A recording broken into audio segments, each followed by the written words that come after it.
The Emperor's realm is a fortress forged of blood and bone, of fire and iron, and courage and hate. Its walls are the corpses of martyrs beyond count. Carrion mountains rise like foothills about them, the last remains of its myriad foes mingling with the dust of time itself. Neither can fell this endless edifice. The Imperium stands eternal. Sleep well, and enjoy the tale of the Saga Imperialis. But first, if you are interested in a completely ad-free Lord Asleep 2 experience, consider joining this channel. For just 99 cents a month, you can get access to all past and future Lord Asleep 2 content absolutely ad-free, as well as an RSS feed to listen to Lord Asleep 2 on your favorite podcasting app, excluding Spotify. Click the join button to learn more. Ages of Mankind. The road the human race has walked through history stretches long and bloody at their collective heels. Its origins are hidden by the swirling dust of eons. Its present wreathed in the flames of war. And ahead, the future yawns like a dark and forbidding pit. Still, Imperial historians do what they can to preserve the truth of humanity's journey, even if none may survive to read it. Beneath the Imperial Palace on Terra lie thousands of miles of catacombs, hushed vaults, and scroll-stuffed libraries. They are protected by rune-sealed bulkheads so formidable they could endure sustained orbital bombardment. Their guardians are shadowy terrors, unsleeping, ever vigilant.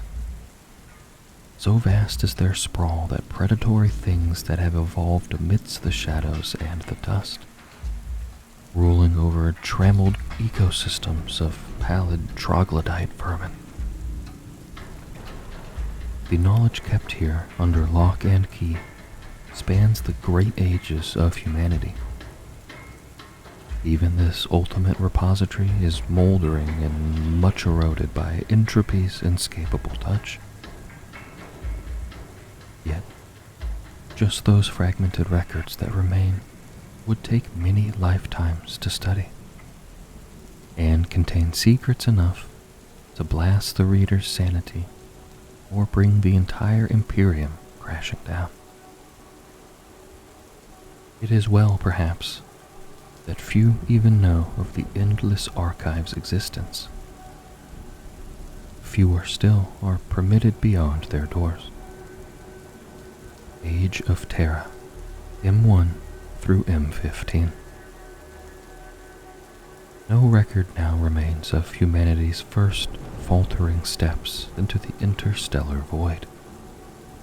Yet step they did, their confidence and skill increasing until steps became strides, became bounding leaps through space. Ancient Earth became the shining hub of a powerful human realm, with Mars, the first world terraformed, standing proud as a bastion of technological innovation and scientific learning. Humanity's first encounters with alien races are not directly detailed, though fragments suggest that accords were struck with some, while wars were fought against others, most notably the ever-belligerent orcs. Little more can be said of this long-lost age of adventure and hope. Glimpses and echoes are all that survive. Age of Technology, M15 through M25. The first indications of human warp travel date from the early millennia of this age. They hinted gruesome disasters and many setbacks. Yet it is clear that eventually the technology was perfected. The cultivation of the navigator gene and the establishment of the navigator houses came soon after, allowing vast leaps in interstellar travel, and the establishment of a full-blown human empire amongst the stars. As humanity's power and influence grew, so too did its hubris. The indomitable spirit of human endeavor has ever risen to the sternest challenges. Interstellar exploration, trade, and inevitably warfare presented challenges like nothing mankind had faced before. Planetary colonization proceeded at a ferocious rate. It seems likely that during this era the human race splintered and reformed time and again into warring or competing power blocks and planetary empires. But nothing could destabilize human space as a whole. Human scientists, engineers, inventors, and innovators became the new gods. They worked alien technologies into their race's devices to increase their efficacy with little thought to the risks. They modified their species' genome to ever greater degrees, fashioning vast armies of tailored gene troopers whose humanity was all but lost amidst the array of freakish alterations worked upon their bodies and minds. They invented standard template construct machines, or STCs, that allowed human colonists to rapidly fashion everything they needed to dominate new worlds from whatever natural resources were available. They developed sentient nanoplagues, world-sundering energy weapons, and endless ranks of fearsome men of iron that could be unleashed upon those who refused to bend their wills, alien and human alike. They fashioned thinking machines of vast intellect that administered to the every need of a colony world, transformed into glittering utopian paradises. It was during this age also that humanity's psychic evolution is said to have accelerated apace, and therein lay the seeds of this first human empire's annihilation. Arch-historitors, chronopedants, and inquisitors of Ordo Hereticus have combined what scraps of information exist from this era and have agreed upon two things. First, that it is impossible now to separate fact from allegory. Second, that the first mentions of psychers appear around the end of M22, are near ubiquitous across humanity's worlds by late M23, and that absolute anarchy is said to have engulfed the worlds of mankind soon after.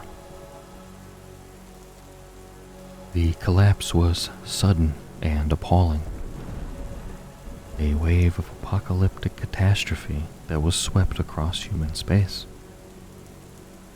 Terrible wars saw entire star systems scoured of life. Armies of mechanical soldiers marched against their creators and slaughtered billions. The scourge of mutation ran rampant, and everywhere psychic atrocities were unleashed. Everything from psychers claiming godhood over entire worlds to demonic possession and full-blown reality collapse. Then came the most ferocious warp storms that had been seen in all of mankind's history. Age of Strife, M25 through M30. If the previous age had been one of prosperity and enlightenment, the Age of Strife was its dark mirror. It is hard for historians to separate fact from insane ramblings or prophecies of doom. But it appears that terrible wars raged across the length and breadth of humanity's galactic domain.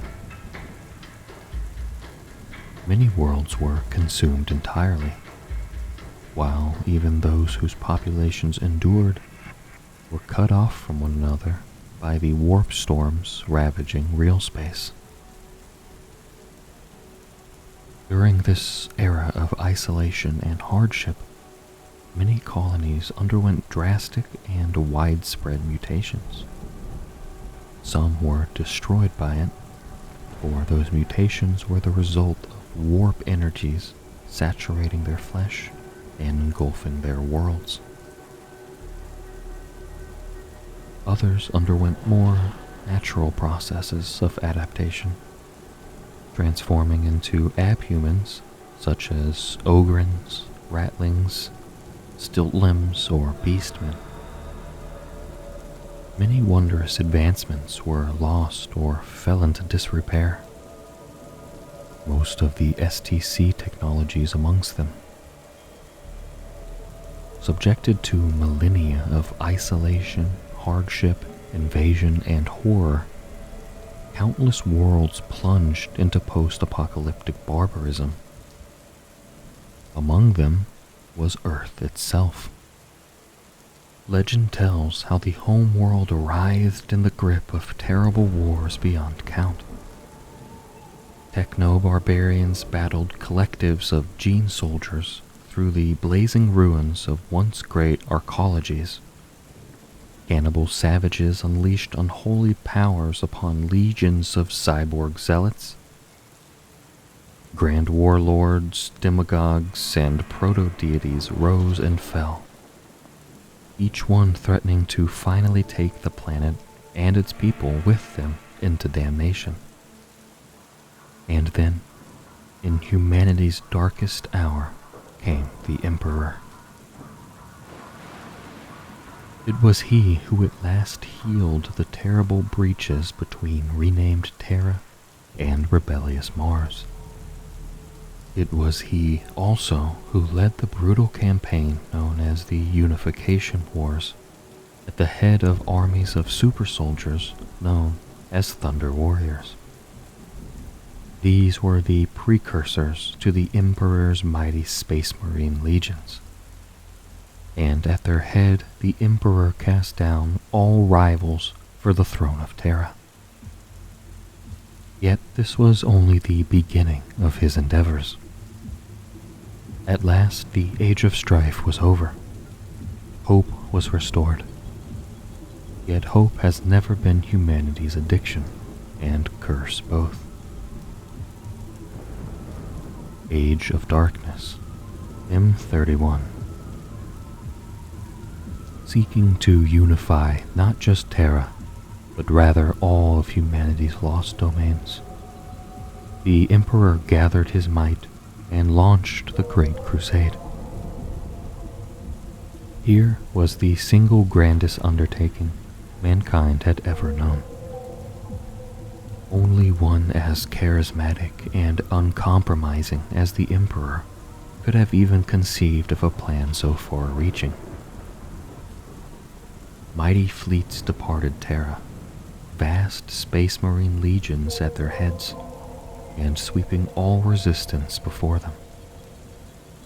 In their wake came all the manifold agents of Imperial compliance, ready to impose the Emperor's secular truth upon what they were taught was an ignorant and fearful galaxy of misrule. It was the Emperor's vision that the Great Crusade would reclaim all the lost worlds of humanity and reunite them beneath his banner.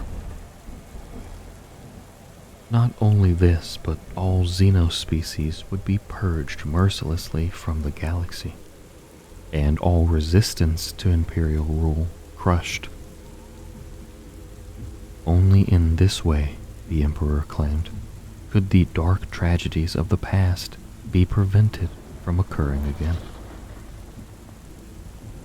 The Great Crusades swept the stars for more than 100 years, pushing always outward and bringing ever more systems and worlds into the nascent Imperium. Yet the seeds of disaster were planted at the very heart of the Emperor's designs. Before beginning his labors, he had first fashioned the Primarchs, a brotherhood of alchemically engineered demigods from whose genetic material the gene seed of the Space Marines Legion was created. Before they could be truly born, however, the Dark Gods discovered the Emperor's designs and contrived to snatch away the Primarch's incubation pods and cast them adrift upon the tides of the warp. Each Primarch landed upon a different planet, scattered far and wide across humanity's ancient domains, and grew to maturity amongst the people of their adoptive worlds. As the Great Crusade pushed out across the stars, the Primarchs were rediscovered and repatriated into the Imperium. Each was given leadership of the legions their gene seed had created, and charged to lead them as the Emperor's vision dictated. It was the Emperor's favored son, War Master Horus of the Luna Wolves Legion, who first turned. Even as humanity stood upon the brink of triumph, he was seduced by the whispers and lies of the Dark Gods, and turned in wrath upon his father's empire. Horus led fully half of his Primarch brothers into damnation alongside him, and plunged the Imperium into the worst civil war mankind had ever known. This dark and terrible conflict raged from one end of the galaxy to the other, pitting brother against brother, and Space Marine Legion against Space Marine Legion, until at last it was decided at the cataclysmic Siege of Terra itself.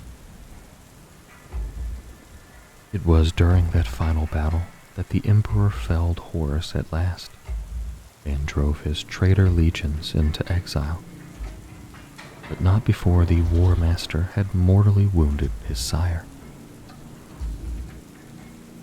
So was the Emperor confined to the Golden Throne. So was the Imperium sundered, never to be truly whole again. So began hope's slow death.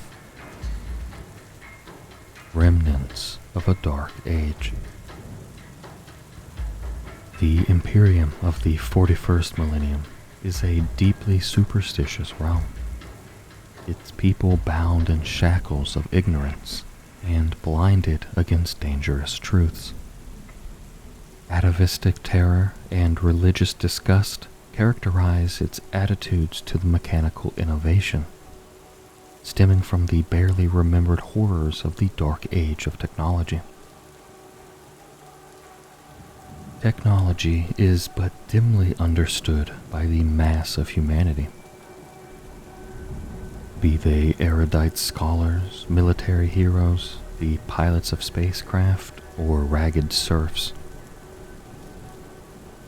The majority of mankind attributes the operation of technology to fickle machine spirits that must be beseeched with the proper rituals of activation and appeased with offerings of sanctified oil, sacred unguents, and the like. Only the Magi of the Adeptus Mechanicus possess true repositories of technological lore. They hoard all they have gathered in towering data stacks deep within the industrial sprawls of their fortified factory planets known as Forge Worlds. Yet even these insular priests make no distinction between technical blueprint and sacred scripture, component and holy relic. Their prayers are delivered in blaring binaric cant, their repairs conducted as incense-wreathed rituals, and the construction of their revered machines performed by rote rather than understanding. Experimentation and invention are considered tantamount to heresy. The doctrines of their machine god, the Omnissiah, grew out of the terrors of the Age of Strife, and warn of the dangers of rampant innovation. Knowledge lost to the ravages of time remain lost, for the terror of tech heresy, or at least its discovery and the subsequent punishment, is greater by far than the dread of ignorance. For all this, the Adeptus Mechanicus holds vast power in the Imperium, which is reliant upon technology to survive. There is a reason that worship of the Omnissiah is the only officially tolerated religion besides the Imperial Creed. Nor do the Adeptus Mechanicus view the acquisition of lost technologies to be in any way equivalent to the sin of fashioning devices anew. There is an irony long lost on the tech priests that they hunt rapaciously for even the slightest fragments of ancient human artifice, many of which are examples of the very dark age technology so reviled by their own creeds. Such relics of the Omnissiah are viewed as sacred treasures. Armies are readily sacrificed to ensure their acquisition. Most precious of all are the remnants of standard template construct machines that have survived the millennia. These remarkable STCs allow auto-fabrication of devices that humanity can well use in their war for survival. Many of the Imperium's most ubiquitous weapons and war engines are still produced in this fashion. The Imperial Creed is as damning of unsanctioned technology as it is of mutation or rebellion. Many allegorical parables warn against the horrors of artificial intelligence. Such thinking machines are regarded with horror, and are banned even amongst the Adeptus Mechanicus. The average Imperial citizen views tech heresy as akin to witchcraft, and reacts with equal intolerance to either. Some human worlds play host to ancient sites where the remains of dark technology lurk, but these are shunned as cursed by those forced to live in their shadows. Xenos technology is even further mistrusted. Even the most replicable and galaxy-changing innovations are typically shunned if they are of alien origin. There are exceptions. Dangerous archaeotech finds its way up from the lawless roots of hive cities or mine workings after being excavated by labor gangs.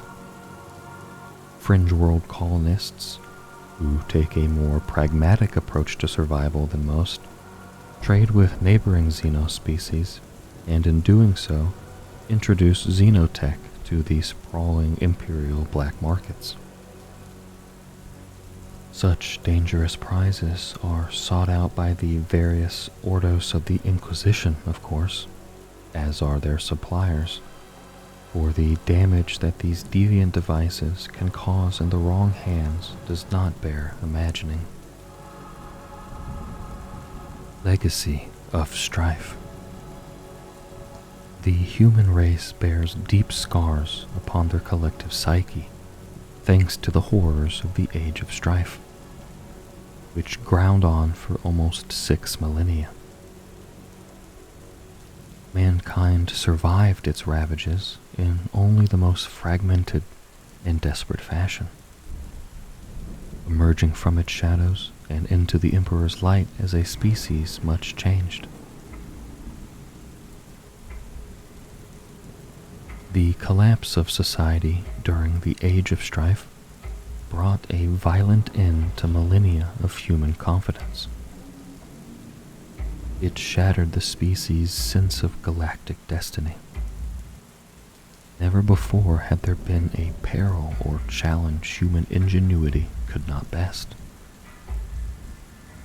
Worse, the dangers that laid mankind low came from within, unmarked until it was too late. The damage done to the gestalt human psyche by thousands of years of galactic catastrophe ran so deep as to become instinct, mistrust of curiosity and invention, of alien influence and psychic witchcraft predominated. Humanity became close-minded and violently conservative, desperate to avoid repetition of the mistakes that had led to the horrors of the Age of Strife. Where lore and record-keeping failed, mythology and religion kept those fears alive. Perhaps this explains the fervor with which the Emperor's Great Crusade was greeted.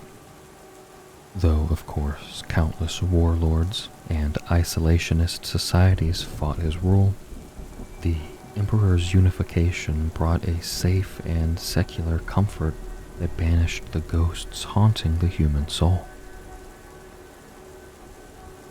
If this is truth, then it would also explain why the Emperor's fall saw the specters rush back in with such vengeance.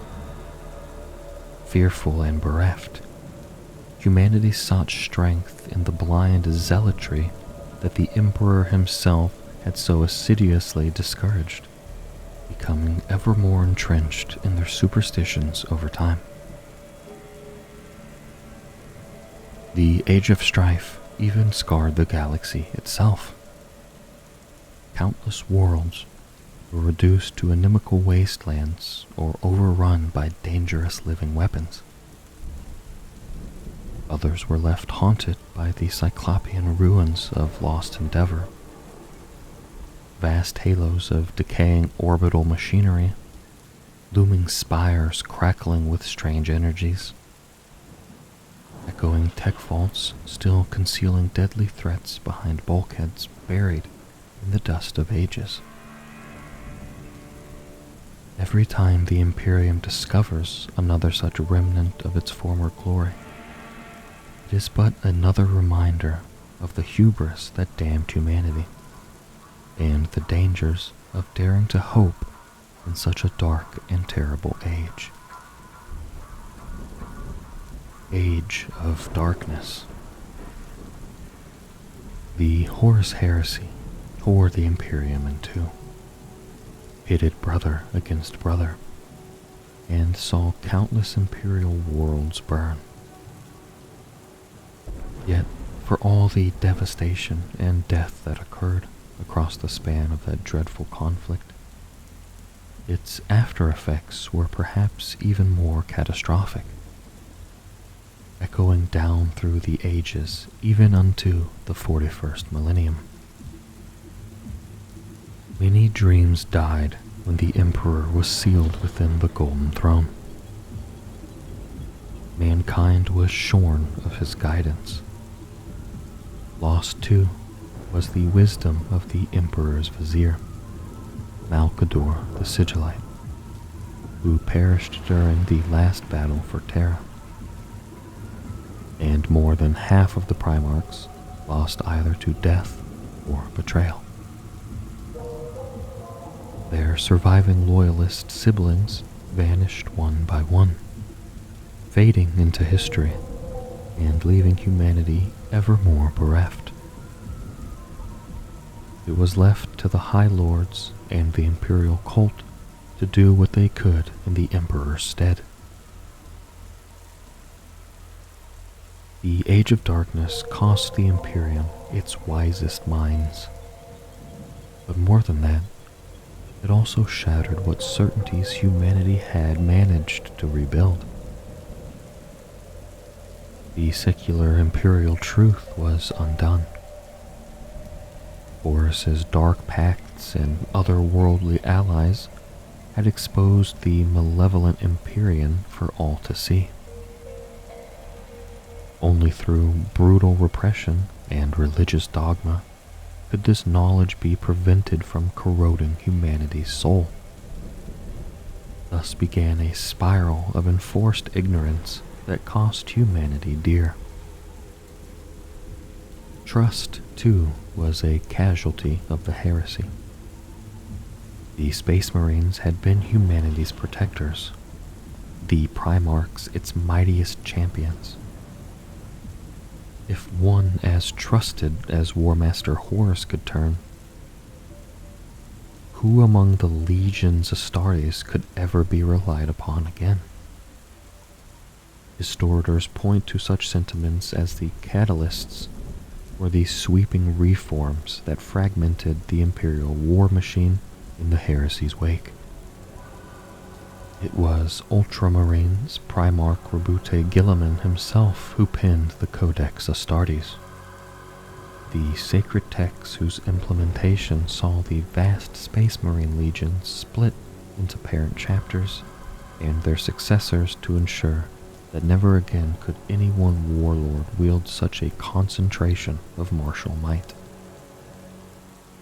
The Imperial Army and Navy were both massively compartmentalized, spread across the Imperium's vast reaches, and commanded by layer upon layer of officers and bureaucrats. The Ordos of the Inquisition kept watch over humanity's rulers from the shadows, while draconian new laws aimed to ensure that rebellion on the scale of the heresy could never occur again. In the wake of the Age of Darkness, there was hope again for a time, albeit hope of a bloody-minded and insular sort very different from that inspired by the Great Crusade. Yet, as the years ground on and brought new hardships and perils with them, that hope was replaced by unthinking authoritarian dogma and the simple determination to survive for survival's sake.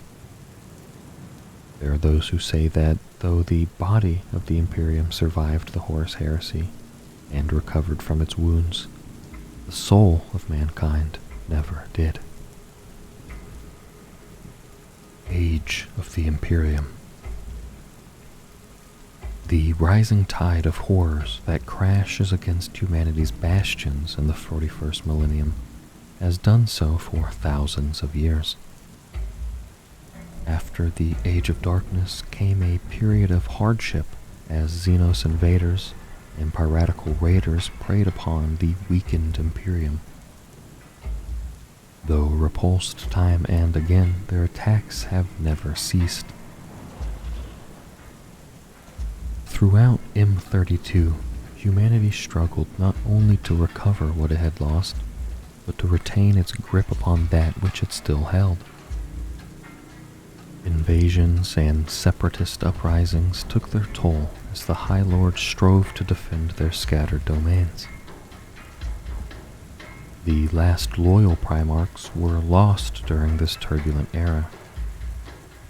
Jagatai Khan of the White Scars and Layman Russ of the Space Wolves vanished into the stars while hunting their foes, while Vulcan of the Salamanders and Korax of the Raven Guard disappeared under more mysterious circumstances. Rogal Dorn of the Imperial Fists was said to have fallen in battle with the traitor legions. while his brother Rebute Gilliman of the Ultramarines was laid low by Fulgrim, demon primarch of the Emperor's children. Gilliman was spirited away from battle and encased in a shimmering stasis field that preserved him in a long sleep through the millennia to come. Through M33 and M34, the Adeptus Terra secured an ever more ironclad grip on power. Many of the astropathic sanctums that transmit messages even today were established during this era, as were a great number of the fortress worlds and deep space naval bases that still watch over subsectors of Imperial space.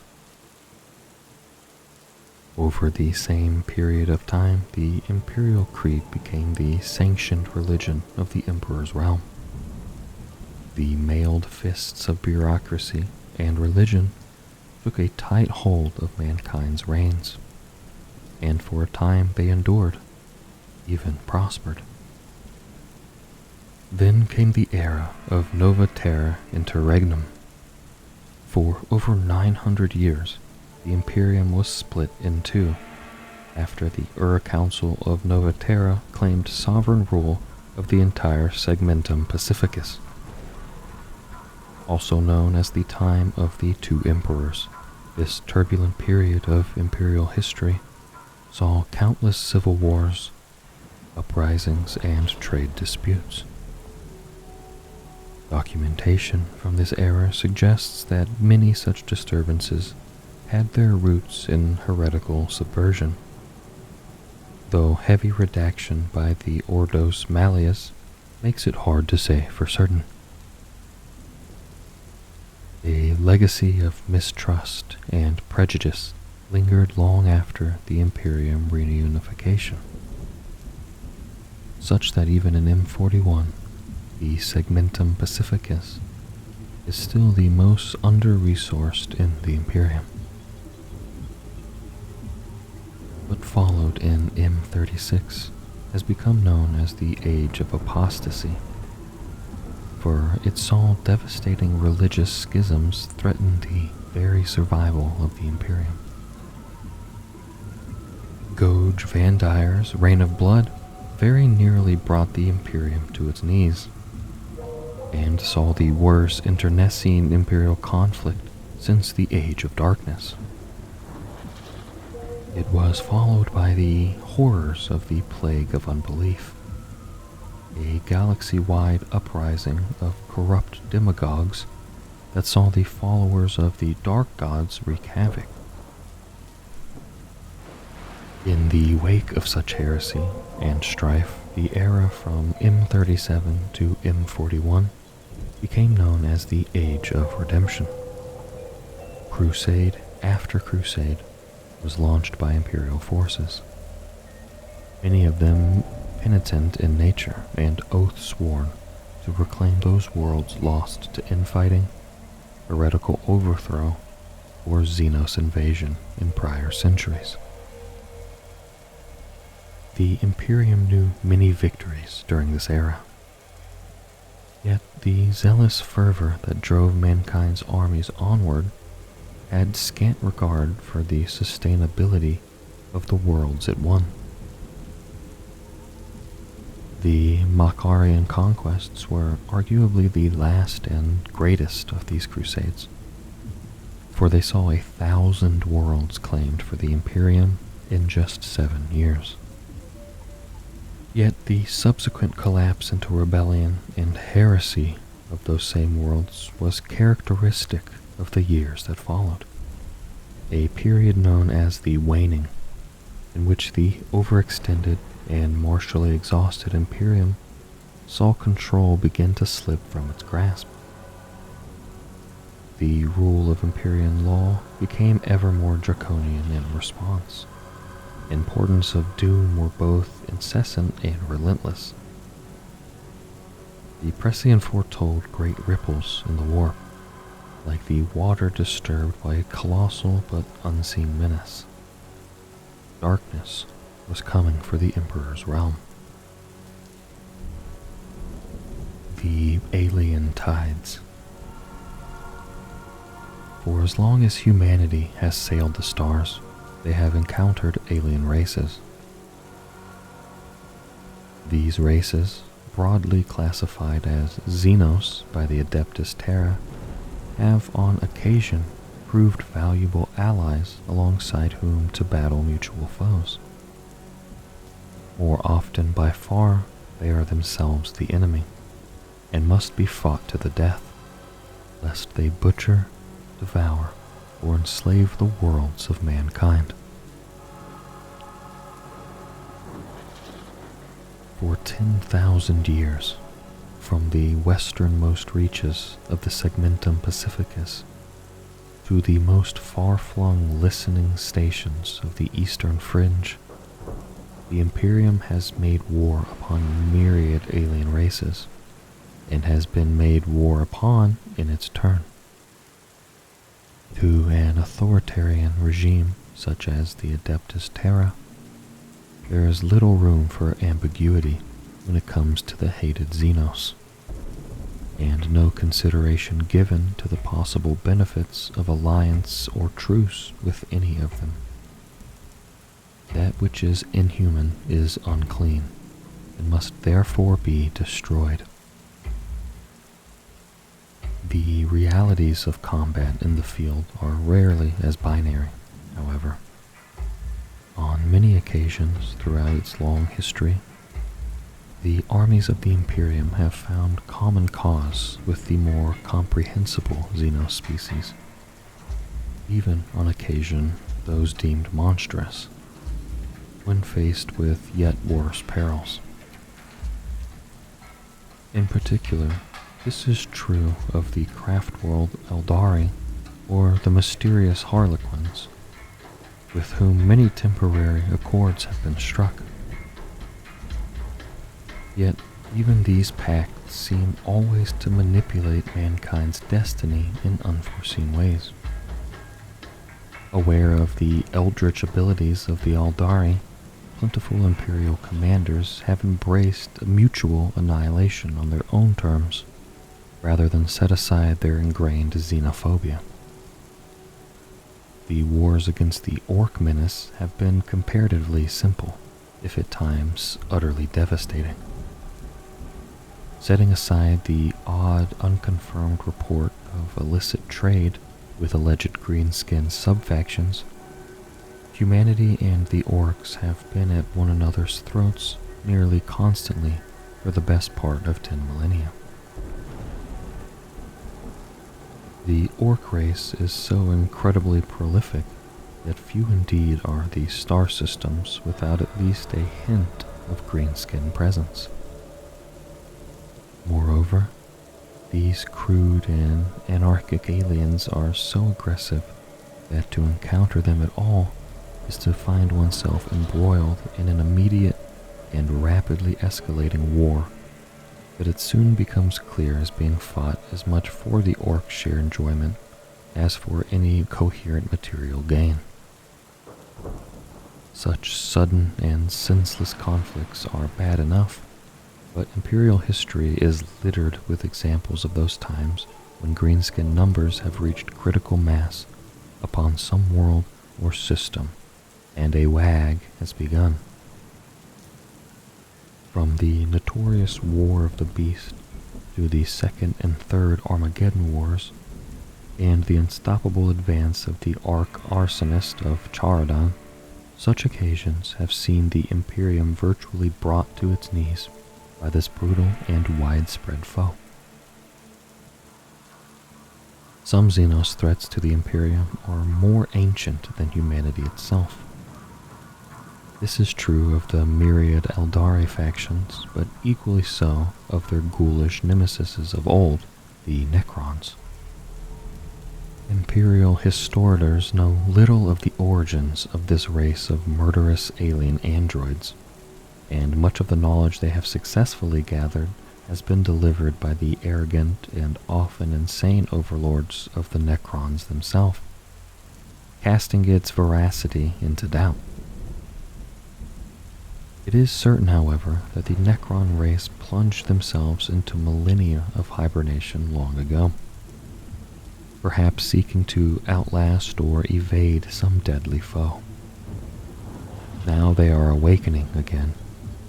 Their buried complexes of stasis tombs rumble into life deep beneath the surface of countless worlds scattered across the galaxy.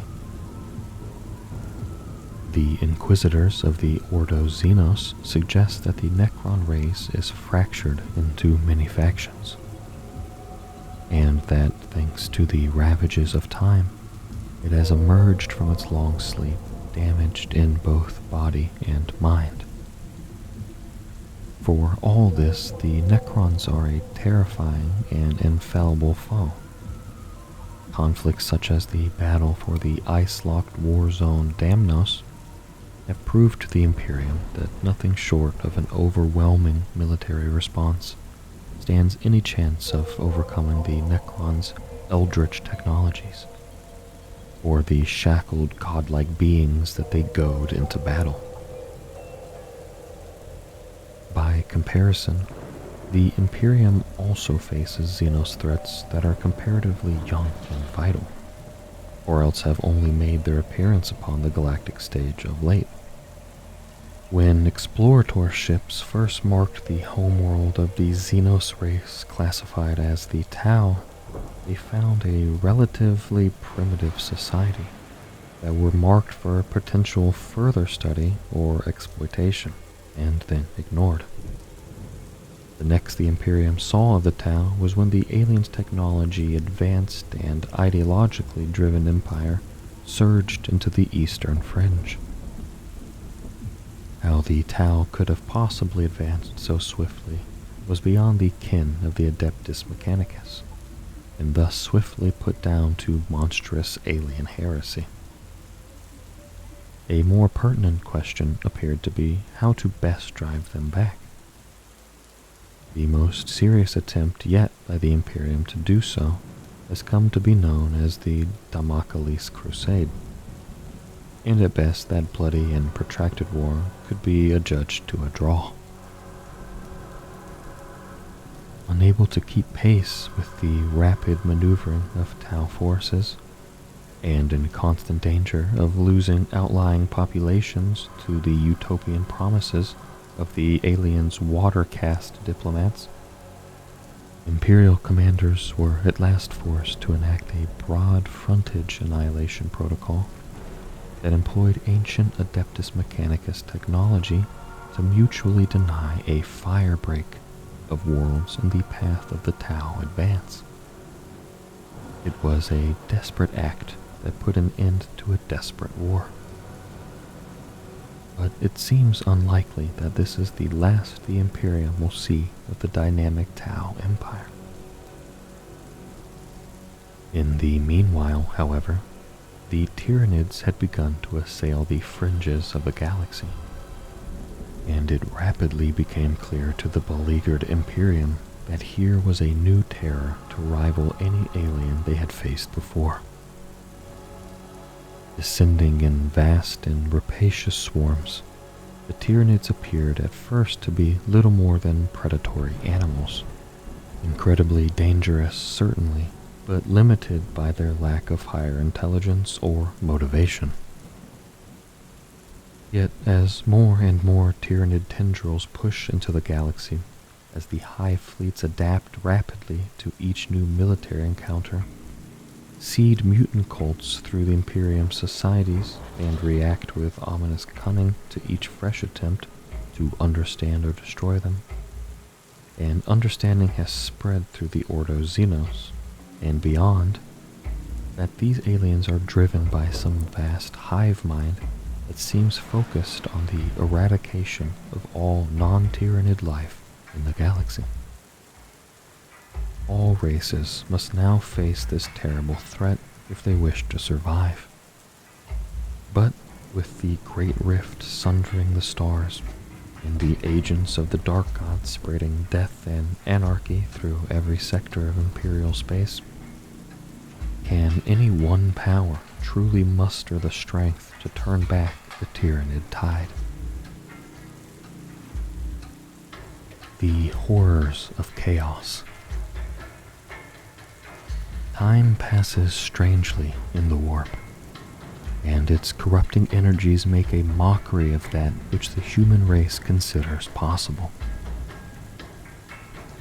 So it is that those same traitor legions who pitted themselves against the throne world 10,000 years ago still endure, sustained by sheer bitterness, the fires of their hatred of the Emperor unquenched by the long passage of years. The Imperium has known countless foes over its millennia-long existence. Many have come and gone, their own power waxing and waning.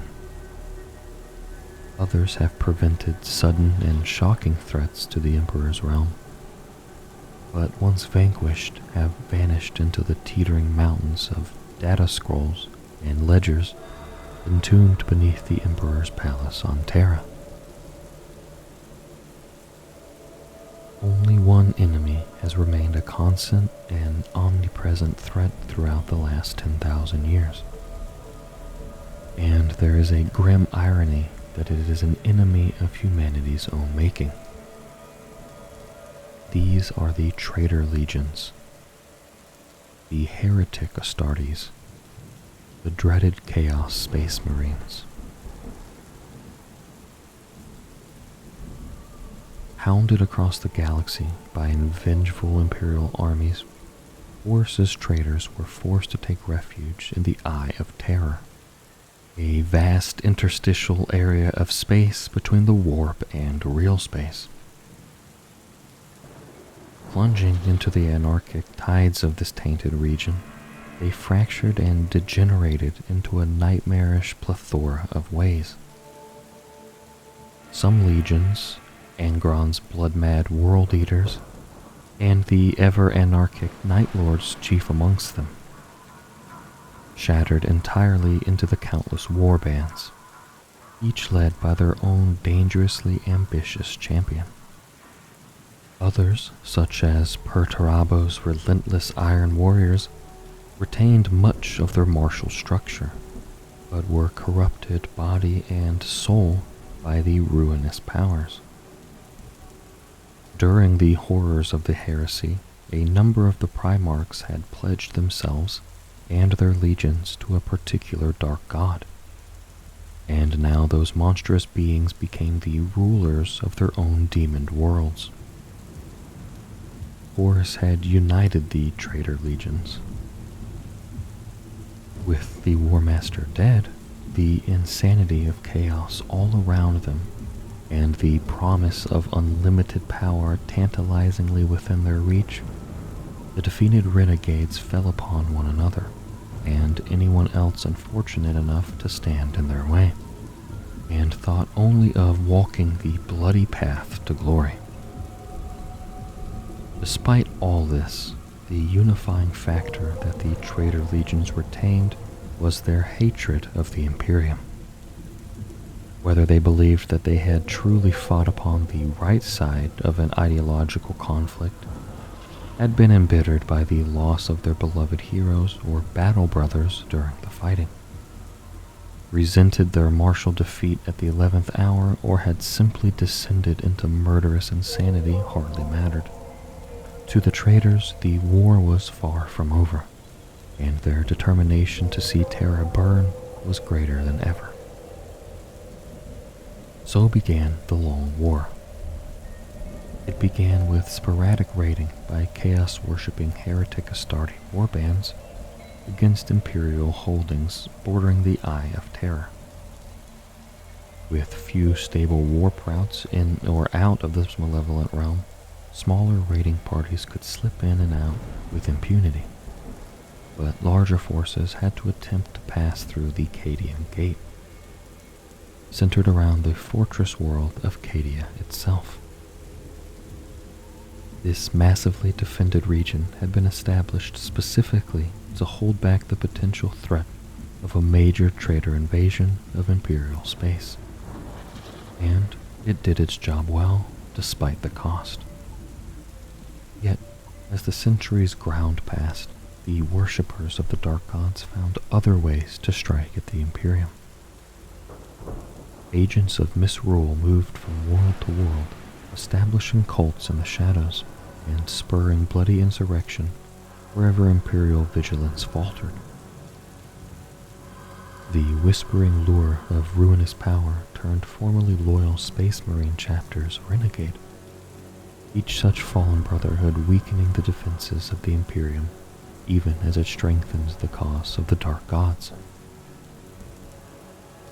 Particularly determined or favored champions forged temporary alliances between chaos warbands and rode the tides of the warp wherever that might take them, emerging into Imperial space aboard tainted warships or monstrous space hulks to reave and murder at will. The Imperium fought back, of course. For centuries, the heretic Astartes were just another of the dangers that beset humanity.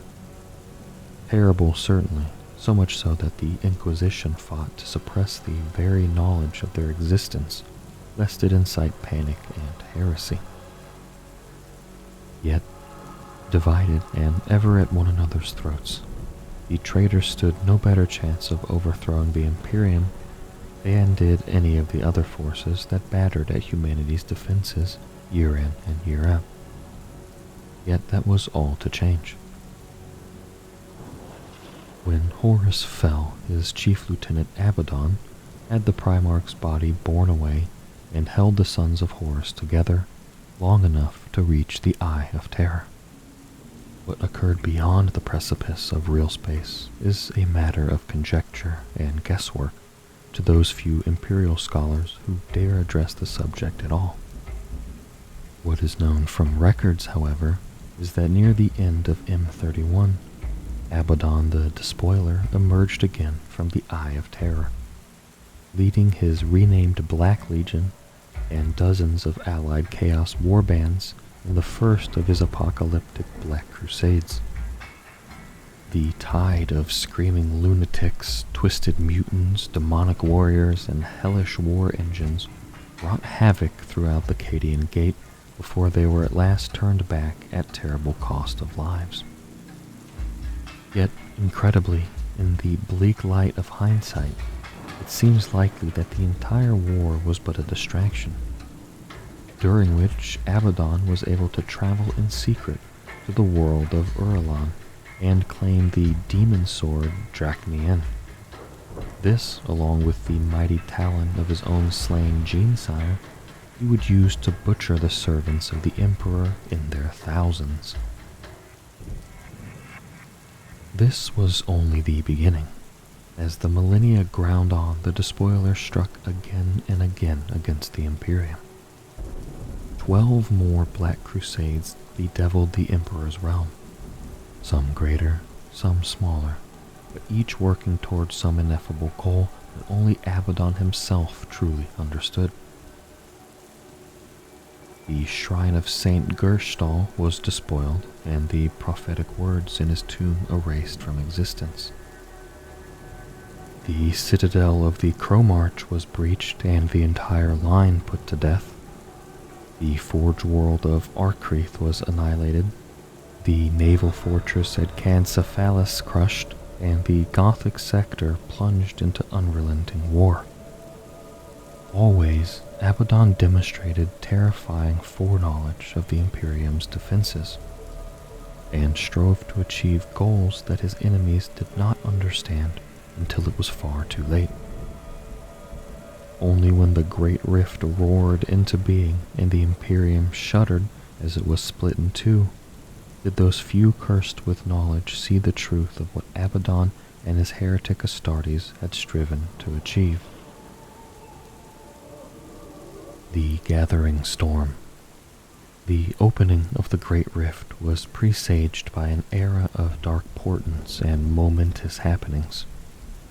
Seers and mystics went mad with fear, raving about an unstoppable confluence of events and of black storm clouds gathering to blot out the light of hope. It was a time of desperate heroics, of grand triumphs and bitter defeats. all turning about the inescapable wheel of fate. Dramatic events occurred in the later years of M41, directly preceding the opening of the Great Rift. The galactic mayhem that followed has left the Adeptus Terra struggling to piece together what really happened. It does not help that many accounts sound more like scripture or myth than tangible fact, or that Terra was subjected to a tidal wave of astropathic distress cries that may, in some cases, have dated from thousands of years in the past, or even from unspecified but horrifying fragments of the future. Nor is the burden of reckoning events made lighter by the fact that some of the trails of casualty and fate may lead back through millennia now, all but lost to time's corrosive embrace. Perhaps it will never truly matter, as the Imperium struggles to weather the worst storm since Horus's fall. There are few enough adepts free to concern themselves with understanding the whys or hows of the rift's opening. Comprehension is a dangerous luxury in an era where nothing but the fight for survival matters.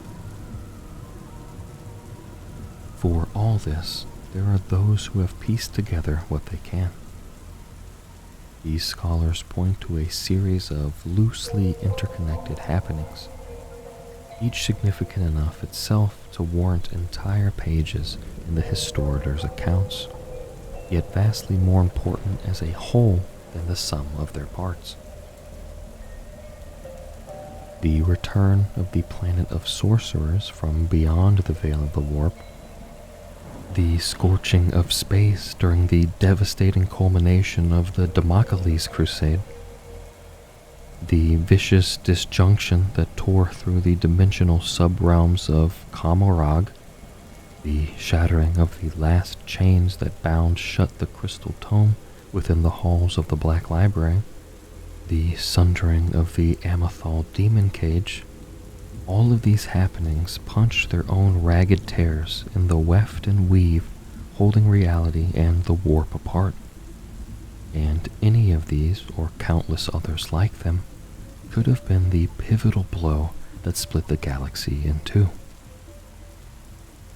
Yet the three most likely epicenters for this galactic shockwave are the fortress world of Cadia, the Aldari craft world of Bieltan, and the Ultramarines chapter planet of Macragge in the heart of Ultramar. In that portentous time, war-torn Cadia became the stage for the final battle of a conflict that had raged for millennia. For thousands of years, the hordes of chaos had hurled themselves against the Cadian Gate. From the Gudrun system to the naval base at Bellis Corona, the fighting had raged, yet always it was Cadia that had borne the brunt of one traitor offensive after another. And always the redoubtable fortress world had held. Yet, in this dark hour, Abaddon the Despoiler came against the planet again, and this time he led so impossibly vast a coalition of traitors, demons, and renegades that even the Cassar fortresses of Cadia could not withstand their fury. Though great imperial leaders and countless mighty armies rallied to the planet's defense, though winged Saint Celestine swept down from the firmament to aid the planet in its hour of need, and Belisarius' call turned his unimaginably vast intellect to its defense, it was not enough. Abaddon laid waste to Cadia, and in so doing, destroyed the ancient Noctilith pylons that had for so long held the Eye of Terror itself in check. Far too late did the Imperium understand the true power of those prehistoric Xenos structures. Far too late did they wonder whether more such pylons had existed upon other worlds that Abaddon had ravaged during his millennia of war. By the time such questions were asked, catastrophe had already been unleashed. The sundering of craft-world Biotan was equally unforeseen disaster, one that sent shockwaves through all the scattered branches of the Aldari race. Imperial comprehension of how or precisely why the craft world met its end is hazy to say the least, and much of the knowledge possessed is sealed behind layers of inquisitorial security protocols. It is apparent only that within the ancient Xenos race arose a sect preaching of an ancient death god, and that their coming factionalized, and continues to factionalize, the Aldari entire, from Kamorag to the most distant Maiden worlds. Years of desperate maneuvering, factional infighting, and the bloody manipulation of countless strands of fate were to culminate in a vicious demonic onslaught against craft world Biotan, and its subsequent shattering. That this same event somehow manifested the corporeal avatar of the Aldari god of death is beyond question.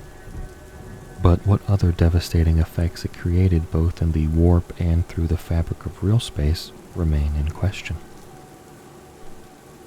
The most incredible happening of all those in this turbulent period, at least from the Imperial point of view, took place upon Macragge, within the fortress monastery of the renowned Ultramarines chapter. A heady mixture of eyewitness accounts, barely coherent scriptural logs, and much embellished mythology tells how, even as a host of Abaddon's own Black Legion led a devastating attack against Macragge, an uneasy alliance of disparate champions from across the galaxy converged along paths of fate to thwart them. With them they brought strange lore and ineffable machines that they would use to work a miracle. Even as battle raged at the very foot of his stasis throne, the Primarch Rabute Gilliman was healed, brought back at last from the brink of death to lead his Gene Sons in the hour of their greatest need. Gilliman drove the Chaos Worshippers from his world before embarking upon a desperate crusade of his own.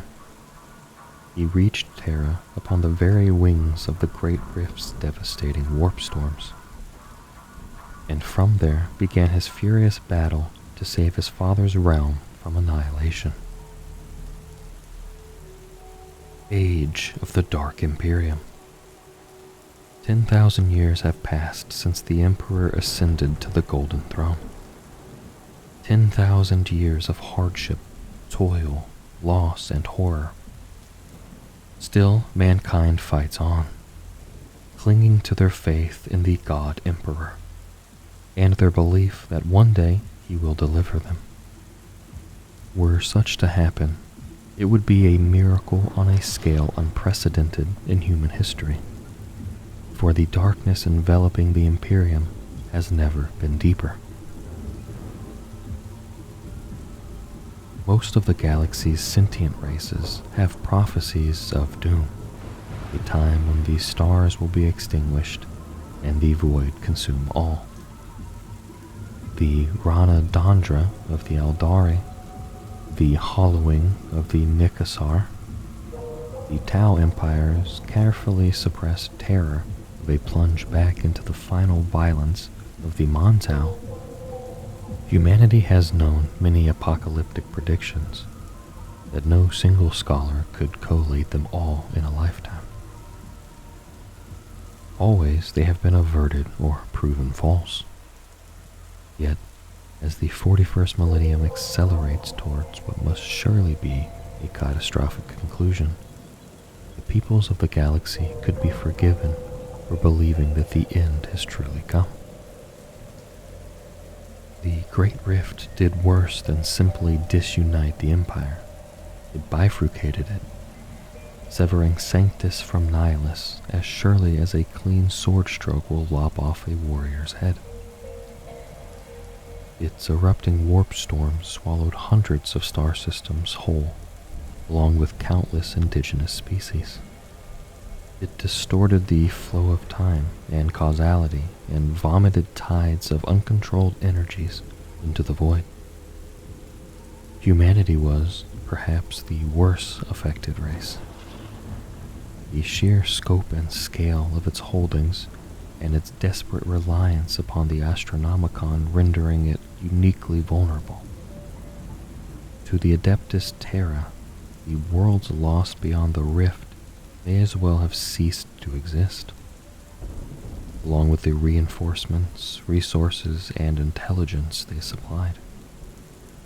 It is just as possible for those denizens besieged upon the lost worlds of the Imperium Nihilus to believe that they are the last humans left alive. These sundered fragments of humanity might take heart if they could see how hard they all continue to fight. For every world lost to madness, despair, or catastrophe, another battles on even now, their watchful pyres burning high and their hymnals ringing defiantly out into the darkness of the void. After all, mankind has not survived 10,000 years of strife by being weak or quick to admit defeat. The ages that came before have tempered the Imperium. They have instilled both strengths and weaknesses in the Emperor's teeming flock. Humanity's ignorance has long been a blight. Technological innovation might allow them to resurrect countless vital weapons, defenses, communication systems, perhaps even to repair the faltering mechanisms of the Golden Throne itself. With greater knowledge of the dangers they face, could mankind perhaps adapt better or employ those insights to combat the manifold threats? A less superstitious and ignorant human race would be swifter to react, more versatile and adaptable, would perhaps even set aside its crippling prejudices long enough to forge common cause with the more amenable alien races, and thus gain powerful allies in the war against chaos. Yet perhaps ignorance, fear, and superstition are the Imperium's saving graces. The downtrodden masses provide an endless supply of military manpower and industrial toil against which more empowered populations would rebel. Too much knowledge is a dangerous thing when battling eldritch horrors such as the ancient Necrons or the insidious demons of chaos. Against such foes, unthinking faith is the brightest burning blade and the most indomitable shield. Perhaps the macabre edifice that humanity has become is ideally suited to surviving this darkest hour. Yet, if that is so, then what price is victory? Perhaps it makes no odds either way. The galactic war has a momentum all of its own, and the sheer scale of the Imperium's war defies human control or comprehension. Even the greatest individuals can do little to change the course of matters at this point. Mired in darkness and uncertainty, they can only do their best to drive back the most dire of threats as they appear, and to hold the Emperor's realm together under the ever-increasing pressure. The Indomitus Crusade. When he reached Terra, the Ultramarines Primarch Robute Guilliman came before his father, the God Emperor of mankind. What transpired behind the closed doors of the Emperor's throne room is not recorded, but it is said that Guilliman emerged with new purpose burning in his gaze. He would not sit idle while the Great Rift poisoned the stars. Even the Sol system was besieged in the wake of the Great Rift's opening. Only the combined efforts of many Imperial armies saw the throne world preserved, and the enemies of mankind hurled back yet again. By this time, Rabute Gilliman had had the chance to see well the strength that remained in the Imperial war machine. He now appreciated, better than ever, the might that the beleaguered Imperium could still bring to bear when fighting in concert.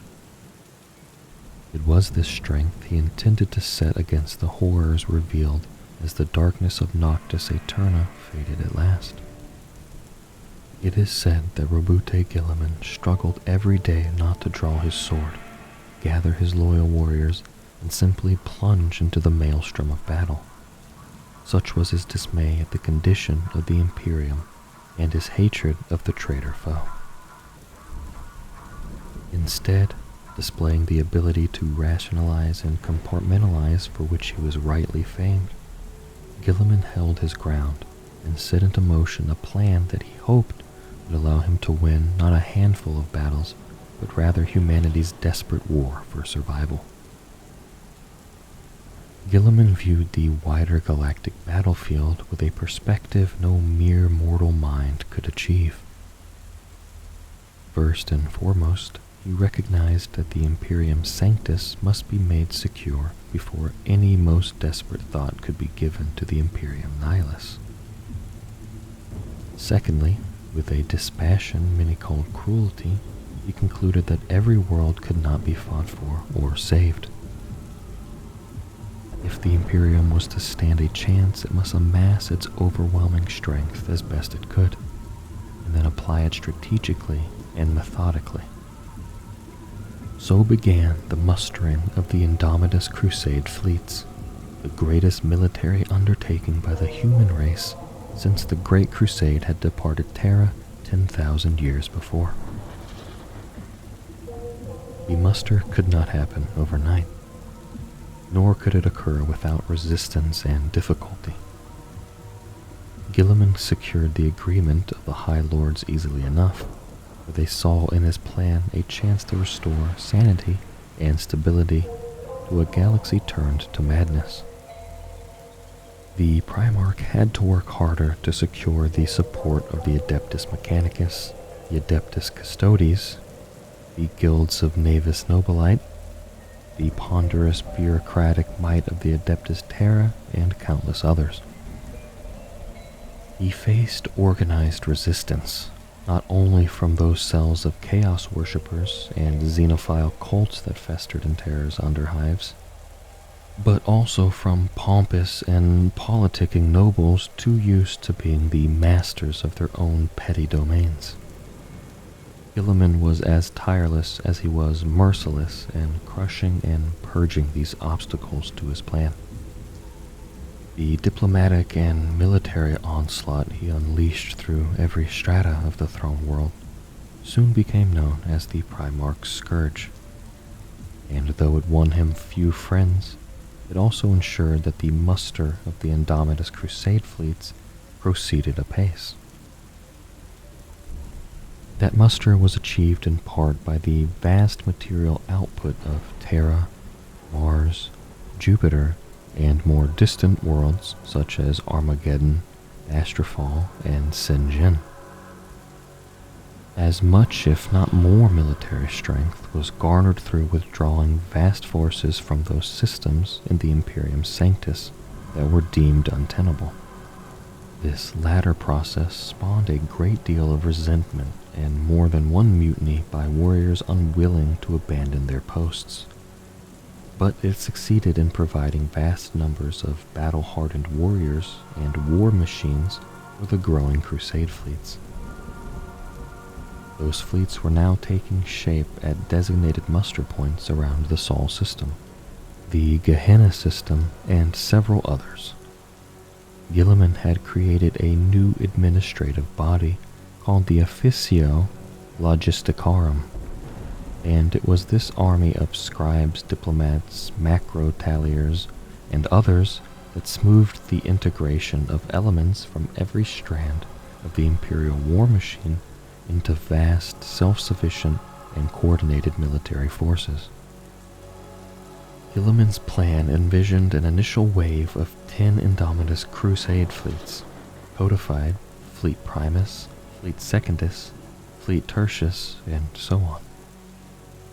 Though varying enormously in composition and size, each fleet had its own assigned grand strategic mission, determined by Guilliman himself to interlock into a robust counteroffensive strategy intended to prevent the final collapse of the Imperium. It was Fleet Tertius that departed first, slipping its moorings and plunging into battle before the muster fleets of Sectus and Octus had even commenced.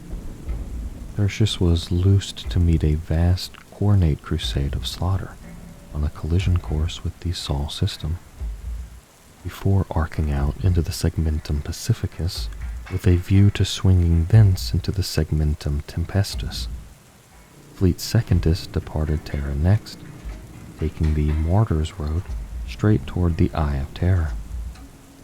Only once he was sure that his plan had gathered unstoppable momentum did Guilliman at last allow himself to strike out at the head of Fleet Primus and begin reinforcing the Imperium Sanctus one world at a time.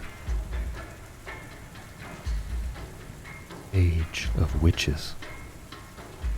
The opening of the Great Rift had many obvious and catastrophic effects. It brought a more insidious peril, too, one that spread slowly across the stars and tainting all it touched. The warp had been laid open like flayed flesh, the boundaries of real space rent apart on a scale never before seen. It was inevitable, perhaps, that its energies would flow like blood from those wounds. After the Great Rift opened, the darkness of Noctis Aeterna hid many evils. Psychic cataclysms and demonic incursions consumed dozens of worlds. As the darkness cleared, the Adeptus Terra developed a clearer picture of the horrors that had been wrought. They looked on aghast. Little did they realize the phenomena they witnessed were but the first of the unnatural manifestations to plague this new dark age.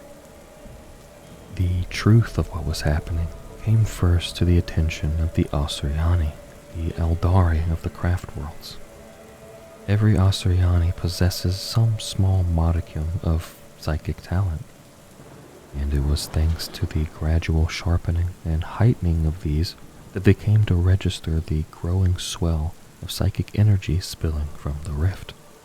For the craft worlders, this was a dangerous boon they had long ago honed their society to make use of, knowing well its dangers and guarding against them wherever possible. The more visionary amongst them realized, however, that this would not be the case for humanity. They sought to warn those imperial representatives with whom they maintained tenuous ties. Mankind were so widespread that should they suffer some sort of psychic apocalypse, all the other races of the galaxy would suffer as a consequence. The Xenos could provide agents of the Imperium with their warning, but they could not compel them to act upon or share it. Thus, the vast majority of humanity were still utterly ignorant of the danger as it began to manifest. There were signs, of course, that could be read by those with sufficient knowledge. The witch hunters of the Ordos Hereticus found themselves fighting an even greater number of malefic human psychers emerging from within the greater herd. The black ships were swiftly packed to the gunwales, many forced to turn home long before their rounds would normally have been concluded. Even the Silent Sisters, who patrolled the ship's holds, found themselves struggling to contain the ferocious powers of their abducted charges. The Adeptus Arbites and planetary militias logged instance after instance of psychic mutation. In many cases, horrific consequences followed long before those same local authorities were offered any aid by the distant Imperium. Though their subjects labored on oblivious, an even greater number of the Imperium's rulers and defenders were forced to acknowledge a disturbing truth. Humanity's psychic evolution had accelerated. Theories abounded as to why this should be, everything from linking the phenomena to the Great Rift, through to blaming it on the erosion of faith, pointing to supposed weaponized Xenos psi plagues, or even claiming that the Emperor himself was reaching out to touch his faithful and imbue them with his might. In the Talidus system, masses of Imperial citizens and soldiers manifested powers that appeared divine. This earned them the moniker of humble saints, and saw the forces of chaos driven back, at least until the moment that those powers escaped their wielder's grasp with ruinous consequences.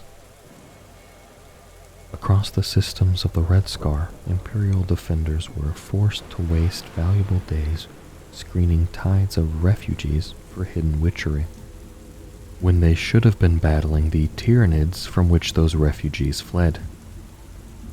Space Marine chapters found themselves struggling to handle the influx of psychic novitiates. Inquisitors and Imperial armies alike were forced to battle newly psychic overlords and self-proclaimed deities who had overthrown formerly loyal worlds. Chaos worship spiraled as power and temptation combined to transform even the lowliest Imperial menials into dark cult magisters. As the Emperor's servants came to appreciate the true scale of the threat, they did what they could to counteract it. Crusades were declared. Purging flames consumed entire settlements. In rare cases, entire worlds were put to death through the dread sanction of exterminatus. Despite all this, it became ever more apparent that humanity would have to endure this perilous new evolution or be destroyed. Nor did the threat to the Imperium stem only from within. The psychic buildup affected all the races of the galaxy. Even those not as psychically gifted were rendered dangerously unstable, or else driven to violent action by the phenomena manifesting around them. The orcs, for example, became even more aggressive than they had been in millennia. It was as though the background swell of psychic energy drove them into a frenzy of tribal aggression. More and more of their migratory invasions, known as wags, poured into Imperial space, either driven by expanding fringes of hungry warp storms, or else led by bellowing warlords. Around these latter, green energies leapt and crackled amidst the deep and booming laughter of monstrous gods. Though utterly without psychic presence, the Tau Empire found themselves beset on all sides by sudden and unnatural manifestations that their science could not explain. Determining the root cause of these nightmarish phenomena to be humans and other such warp-sensitive beings, the Tau became ever more intolerant of alien species, and ever more aggressive in their neutralization. The Tyranids were equally immune to the touch of the warp, their tendrils snaking heedlessly through even the most empirically unstable regions to strike at the Imperium from unexpected directions. Yet it was the Necrons whose response was perhaps the most frightening and dangerous. Though not themselves psychic, the ancient androids could nonetheless lose their worlds to manifesting demons and cataclysms. A galaxy overrun by metaphysical insanity was of no use to them. Accordingly, they applied their eldritch lore to the problem in an attempt to stabilize, perhaps even neutralize, the influence of the Immaterium upon real space. Amidst the veiled horrors of Warzone Pariah, the Imperium saw the barest hint of the damnation such an effort would unleash. Spirit-dead human colonies, soulless husks with glassy, staring eyes, worlds saved from madness but plunged instead into silent sterility. This fate also the Imperium must resist with all their faith and strength, lest in battling the madness of the warp, the Necrons should be allowed to drive the galaxy to an even more terrible fate.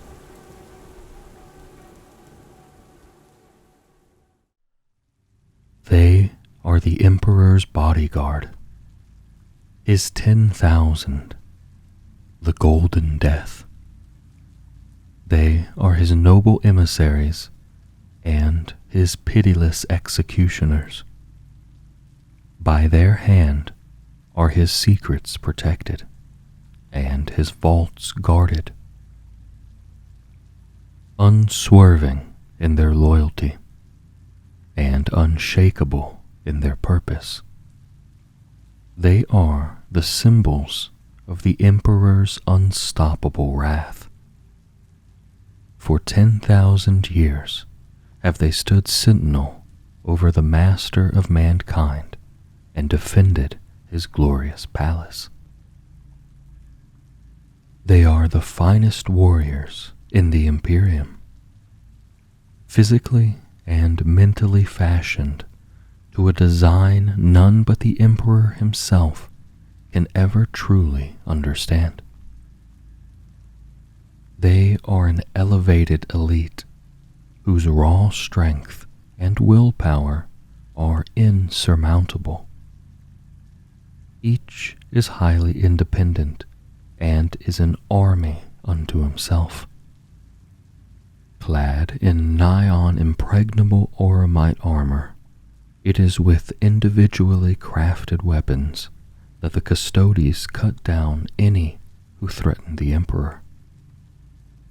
For 10,000 years they operated in the galaxy in secret. No more. Now they stride the stars in numbers not seen in millennia.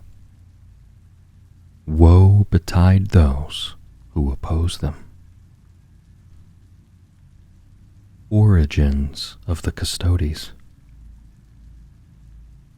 The Adeptus Custodes have been a part of the Imperium for as long as records exist. They were the Emperor's companions throughout the Great Crusade and before, advising, standing by his side, and protecting him through some of the greatest conflicts in all of human history.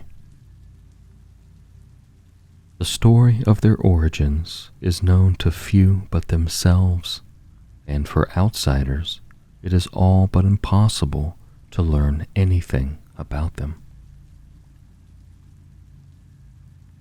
No student of imperial history knows how far back in time the Adeptus Custodes can trace their origins. Even the oldest and most fragmentary accounts, recovered by Rabute Guillemot's Logos Historica Verita, include quotes that refer to the Emperor being escorted by tall and mighty warriors clad in gold. Debate rages as to when the Emperor first crafted the custodians. Most agree, however, that he would have inherited vast amounts of knowledge on gene forging from numerous scientist kings and technodemagogues, those that ruled over Terra's disparate tribes during Old Night and the dark periods that followed. Legend has it that the Emperor rose around this time, and, with his unimaginable intellect, was able to make use of accumulated troves of gentomanic lore. It is this, the learned few argue, that allowed the Emperor to make the Custodes. The truth is hidden within crude cave etchings, hieroglyphics, stasis-locked scads of parchment, and gene-sealed tomes no living person can open. These fragments speak of trusted bodyguards and advisors, and great victories won against monstrous beings.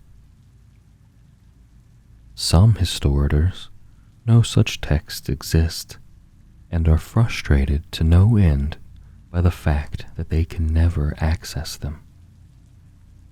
Most are lost or hidden, whether that be on Terra, Mars, or a handful of other worlds. There is a similar lack of detail about the Custodes' role in the Horus heresy that goes even beyond the usual sparsity of apocryphal sources that refer to that dark time. It is thought that the first Custodes leader was a warrior named Constantin Valdor, who disappeared from records after the Horus heresy. Many scholars with decades of experience, or in some cases more, believe that the Custodes fought against the Thousand Sons on the traitorous legion's homeworld of Prospero, and defended the imperial palace during Horus's assault against the throne world. A handful suggest that the Custodes fought a war parallel to that of the Horus heresy before the siege of Terra, one that only they could have won, the details of which are now lost to time. It is impossible to separate myth from fact. Now, if folk know of the Custodes at all, it is as towering golden giants who bestrode the stars at the Emperor's command, living embodiments of his holy light given physical form, or gilded dragons of Terran myth whose talons tore the dark demons of Scripture asunder. One thing is clear, however. The Horus heresy changed the Custodes forever.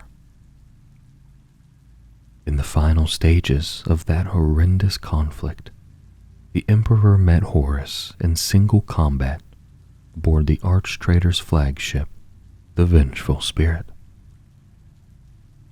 He defeated and slew the War Master, but was mortally wounded by Horus in their titanic clash. In that moment, and for the only time before or since, the Custodes failed in their duty as the Emperor's bodyguards.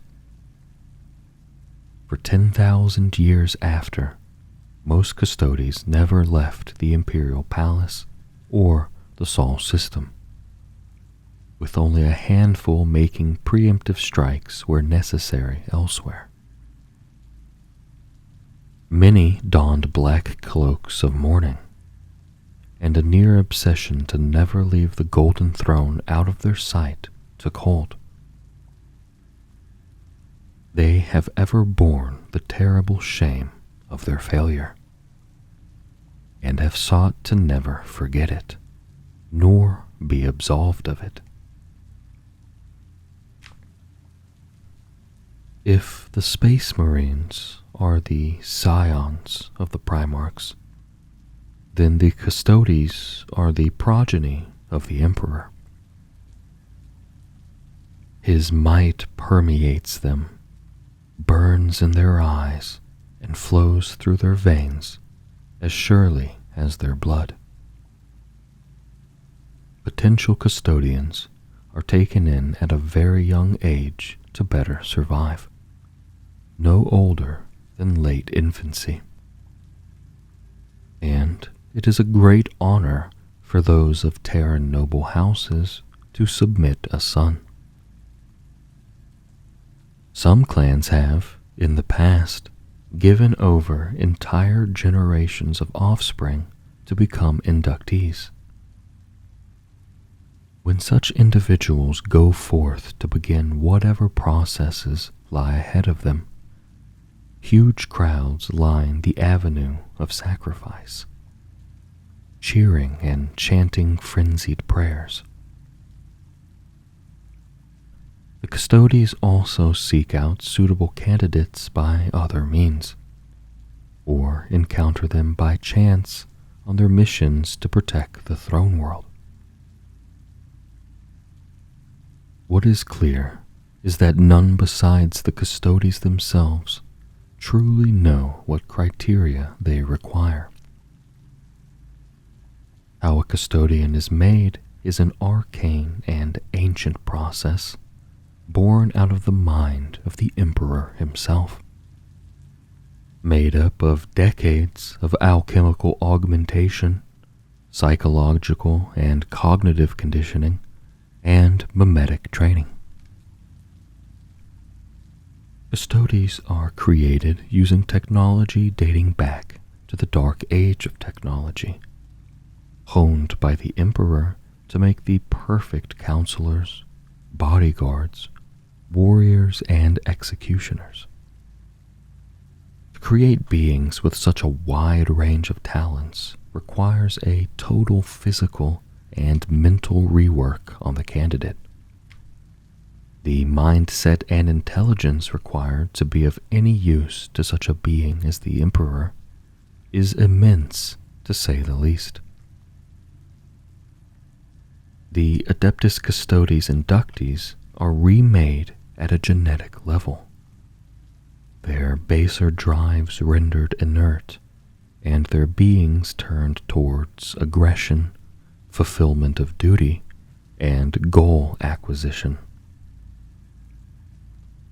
This process involves incredibly intricate genecraft and alchemistry as absolute and subtle as can be imagined, working upon the most minute level of the candidate's cellular structure and genome. Only the most accomplished chirurgeons and bioalchemists carry out this work, many themselves recipients of enhancements of one kind or another. They do so in gilded laboratories, hidden far away from even the most determined of prying eyes. The work done to a candidate is thus invisible, the process unique to each inductee. There are no organ implantations or surgical grafting. What is done to the Custodes inductee is several degrees more exact and changing than work carried out to create a space marine, producing warriors much tougher, faster, stronger, and with greater intelligence than the Adeptus Astartes. Some argue that the process even affects a custodian's soul. Others theorize the change from inductee to custodian is metaphysical, or that it involves biomancy and other psychic techniques. It is quite possible that the alchemists who create the Custodes do not themselves understand what they are doing, and are simply following procedures passed down to them by rote. It is thought that the Emperor himself, whose mind no human, augmented or otherwise, could ever hope to match, once oversaw the ascension of each custodian. It is not just the body of a custodian candidate that must change. Their mind must also be forged anew. A custodian must be totally loyal, remorseless, vigilant, and tireless. Their sense of duty to the Emperor must be all that matters to them, their discipline reaching deeper into their psyche than unconscious desire. A custodian becomes duty. He becomes discipline. For this to happen, every inductee is mentally indoctrinated. Their psyches are rebuilt from the ground up. creating mental architecture as well fortified as the imperial palace itself. They undergo thousands of hours of psycho-conditioning, psychomimetic drilling, and mnemonic training. Information is drilled into their minds at such a punishing rate that some are driven mad. The Custodes candidates' training and inoculation goes beyond the instilling of unstoppable determination. They must learn diplomacy, statecraft, astrogation, interstellar geography, history, philosophy, art, theosophy, artistry, and countless other subjects, all of which they become true masters of. The Emperor once demanded their counsel, and so they have to be versed in any manner of subject that he might consult them on. This ensures that the Custodes retain the enlightenment and perspective commonplace during the Great Crusade. Additionally, the threats to the Emperor are so myriad that they may manifest in any way.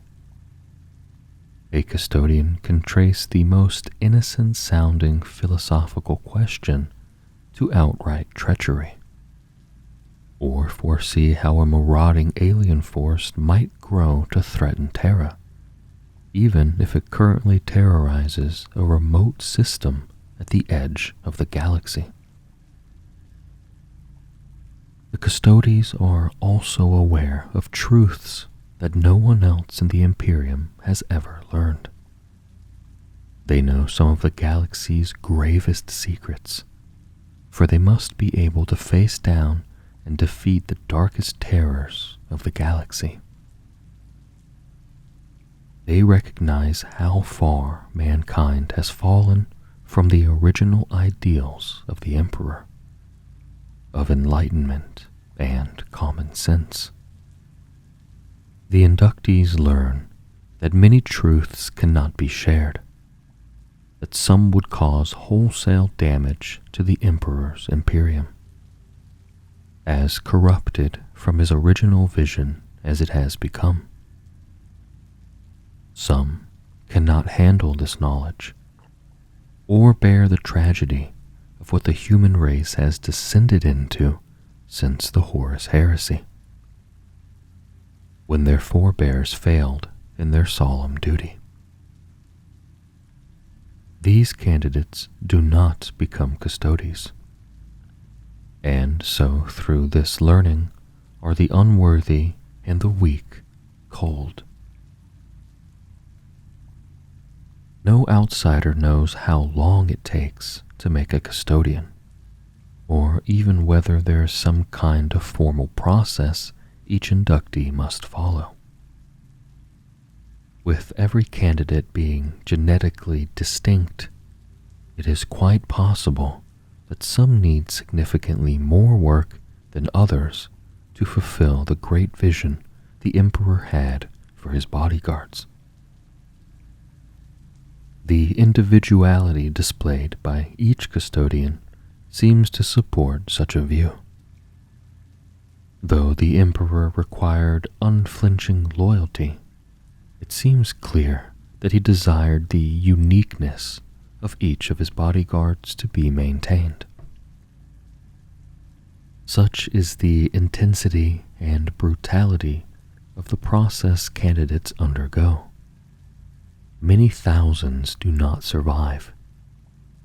It is of little surprise that the Custodes have become known as the 10,000. The harsh process they go through means it is highly unlikely that their numbers could ever substantially exceed such a figure. That being said, no one outside the Custodes knows the organization's real strength, and it is a fact kept as secret as any in the entire Imperium.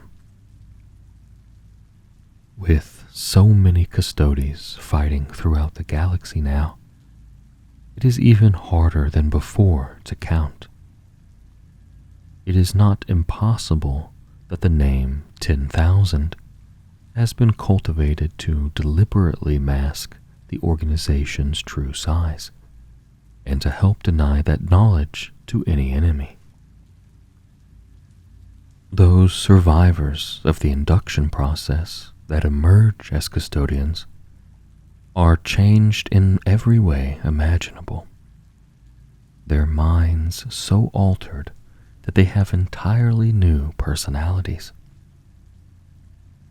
They are rendered physically perfect, and their skills with all kinds of weapons are sublime.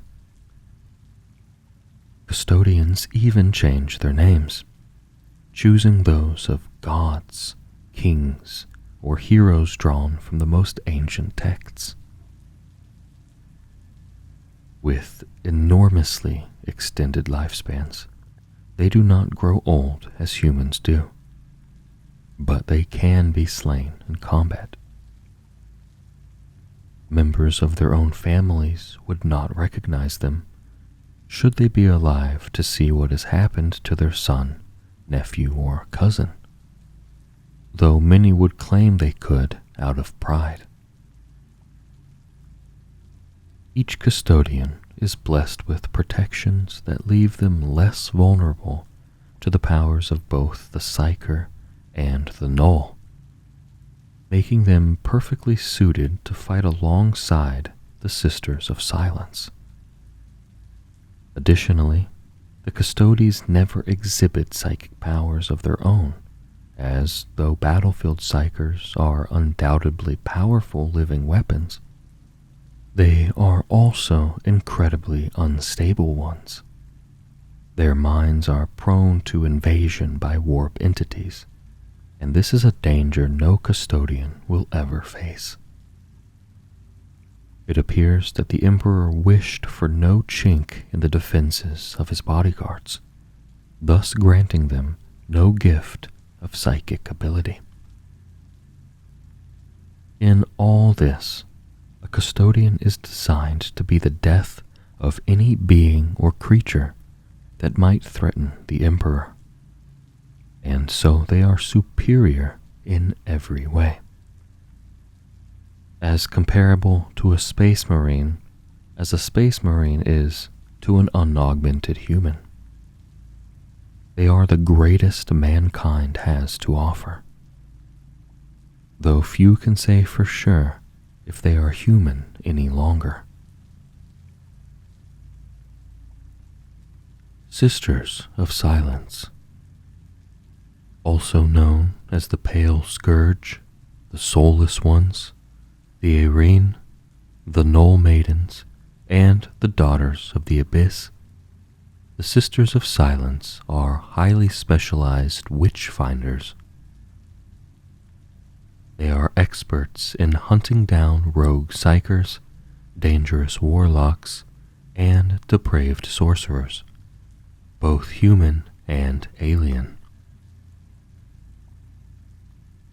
Their remit to hunt down magi and witches ensures that they are constantly at war, for these nefarious foes dwell everywhere. Hardened warriors all, they pronounce the Emperor's judgment with bolt, flame, and blade. Every member of the Silent Sisterhood has the pariah gene, and is thus what the Imperium refers to as a pariah, null, or blank. 1 in a trillion, pariahs appear to have no presence in the warp. They are, for all intents and purposes, soulless. Rather than a flickering light in the Imperium, as most human souls are said to be, a blank soul is more like a yawning void, a black pit of nothingness that devours the unlight of the warp. To psychers, whose presence and sensitivity in the warp is greater than that of others, this makes the Sisters of Silence anathema. The mere presence of one of these gnolls is soul-draining. The psycher's connection to the warp breaks down, and their spells and power dissipate and fail. In real space, being soulless does not make a blank some kind of harmless automaton. Instead, they have a tangible effect on others. Those around them who aren't psychers still recoil in their presence. It is as if the body reacts in a preternatural way to something it knows is contrary to the natural order of existence. This effect makes the Sisters of Silence feared on an instinctive level, and gives them enormous advantages in both battle and interrogation, though it is made difficult for them to secure allies in the Imperium's endless internal political squabbles. The origins of the Sisters of Silence are even more mysterious than those of the Custodians. Some scholars contend that the Emperor, being such a powerful psychic being, would never have initiated the creation of a warrior order of gnolls. Others argue that only a being with his foresight and wisdom could have done such a thing. All sources are fragmentary at best, and often quote distant and lost works. Most of the Silent Sisterhood's early achievements, if any record was made in the first place, are now forgotten or dismissed as apocrypha, though the limited sources agree that the Sisters had access to areas only the Emperor and the Custodes could enter. Regardless of their origins, it seems obvious that the purpose of the Silent Sisterhood's formation was to hunt down and capture, or eliminate, psychers of all kinds throughout the Imperium. They have been nominally a part of the Adeptus Astra Telepathica for all of their existence, though in practice have always had a significant autonomy from this organization. The Sisters of Silence see to their own recruitment, finding the strongest blanks on their own missions or being given them by rogue traders and other shady operatives. Even such strong-willed individuals seek to dispose of blanks as quickly as possible. These novices are subjected to the harshest training regimens and tests of loyalty. They take the vow of tranquility upon completion of their training, in which they swear eternal duty and silence. None doubt the Silent Sisterhood played a role in the Horror's heresy, and what sources remain often obliquely allude to them fighting alongside the Emperor's custodians. What is clear is that they fell from grace in that terrible conflict's aftermath. Their numbers were much reduced by the fighting, and many of those that survived were scattered or lost. Without the Emperor to support them, and with the custodians looking inward after their failure to protect the master of mankind, the natural aversion many felt towards blanks led the Sisters' political enemies to drive them out of positions of influence. With their numbers so depleted and spread out, they lacked the strength to assert themselves against the growing power of the ecclesiarchy. which argued that soulless creatures could not possibly have faith. For years, many of those who had been aware of the Silent Sisterhood's existence believed the order to have been disbanded. They were wrong. The Hallowed Vaults. The talons of the Emperor have permission to access gene-sealed vaults and adamantine-shielded archive bunkers deep beneath the Himalaic shelf that are closed to all others. To protect them is just one of the many responsibilities held by these ancient and esoteric orders. Their duties are varied, specialized, and fathomless in their complexity. Should they fail, the consequences for the Imperium would be beyond disastrous. Thus, they are never allowed a moment of laxity or introspection. The most learned of Imperial historiators cannot even imagine what treasures and horrors are kept within the Imperial Palace's vaults, archives, and jails. There are more chambers and cells than anyone can name, and much of what lies therein is so dreadful that they could bring about the fall of humanity, or shatter the sanity of any unaugmented human that learned of them. Relics of the dark age of technology, such as the Lament of Unreason and the Black Parapet of Rai Thalin, and the hideous Tri-Blight Amulet, are kept under physically charged lock and key, behind meters-thick slabs of gene-sealed adamantine that are covered in runic wards. There are also Xenos artifacts, some all that remains of civilizations that became extinct millions of years ago. The vaults not only hold artifacts and relics, however, they also hold beings. It That Craves, Subject 11, and One of the Fell are but a handful of thousands. At times, the Custodes have even had to hold back the horrifying denizens of the rune-locked vaults from breaking free of their imprisonment. Only the Adeptus Custodes may decide who can have an audience with the Emperor.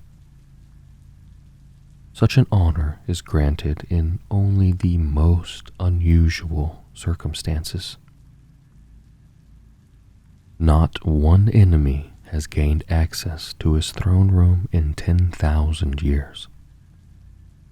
This responsibility falls to the Companions, a 300-strong force of custodians who serve as the direct bodyguards of the Emperor.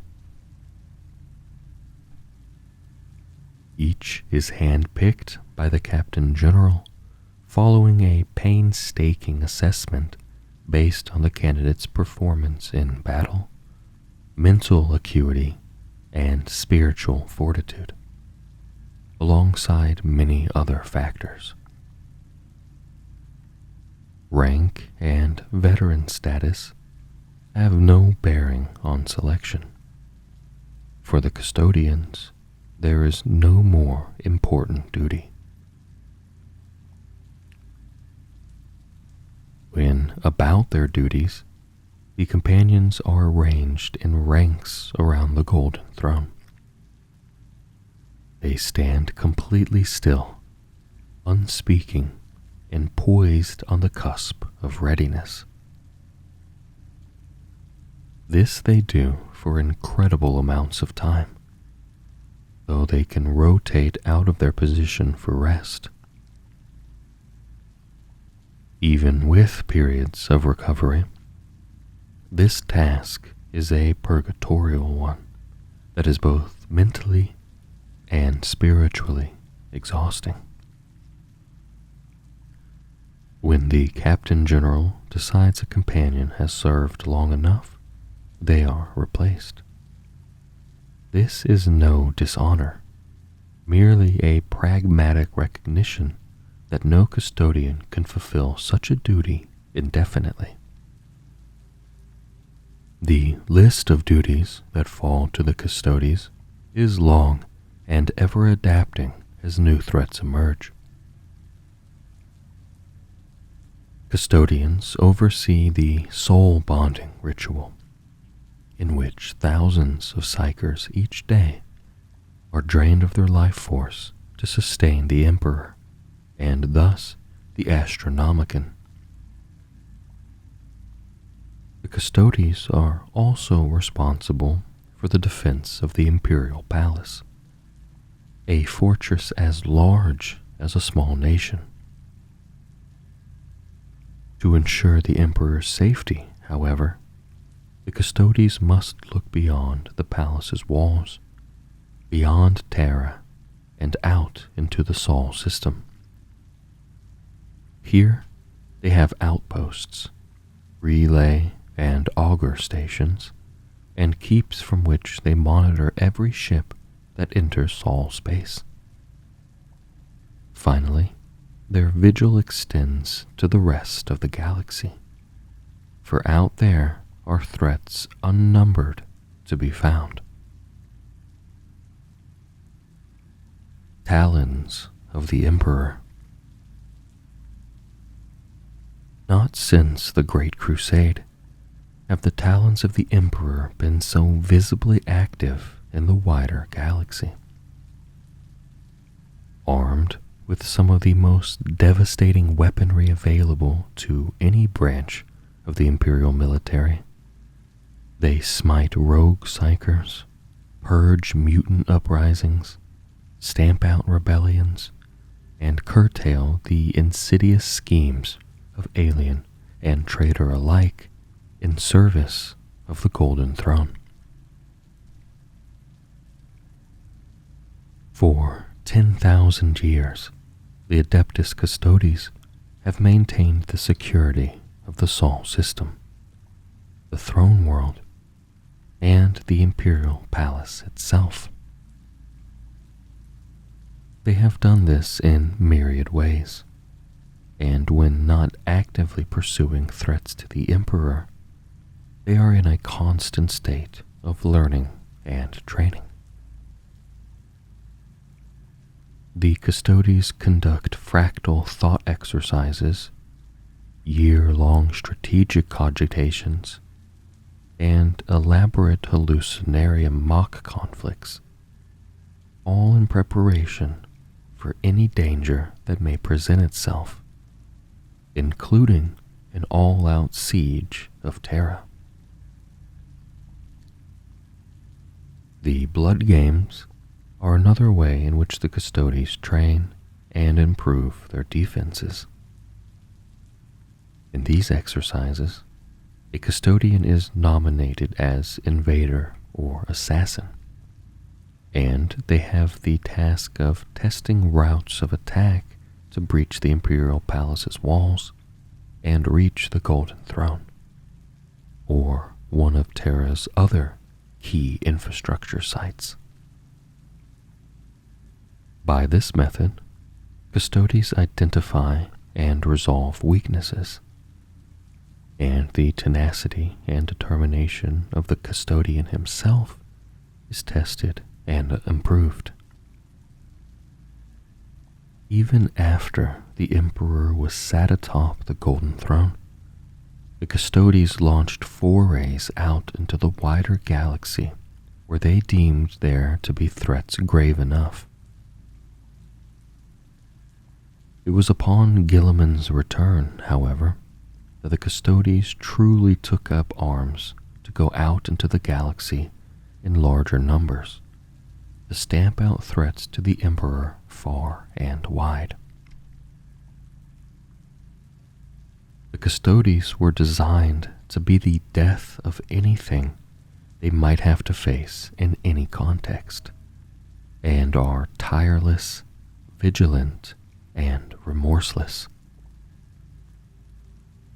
When they strike, they can annihilate foes much greater in number, and who have advantage of supply, defensive walls, and geographic position.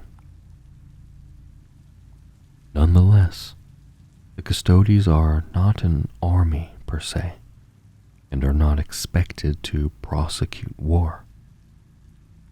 Instead, their purpose is to utterly dominate any battle zone they fight in. They are a paramilitary force, not a strategic one, created to serve as bodyguards and eliminators of specific threats.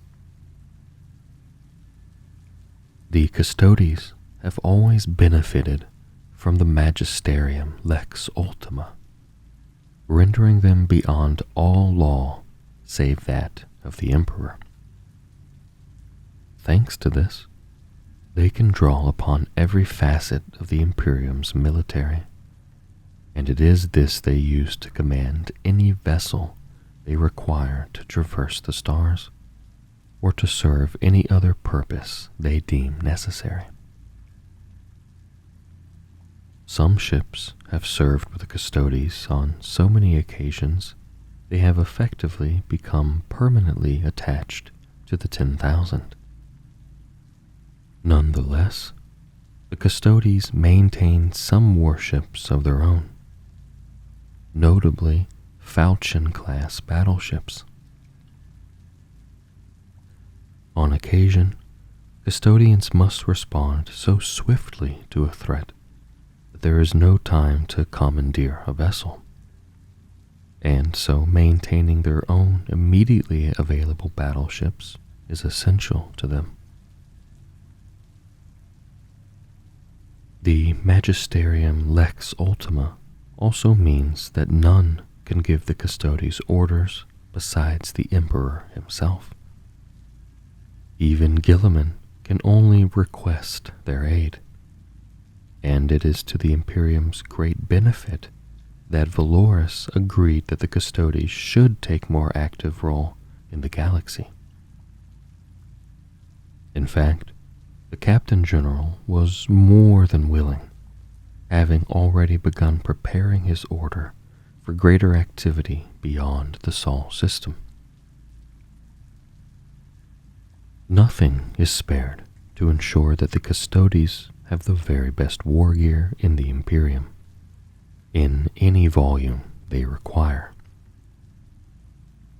In acquiring their vast arsenal of weaponry, the Custodes have no regard whatsoever for the amount of resources required, nor the rarity of the components necessary. They are armed deliberately to be able to deal with threats both within the realm of mankind and without. Being better equipped in every way imaginable is just one way in which the Custodes assure their superiority. Every Custodian's weapons are handcrafted especially for him by entire generations of hereditary artisans, whose families have only ever worked for the Custodes. These craftsmen themselves have been gene-forged to enhance traits of dexterity and extreme patience, which improve their skills even further. Every weapon and piece of war gear is an individual masterwork and a sublime example of craftsmanship. In addition to incredible efficacy in battle, every weapon is a work of art, decorated with unique flourishes and designs.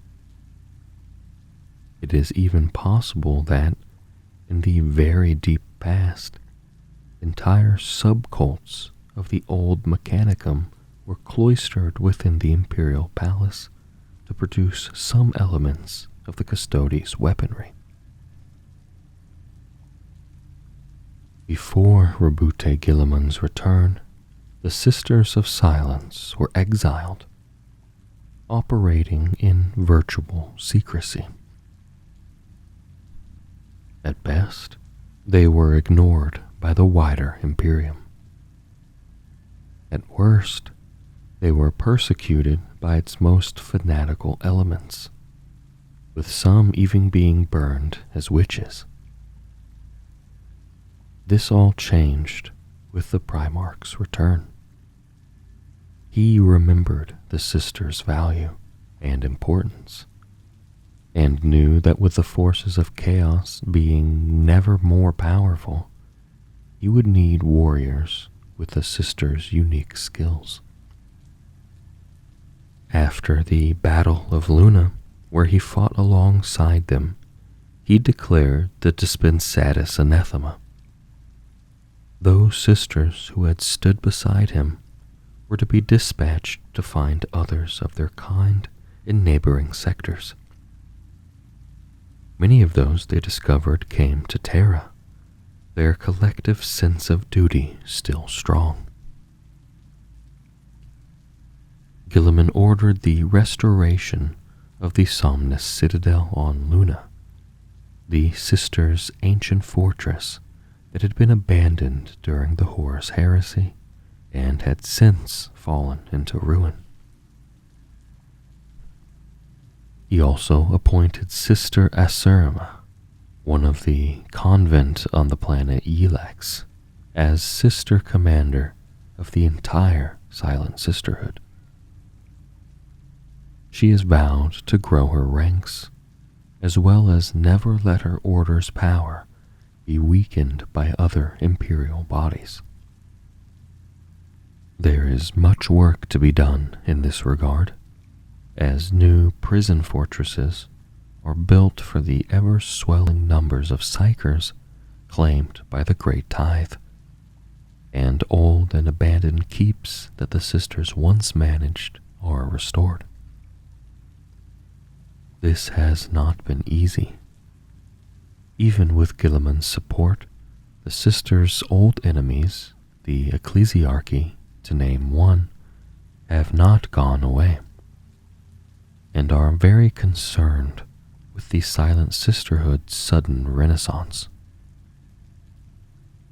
The Sisters of Silence have played a significant role in the Indominus Crusade, with a portion of their number joining every fleet. Their strange powers, which they can project if circumstances demand, calm the tumultuous energies of the warp. Their ships race to relieve worlds beleaguered by the threat of the Psyker, and the sisters' increased activity in the galaxy has led to the slaughter of countless warlocks and witches, both traitor and alien alike. As the number of the Psychers seems to have grown, the Sisters of Silence have come into their own. They are immune to empiric power. Their minds cannot be taken over, their bodies cannot be possessed, and their perceptions cannot be altered by psychic influence. Many sisters fight alongside the Adeptus Custodes of the Torchbearer fleets, rapidly moving forces whose sole purpose is to seek out Space Marine chapters and give them the secrets of Belisarius Call's Primaris technology. The Silent Sisterhood is quickly earning a reputation for indispensability amongst Imperial command. On countless occasions, the sisters have prevented armadas from being consumed by the warp on dangerous journeys, or turned the tide in battles thought lost to the forces of the arch-enemy.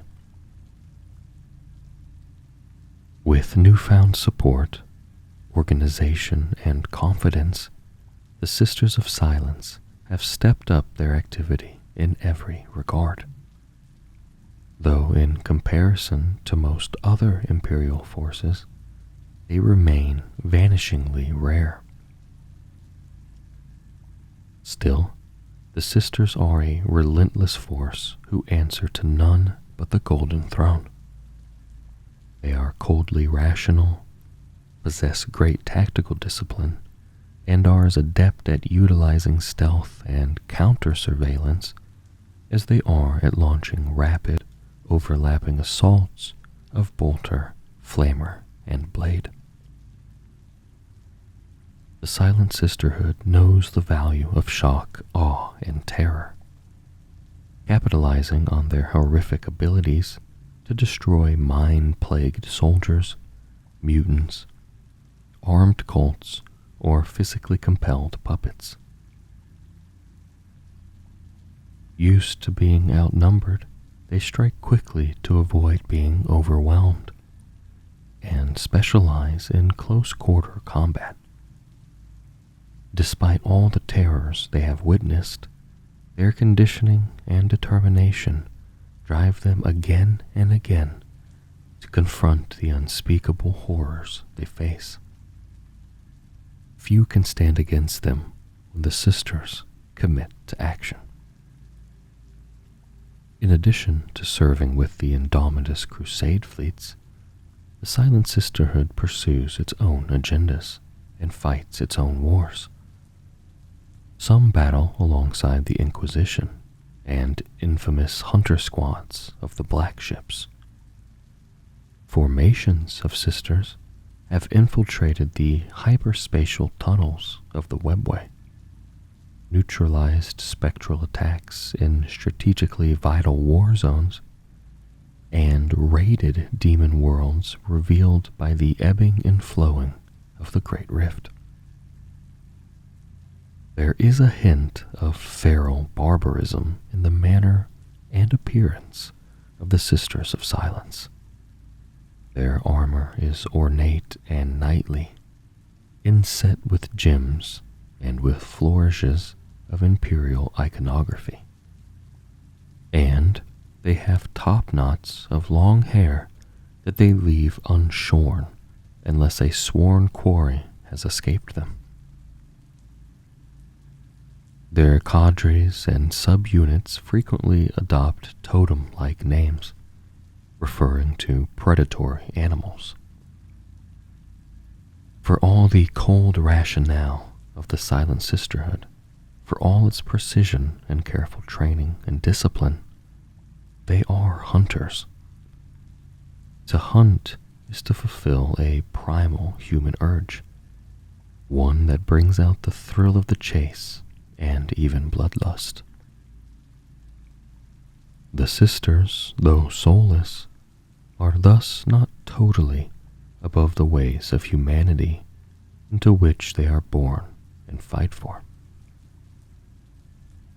In the era Indomitus, much of the Silent Sisterhood's more esoteric weaponry, that with which it prosecuted its missions during the Great Crusade, have long been since lost to time. One of Sister Commander Osurma's priority is to rearm. The Sisters of Silence once had vast amounts of technology that was never even heard of, let alone used outside of their ranks. Past Sisters had access to vast arrays of psi negation and disruption technology, as well as bespoke vehicles and other assets, some of which were rumored to have been fashioned by the Emperor himself. The equipment the Sisters still have is, as it always was, extremely resource-intensive. The required materials are rare and obscure, and even harder to acquire in quantity since the emergence of the Great Rift.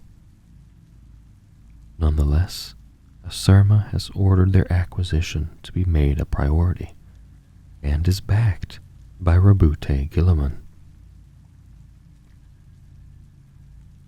Trajan Valorous, Captain General, Chief Custodian, First of the 10,000. Many claim that Trajan Valorous is the greatest warrior who have ever held the title of Captain General, one of the most powerful military appointments in the Imperium. Valorous is responsible for the overall defense of the Sol system, Terra, and the Emperor himself.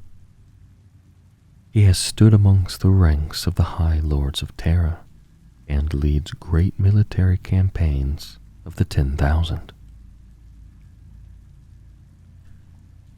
Trajan Valorous seems to have been marked for greatness from early on, having completed 2 blood games within the first 10 years of his service.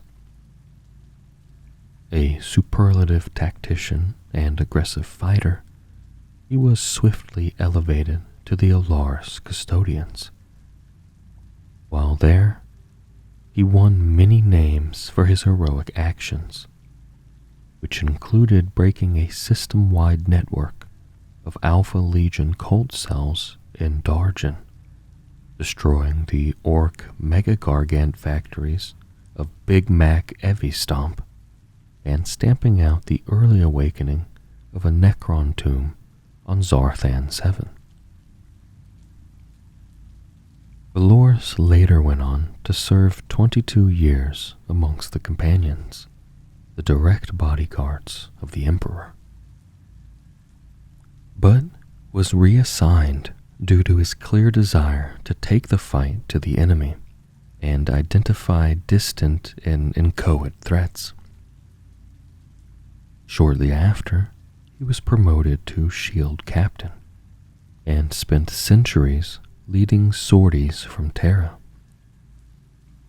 Recognizing his aggression as a potential source of inefficiency, Valorous honed his temperament, deliberately matching his fierceness with comprehensive foreknowledge, which he did in part by cultivating networks of informants all over the Imperium.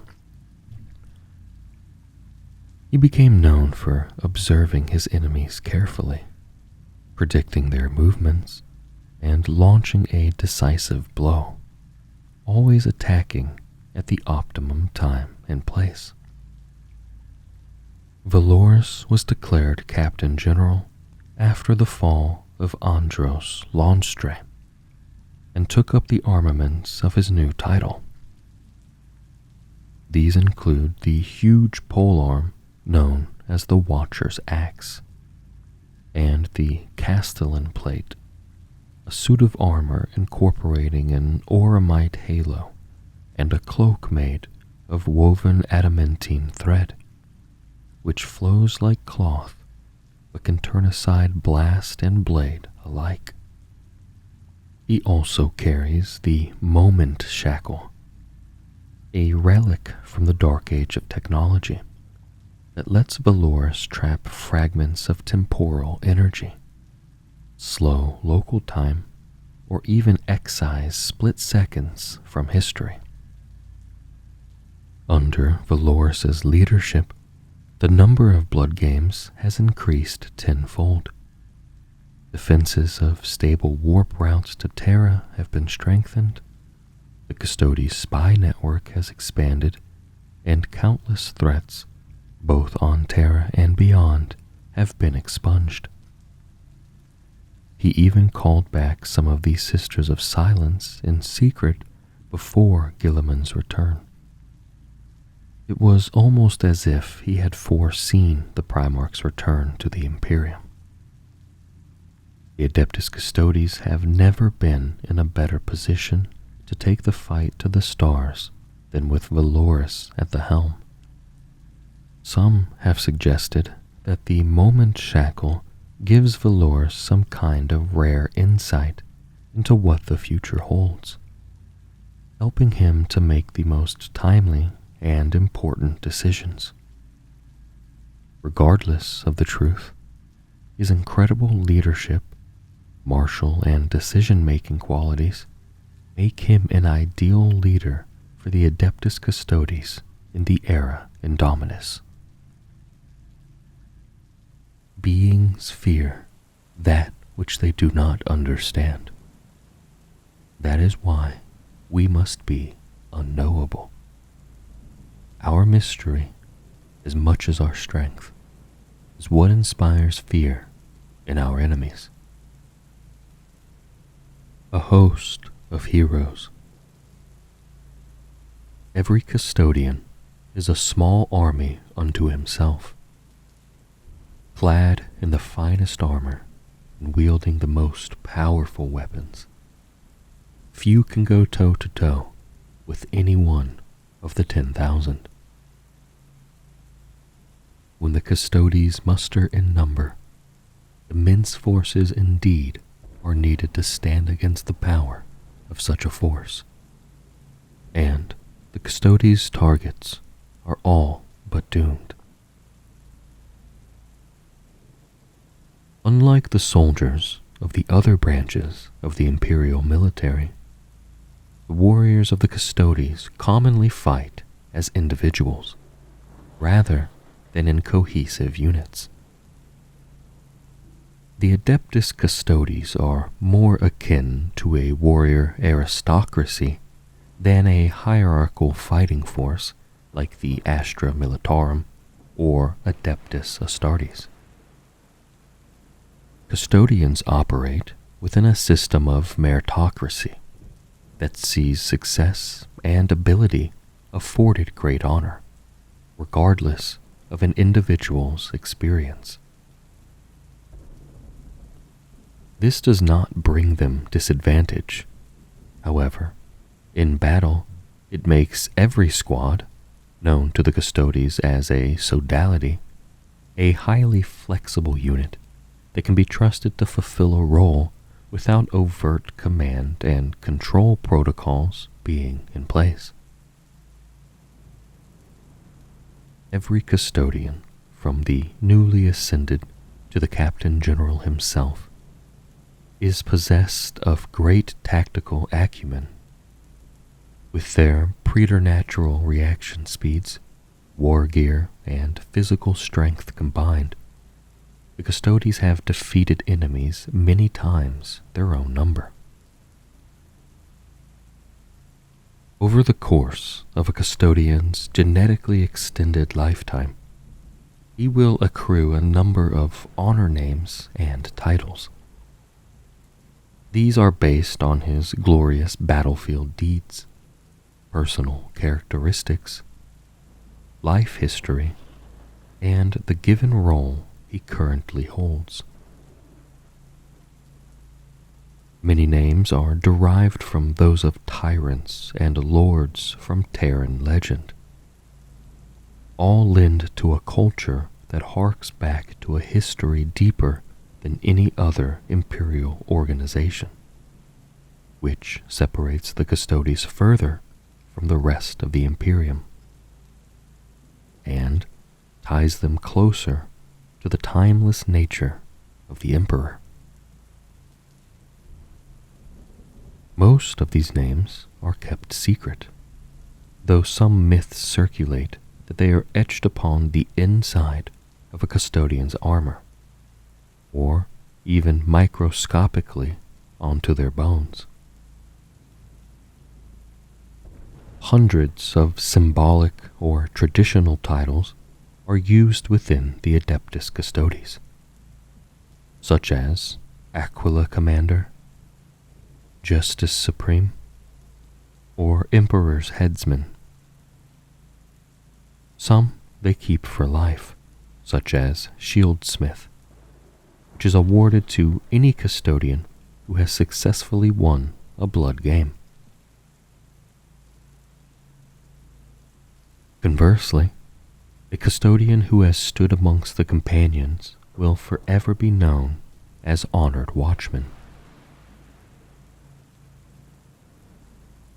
The Custodes organization is Byzantine and ancient, with much of its structure, disposition, and regulation kept secret. The custodian's ranks are stratified and highly complex, and much of the reason for this is to deliberately misdirect those who wish to learn more about how they operate. Though part of the reason is the slow evolution of the organization. Even the most senior Imperial officials can only garner the barest scraps of information about how the Custodes organize themselves. And that is only what the 10,000 use publicly when fighting alongside other Imperial formations. The organization structure itself is unlike anything within the Imperium, with numerous overlapping orders and chambers. Many of these esoteric groups are as ceremonial in nature as they are indications of battlefield formations or functions.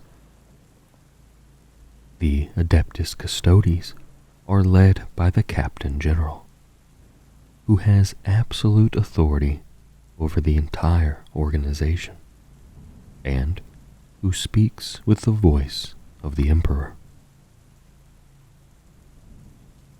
He is advised by the Custodian Tribunate, 10 veteran warriors who are among the keenest minds after the Captain General in the 10,000. They must serve for at least 10 years, though their memberships is rotated periodically to prevent complacency and to ensure fresh wisdom comes to the fore. To join the Tribunate, a custodian must have earned 10 names and won 3 great victories. During their time of service, no member of the Tribunate takes to the battlefield unless in the most extreme circumstances. Their entire focus is supporting the Captain General in strategic and diplomatic matters. Most Custodes belong to one of 5 broad orders. Though not battle formations, they are ceremonial groupings that date back millennia. The Hykanatoi order contains the main strength of the Custodes, and do not typically possess any obvious battlefield specialism. Alaris custodians and other heavy units that can function as shock troops are often a part of the Theranatoi order. A key function of the Adeptus Custodes has always been speed. They once had to be ready to accompany the Emperor wherever he went, and they must remain capable of responding to new threats with incredible fury.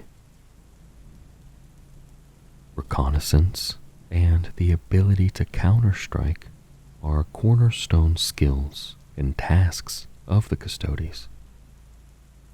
And the Cataphractoi order has been an instrumental part of that.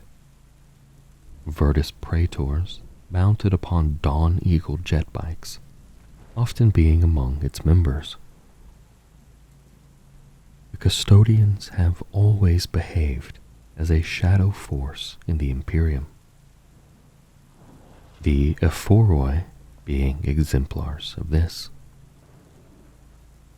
They have carried out missions of vital import to the Emperor's security for thousands of years, and their network of spies and contacts are enormous. Many Custodes are involved in the process of carrying out covert missions on the Emperor's behalf, including counter-surveillance and assassination. The smallest order is the Moritoi, the honored dead who walked. These are the Adeptus Custodes dreadnoughts, combat walkers with fallen custodes interred within, and they have much experience and wisdom.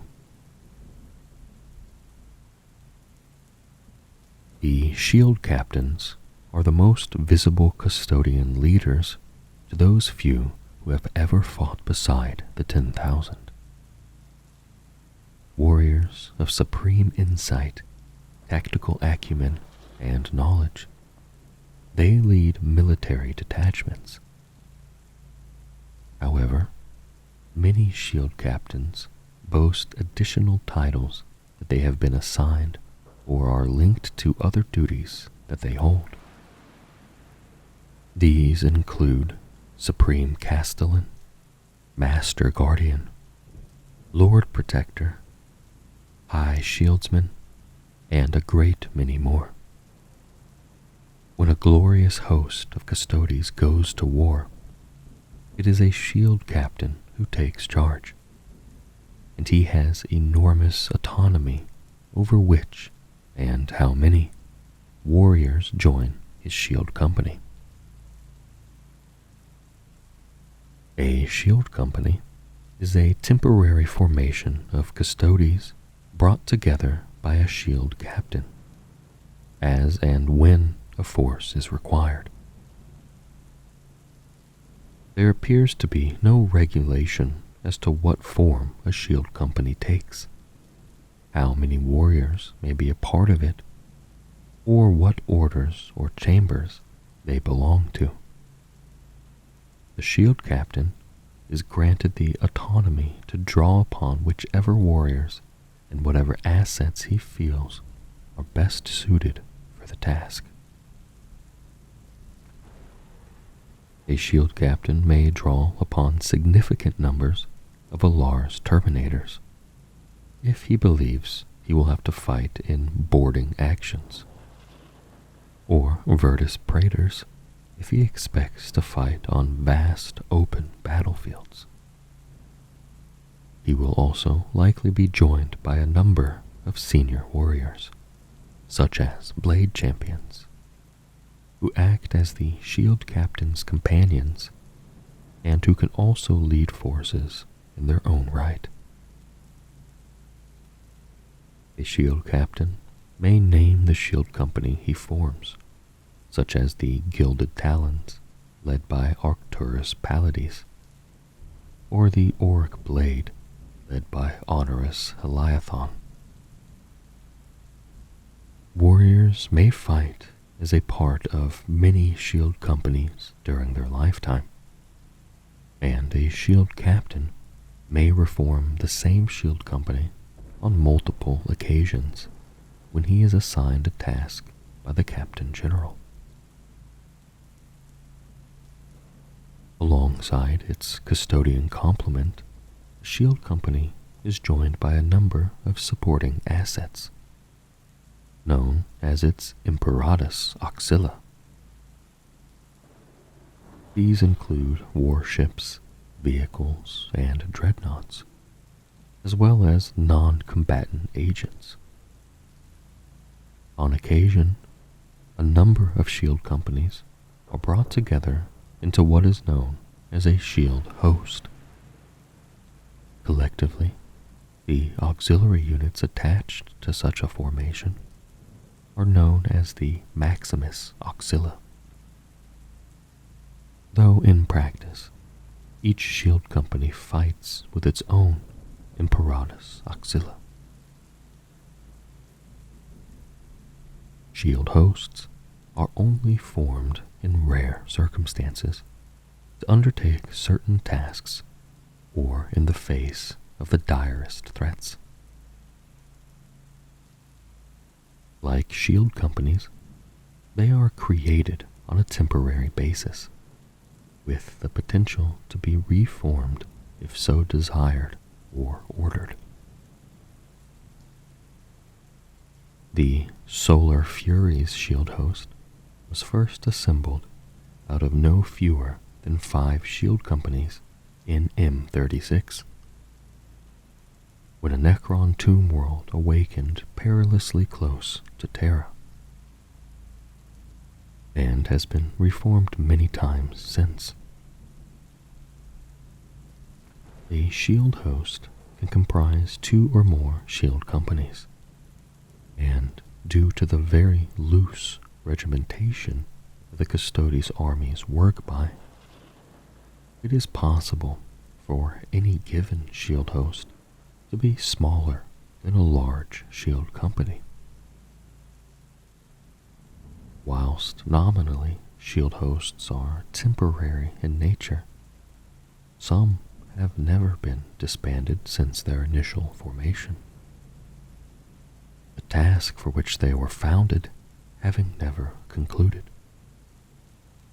Such permanent institutions include the Shadow Keepers, guarding the deepest vaults of the Imperial Palace,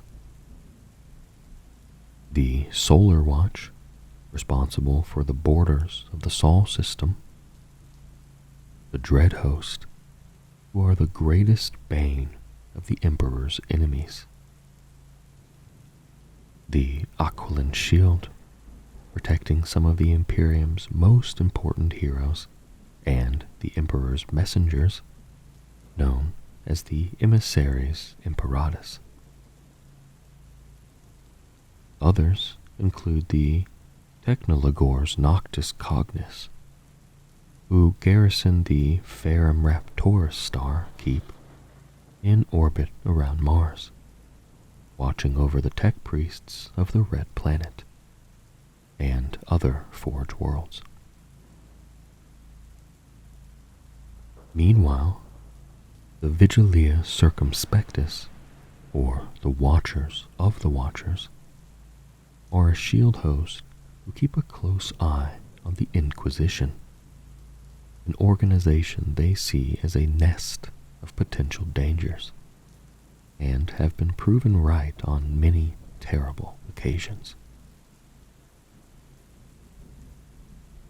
A shield host is commanded by the shield captains of all its shield companies, who on occasion fight together on the battlefield. The Golden Brothers, Heralds 3, and the 7 Shields are but 3 examples of groups of shield captains who have won renown throughout the Custodes' history.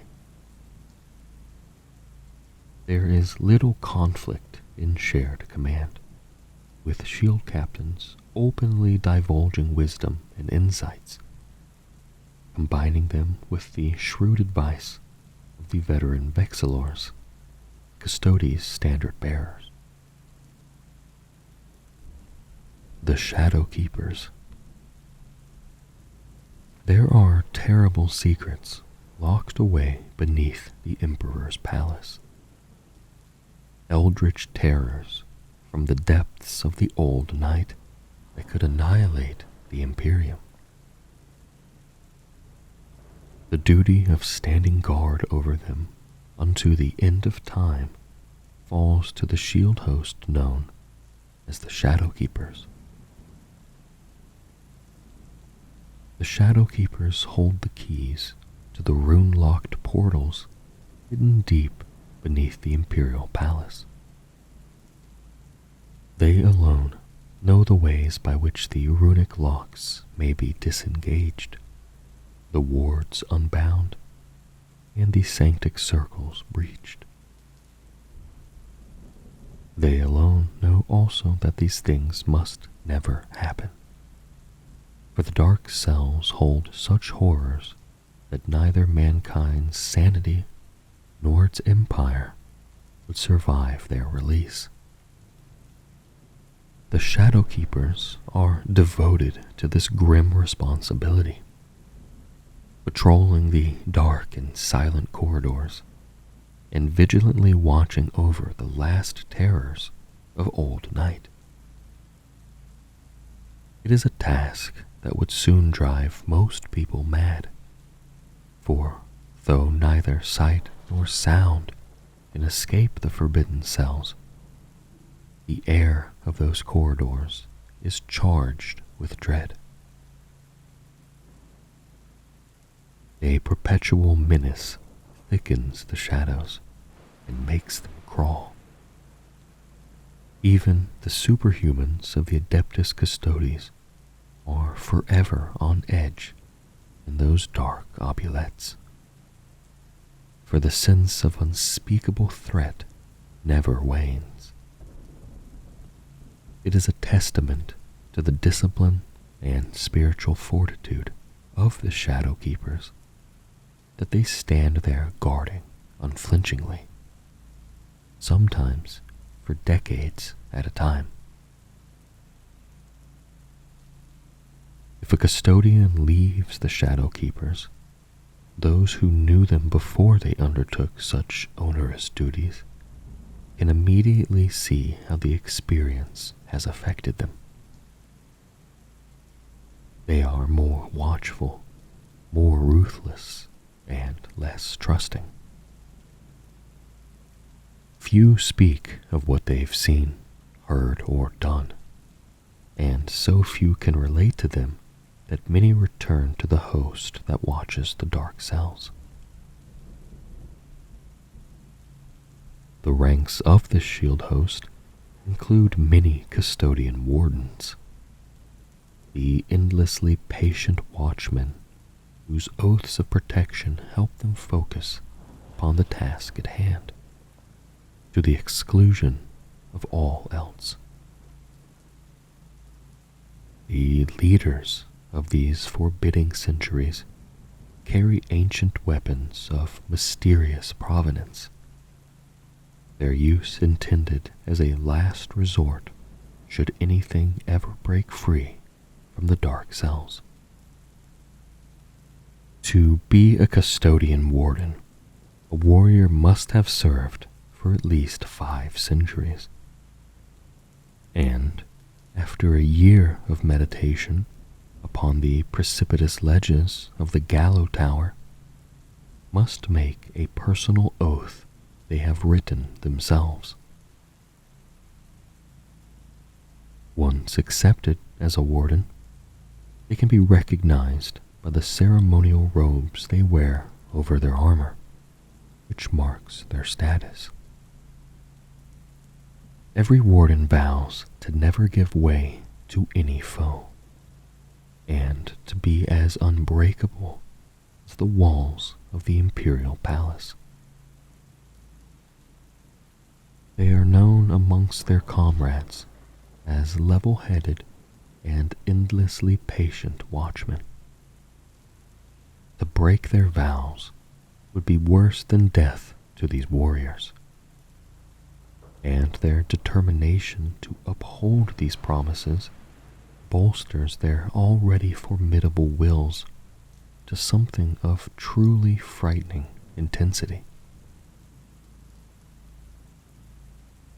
For 10,000 years, the Shadow Keepers have performed their duty. Yet, the coming of the Great Rift changed everything. With the power of chaos spilling raw and seething into the spaces between the stars, new abominations have come to light. Worse still are the cells that stand suddenly empty. The entities and artifacts once contained within, spirited away by some unholy force to curse the galaxy once more. Fearing the consequences of this, the Shadow Keepers have sent more warriors than ever before out into the galaxy.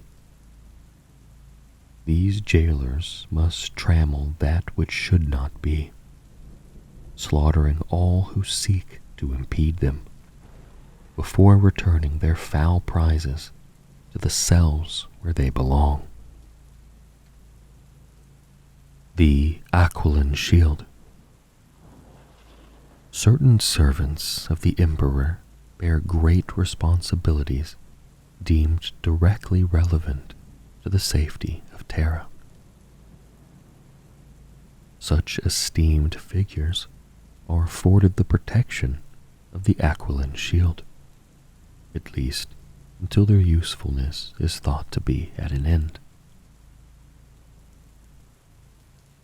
As the doom-scryers of the Imperial Palace sift through the tides of the Imperium for warnings of disaster, they also take note of those who, through example, thought, or deed, are likely to avert such catastrophes before they threaten the Golden Throne.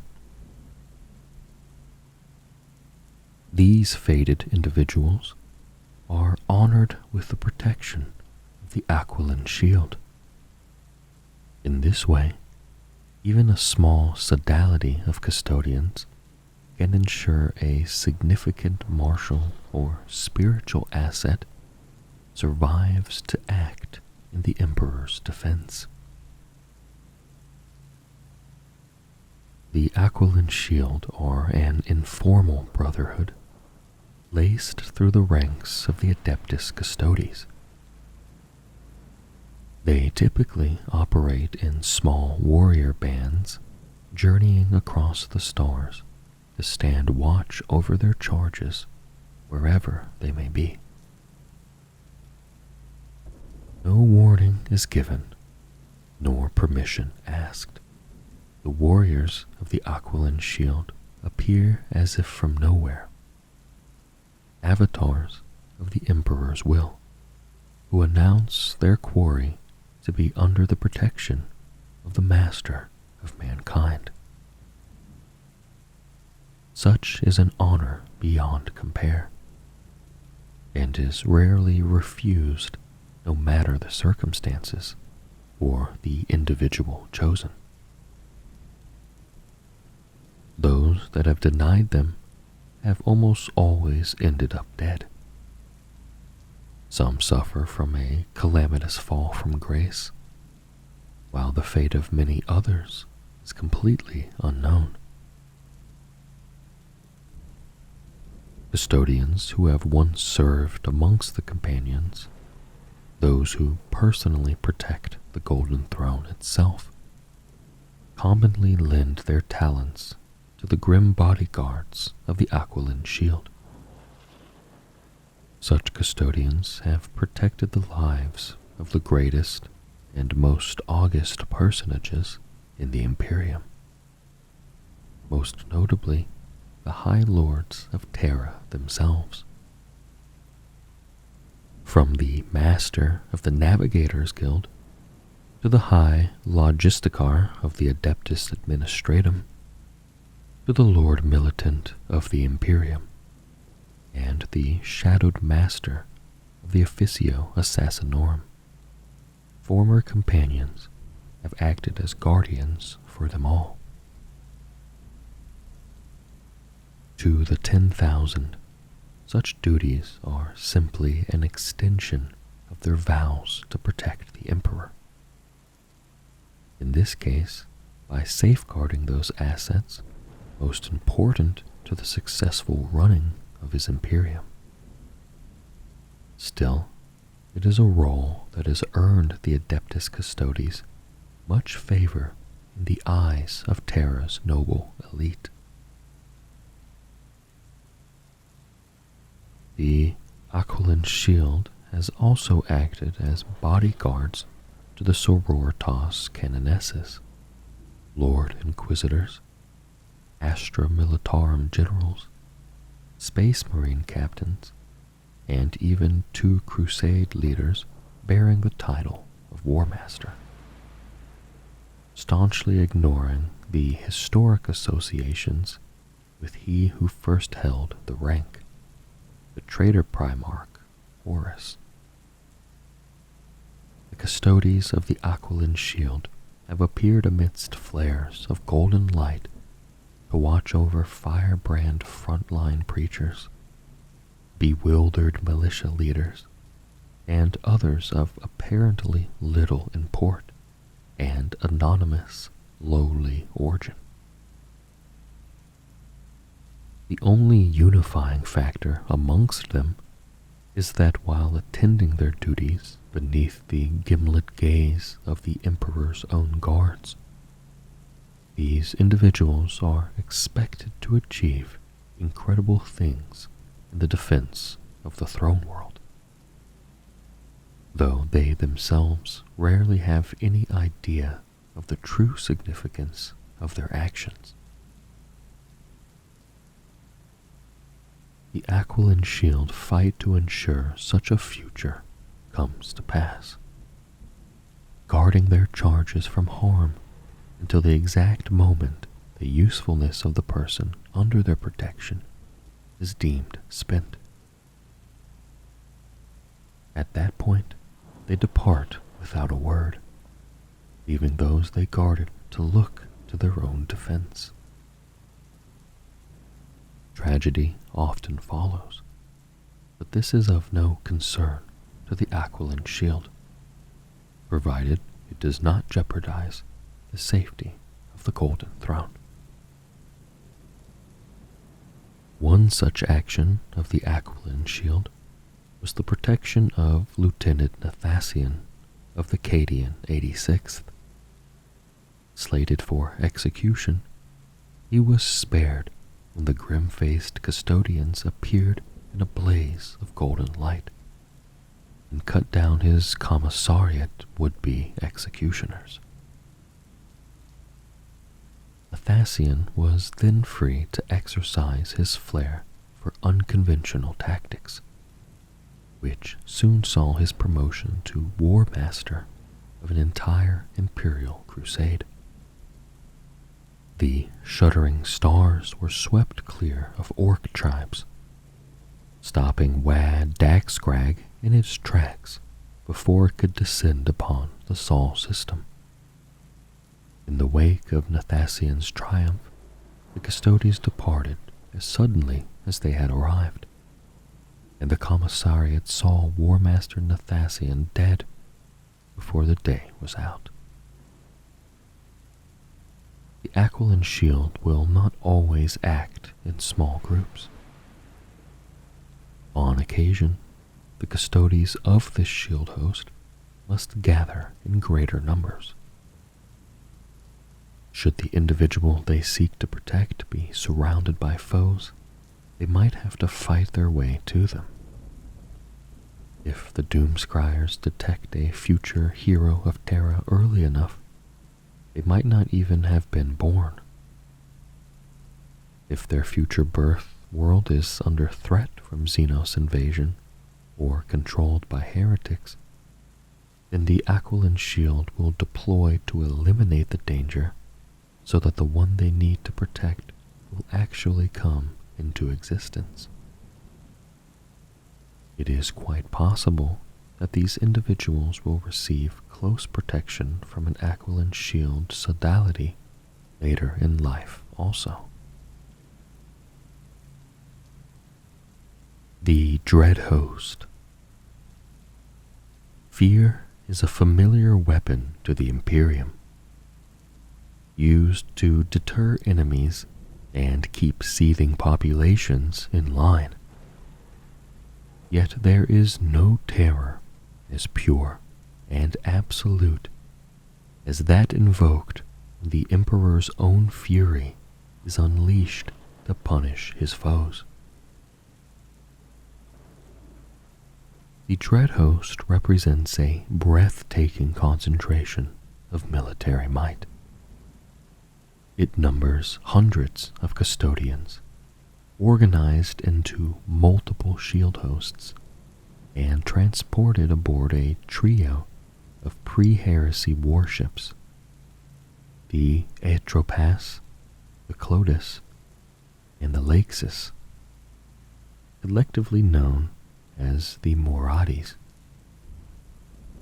The nature of this army is simple.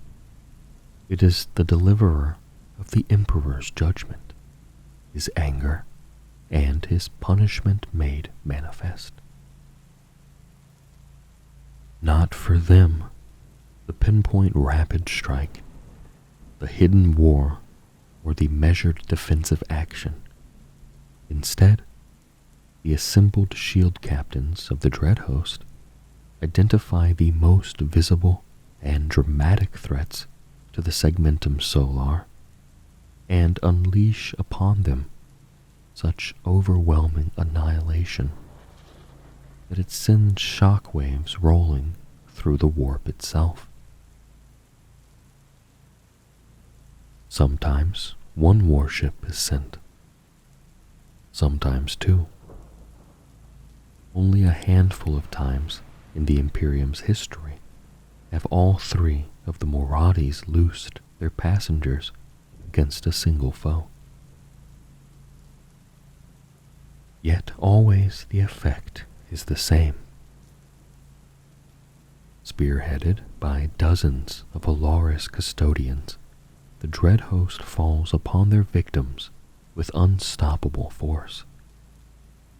They slaughter the enemy's warriors and reduce their war engines to wreckage. They cast down false idols and set them aflame. They topple their foes' cities, sunder their strongholds, butcher their allies, and decimate their followers.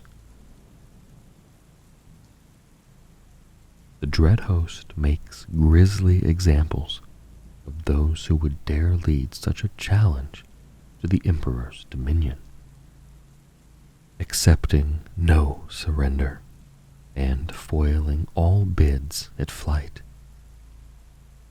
By the time the Dread Host is finished, nothing remains of their luckless victims but the gruesome tales of their inevitable demise at the Emperor's hand. The Dread Host have smashed unruly orc-wise, obliterated rebellious star systems, and crushed defiant traitor crusades. They have fought against enemies thousands of times their number, and humbled them through strategy, speed, and strength. With every campaign, they spread the terror of the Emperor's wrath. The breathtaking bloodshed and absolute destruction they leave in their wake has dissuaded hundreds of uprisings and invasions before they could even begin. The expertly crafted suits of Terminator armor worn by Alaris custodians have a worth measured in worlds. They are driven by magnetomic generator shrines, articulated with Leonis-class accutators, and made up of layers of ormite and adamantine. Despite the armor's enormous weight, the custodians within retains full mobility and speed. Alaris custodians are hand-picked from the most belligerent of the 10,000, and relish fighting in the most dangerous battles. Their killer instincts and wrath are honed to a fine point, though their aggression is fully leashed to their will. Wherever they strike, they cleave enemies in two, blow them apart with grenades, or stun them with salvos of projectiles that unleash bursts of electro-exorcist chaff. So aggressive and heroic are these warriors that when the situation demands, they have been known to splinter their units entirely to fight as lone figures. They then eliminate key targets and sow anarchy before fresh Adeptus Custodes forces arrive to end the conflict. It is an effective tactic that has seen more than one heretic fortress fall from within. The Solar Watch. The Sol system is amongst the most heavily fortified of mankind's stellar holdings. The Adeptus Custodes consider its worlds, star forts, and space lanes to be extensions of their master's palace, and ensure they are guarded accordingly. From the vast orbital fortresses of Luna to the cloud keeps of Jupiter and the deep space star forts of the Halo Belt, humanity maintains hundreds of strongholds throughout the Sol system. Billions of weapons point menacingly into the dark gulfs of space, ready to unleash spectacular devastation upon any foolish enough to threaten mankind's seat of power. Armored towers and gargoyle-festooned bastions loom over every approach, sanctified against the foul machinations of the Emperor's many foes. Entire fleets of Imperial Navy ships prowl the space lanes, vigilant for the slightest threat. Yet perhaps the most formidable of all Terra's outer defensive measures are the custodians of the Solar Watch. Consisting of several shield companies, the Solar Watch swear binding oaths to keep guard over the outer bastions of the throne world. They see themselves as the first true line of defense for the Imperial Palace, and it is their duty to ensure that no external threat ever makes it as far as Terra. To this end, they constantly patrol routes between the worlds and void-born structures of the Sol system, ever vigilant for danger. Since the Battle of the Lion's Gate, Solar Watch have stepped up their activities. They have brought hundreds more agents working at augur stations and pilgrim sancti vetting docks into their employ.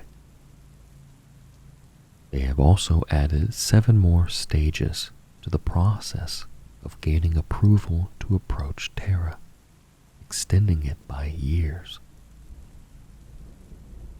The most significant change is their increased remit, which now extends to ensuring the security of the warp routes into Terra.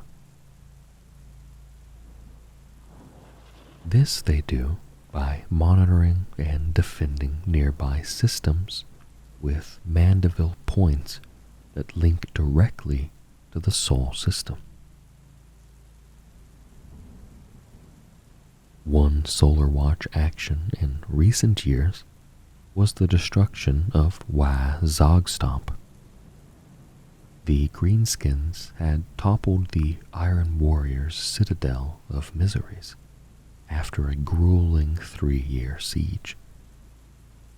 They grew massive and powerful on a diet of constant warfare and eluded powerful war engines.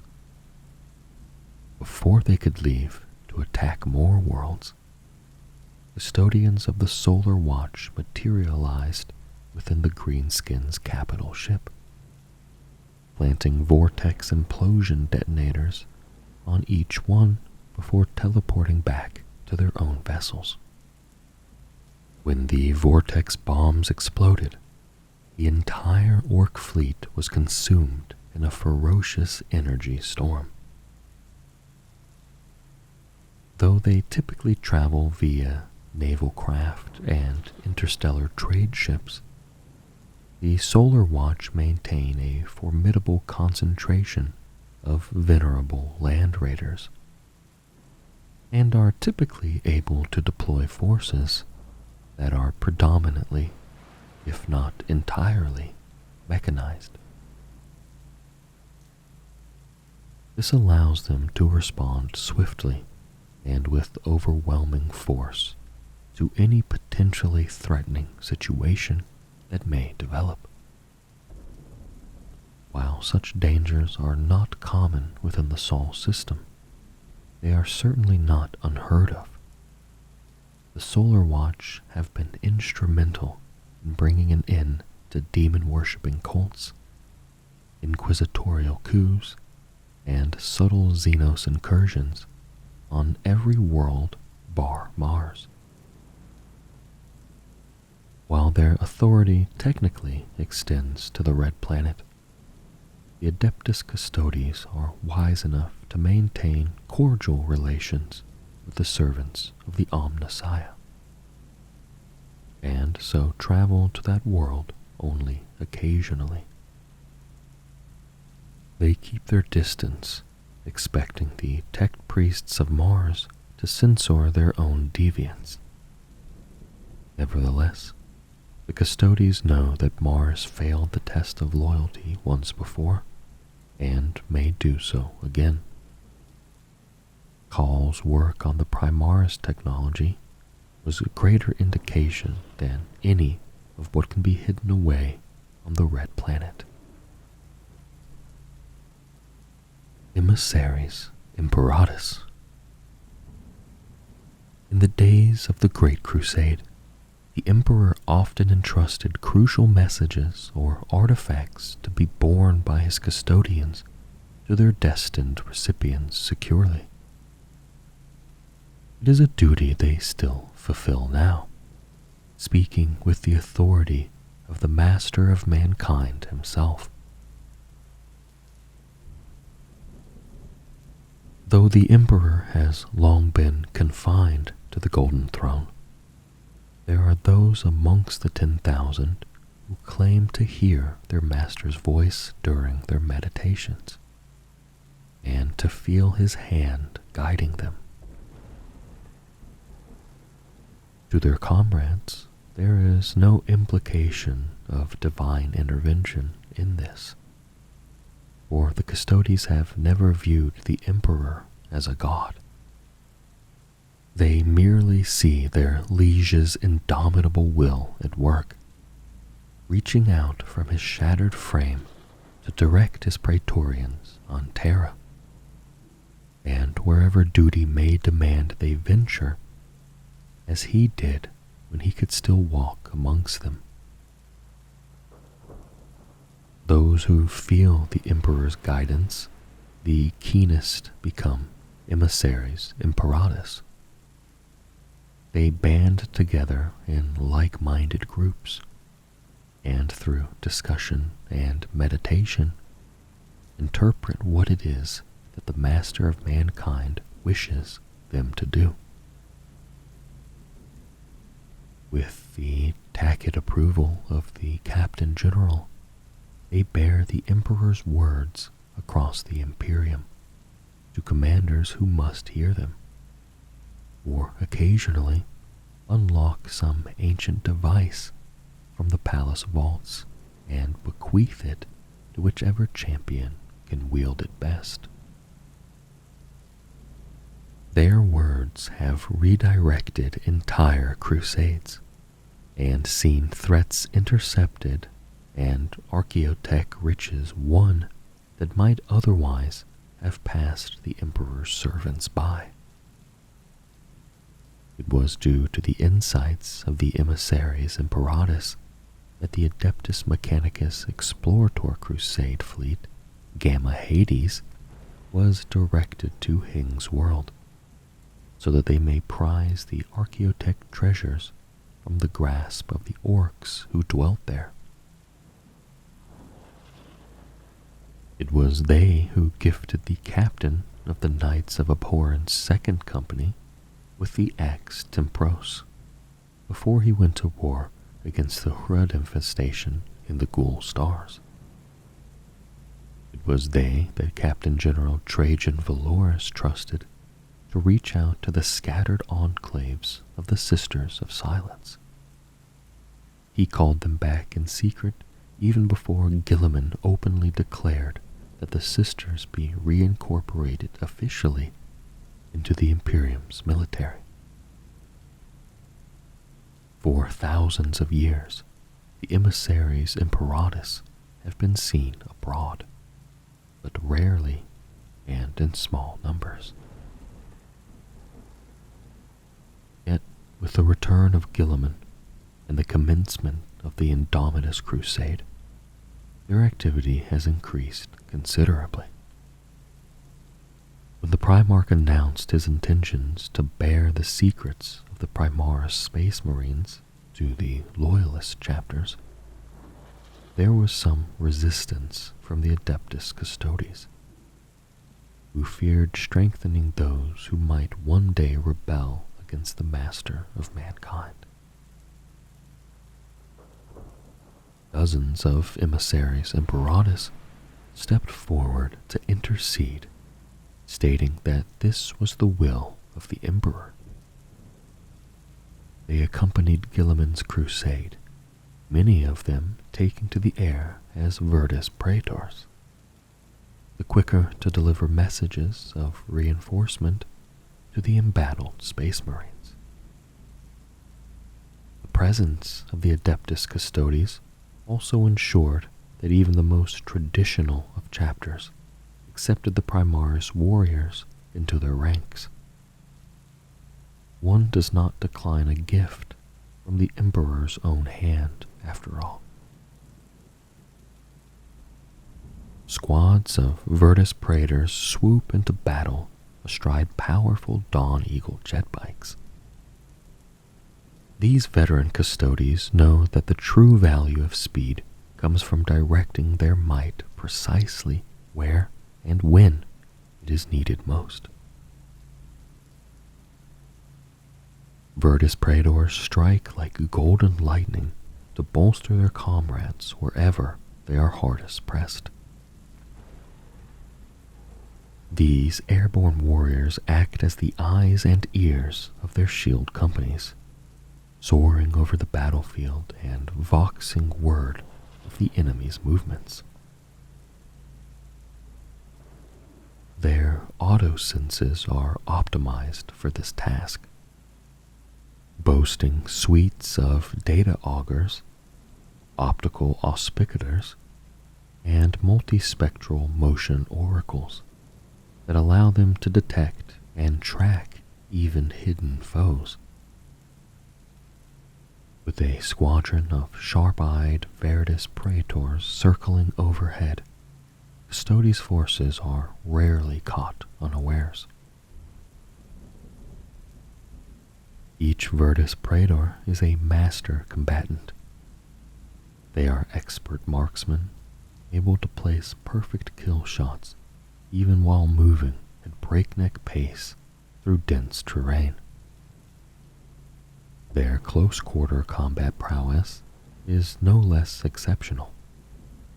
A Virtus Praetor can open the throat of a heavily armored foe in a single pass. They can also analyze even the most chaotic conflict in a heartbeat, reacting with incredible speed to evade obstacles and seize tactical opportunities. The exceptional skill of the Virtus Praetors is augmented by their superlative war gear, such as the enormous interceptor lances that they wield. Perfectly weighted, these fearsome weapons boast adamantine blades wreathed in disruptor fields. Virtus Praetors are masters of hit-and-run strikes, driving their lances clean through their precisely chosen targets before ripping them clear again as they speed past.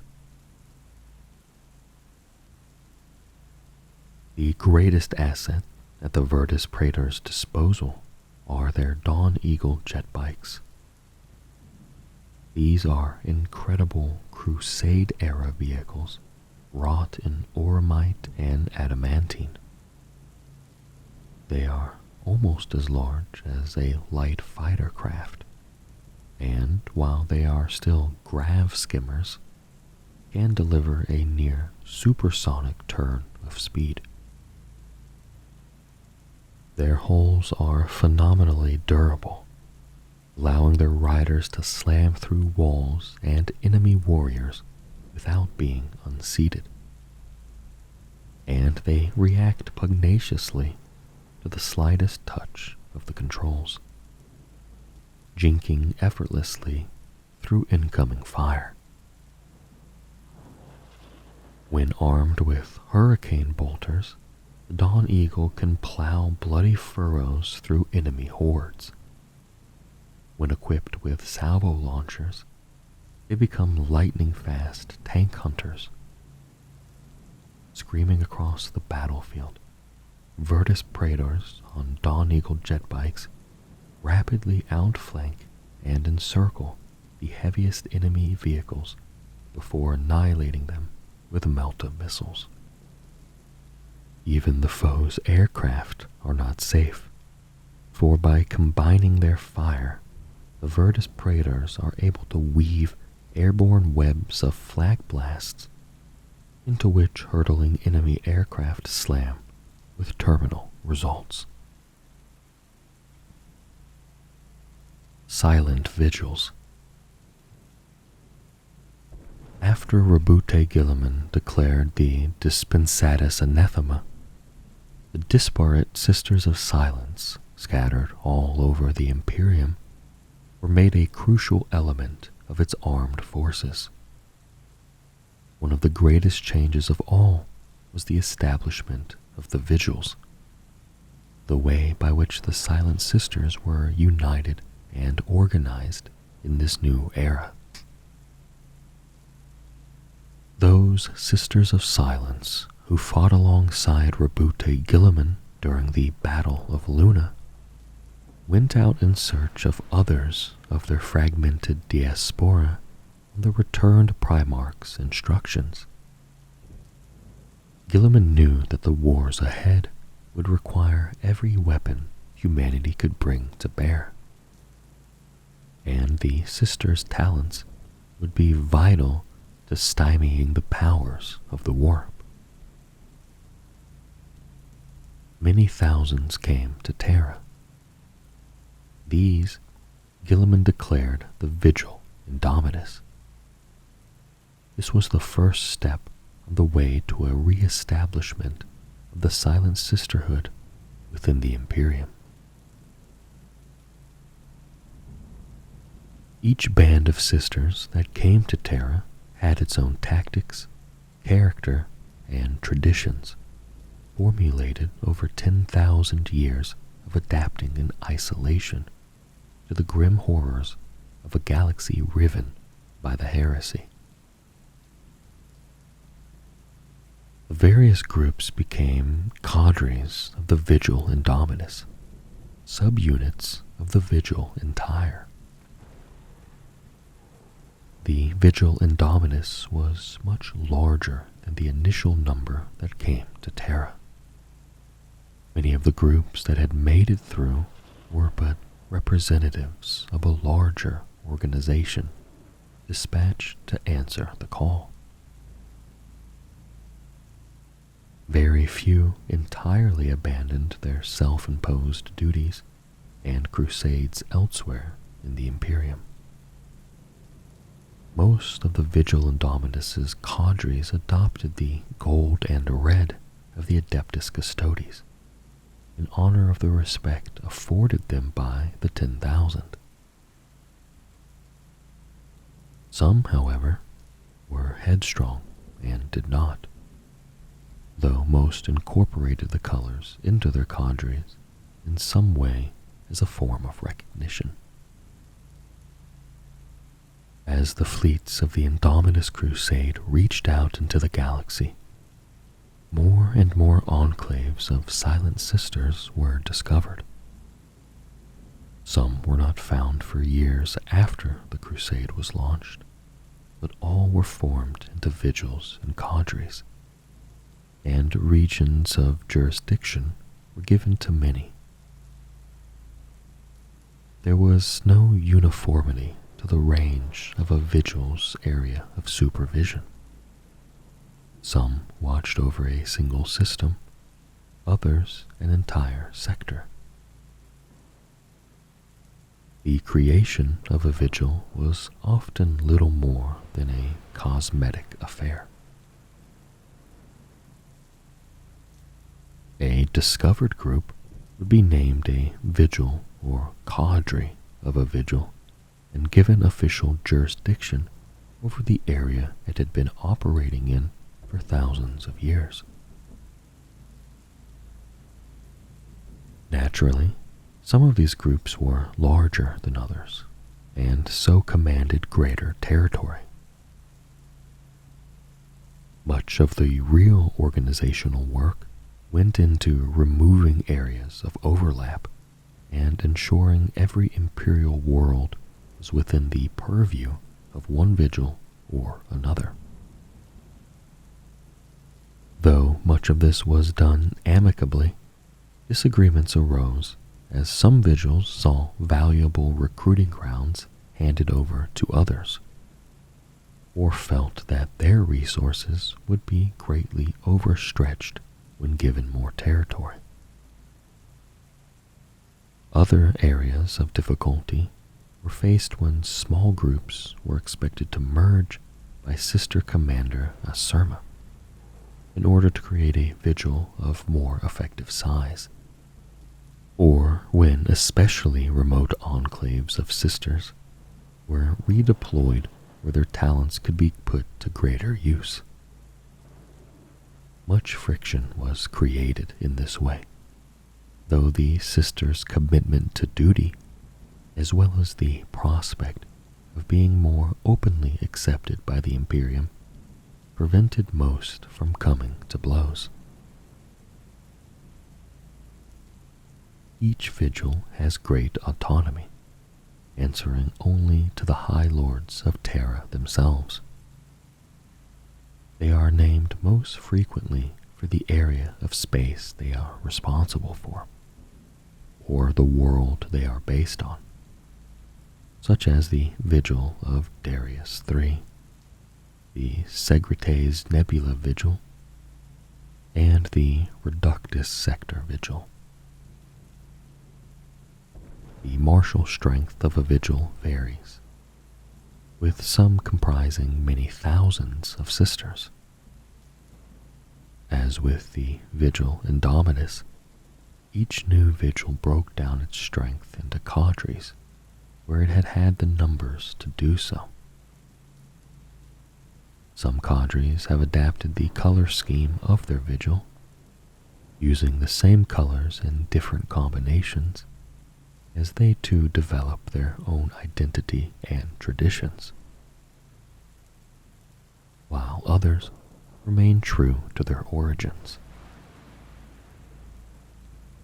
Most are also given unique designations, with some mixing coded meanings common to the Silent Sisterhood, and others remaining specific to their vigil. Many of these identities are totemic, even feral in their nature, such as the Bone Tigers of the Outer Solar Vigil, and the Steel Drakes of the Reductus Sector Vigil. Cadres have access to all the resources of their vigil, and though most can and do perform all the duties of the Sisters of Silence, some become specialized in particular tasks, investigating non-compliance with the Great Tithe, hunting fleeing psychers, or monitoring specific regions of space. Most vigils operate out of a fortified keep known as a spire convent. No two spire convents are identical and differ in form and layout according to the size, history, needs, and preferences of the vigil that uses them. The spire convent of the Vigil of Orshan's Belt is built into the former mountain lair of an orc chieftain slaughtered during the Horror's heresy. The Vigil of Hra-Vulan have adopted a city-sized mining rig that roves slowly across their home world on sets of tracks bigger than super-heavy tanks. The Stragathin 7 Vigil's spire convent is hidden beneath the ground, its corridors a cave network. The only sign of its presence is a ruined monastery sat atop a hillside, long forgotten by the barbaric native population. Though many vigils have a spire convent and a world they might consider their base of operations, at any one time many of their sisters are on the move, whether they are hunting, carrying out investigations, seconded to the black ships, or monitoring trade routes. With their order restored to a place of importance in the Imperium, it has become much easier for the Sisters of Silence to recruit and expand their numbers. Virtually every vigil is growing. The Great Tithe is one source, as the many people of many worlds cannot tell the difference between the powers of a blank and those of a psyker. Every sister is expected by her superiors to be on the lookout for potential recruits when conducting missions. And in this era of growth, it is a duty gladly undertaken by many. Some Silent Sisters even seek out pariahs who cannot join the Silent Sisterhood for reasons such as ailment. Such individuals are still dangerous in the hands of an enemy, and can serve instead as Kuluxis assassins or soul guardians in the Emperor's palace. The Sisters of Silence receive many recruits from Inquisitors, and it is rumored that the Sisterhood secretly guard certain bloodlines, and are husbanding many more of these than ever before.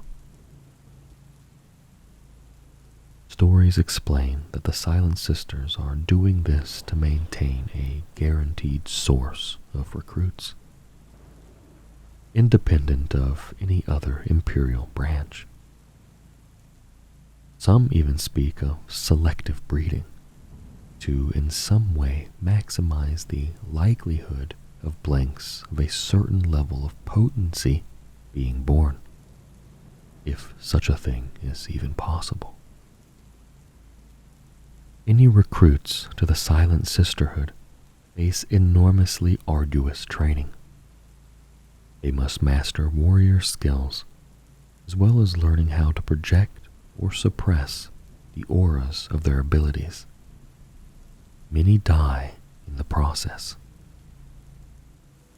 There are no more devout warriors to the God Emperor of mankind than the orders of the Adepta Sororitas.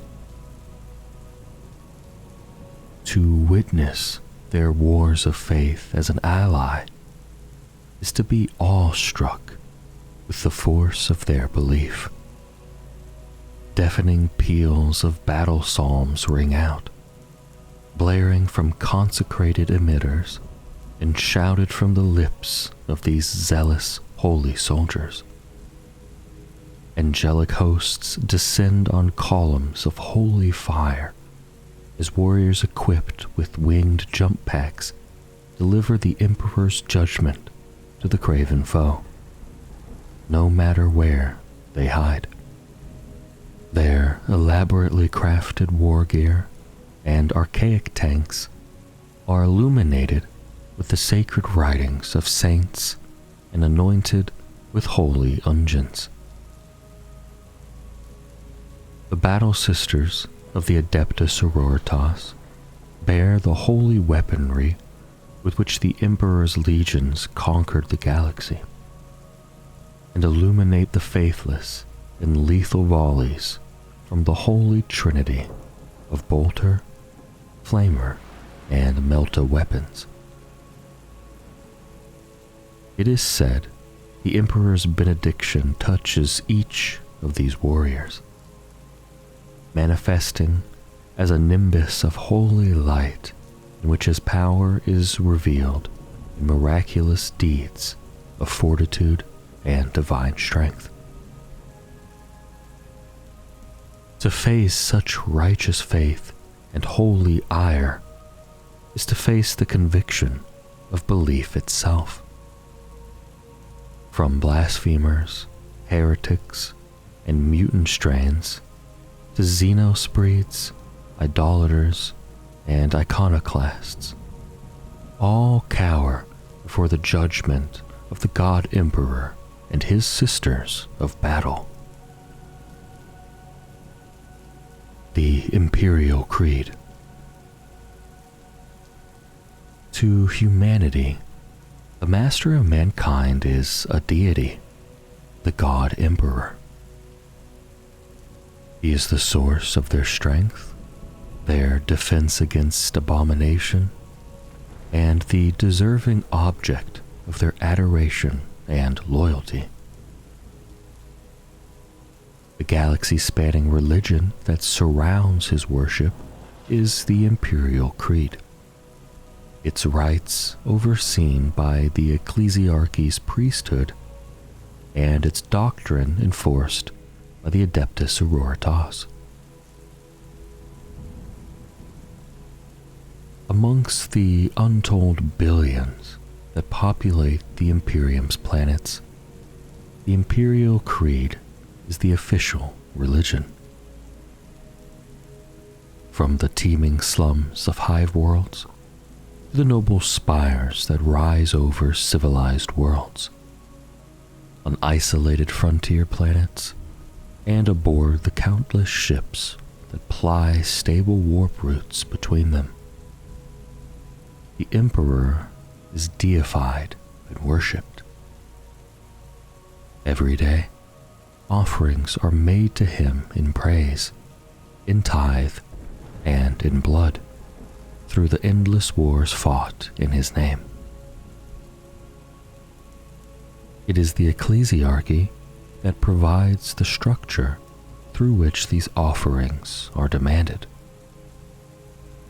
Known formally as the Adeptus Ministorum, the ecclesiarchy raise ostentatious temples and meager chapels, giant cathedrals that accommodate thousands, and shrines that house saintly relics, drawing pilgrims from many sectors away.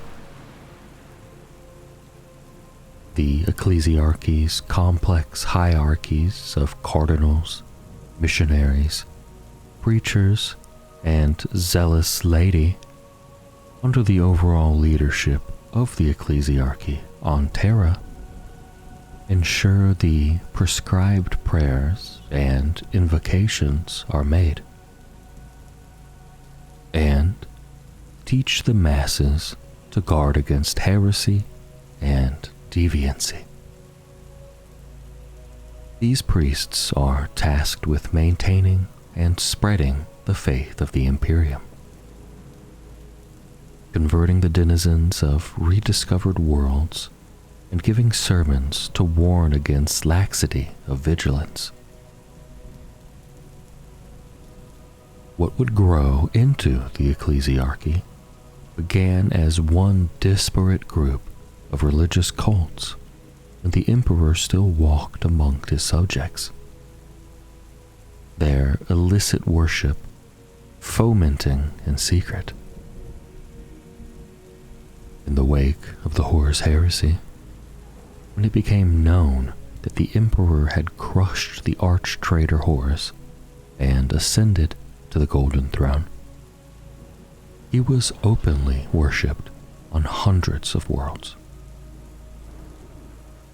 The nascent ecclesiarchy crushed or absorbed their rivals over many centuries, spreading to every strata of the imperial life before their recognition in M32 as the Imperium's official religious authority. How? Their influence and power is nigh on inescapable. From workers in munitorum complexes and sump-dwelling gangs, to cloistered bureaucratic scribes and guardsmen fighting on the front lines. Almost all of humanity is ingrained with the concept of the Emperor's divinity. They know the sweat and sacrifice needed to honor it, and fear more than anything the vengeful punishment for not meeting such requirements. The ecclesiarchy's priests keep a close watch on their congregations, ever alert to the seeds of heresy. Witchcraft and mutation are rooted out, and whole populations are whipped up into frenzied zealotry, incited to turn on anyone suspected of consorting with Xenos or demons. The Adeptus Ministorum has the authority to seize, painfully interrogate, and execute those it suspects of crimes against the imperial creed, often in the most horrific and public manner. Some heresies, however, run far deeper than individual blasphemers and isolated cells of impure cults. When widespread deviancy rears its head, when idolaters amass in armed rebellion, or the ecclesiarchy's sacred holdings are under threat, the Adepta Sororitas are unleashed in a storm of righteous fire. They stand as the Adeptus Ministorum's enforcers and its most zealous defenders. Commonly known as the Sisters of Battle, the Adepta Sororitas are the spiritual descendants of a warrior sect known as the Daughters of the Emperor. Rather than be disbanded upon their discovery by the ecclesiarchy, as most such sects were, their incredible skill and utmost dedication to the God Emperor were viewed as useful assets. During the reign of the then ecclesiarch, the notorious Goge Van Dyer, they rose to become the Adeptus Ministorum's elite holy warriors, under the leadership of their founding matriarchs. The Adepta Sororitas are upheld as the most pious of the imperial creed's adherents, fighting in its name to eradicate any who threaten the purity of mankind.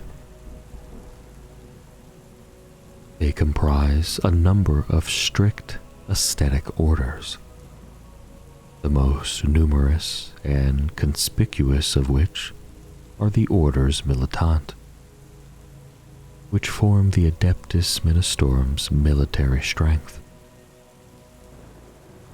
They project the ecclesiarchy's power through the Imperium from the halls of the ecclesiarchal palace on Terra to blood-soaked battlefields on countless worlds.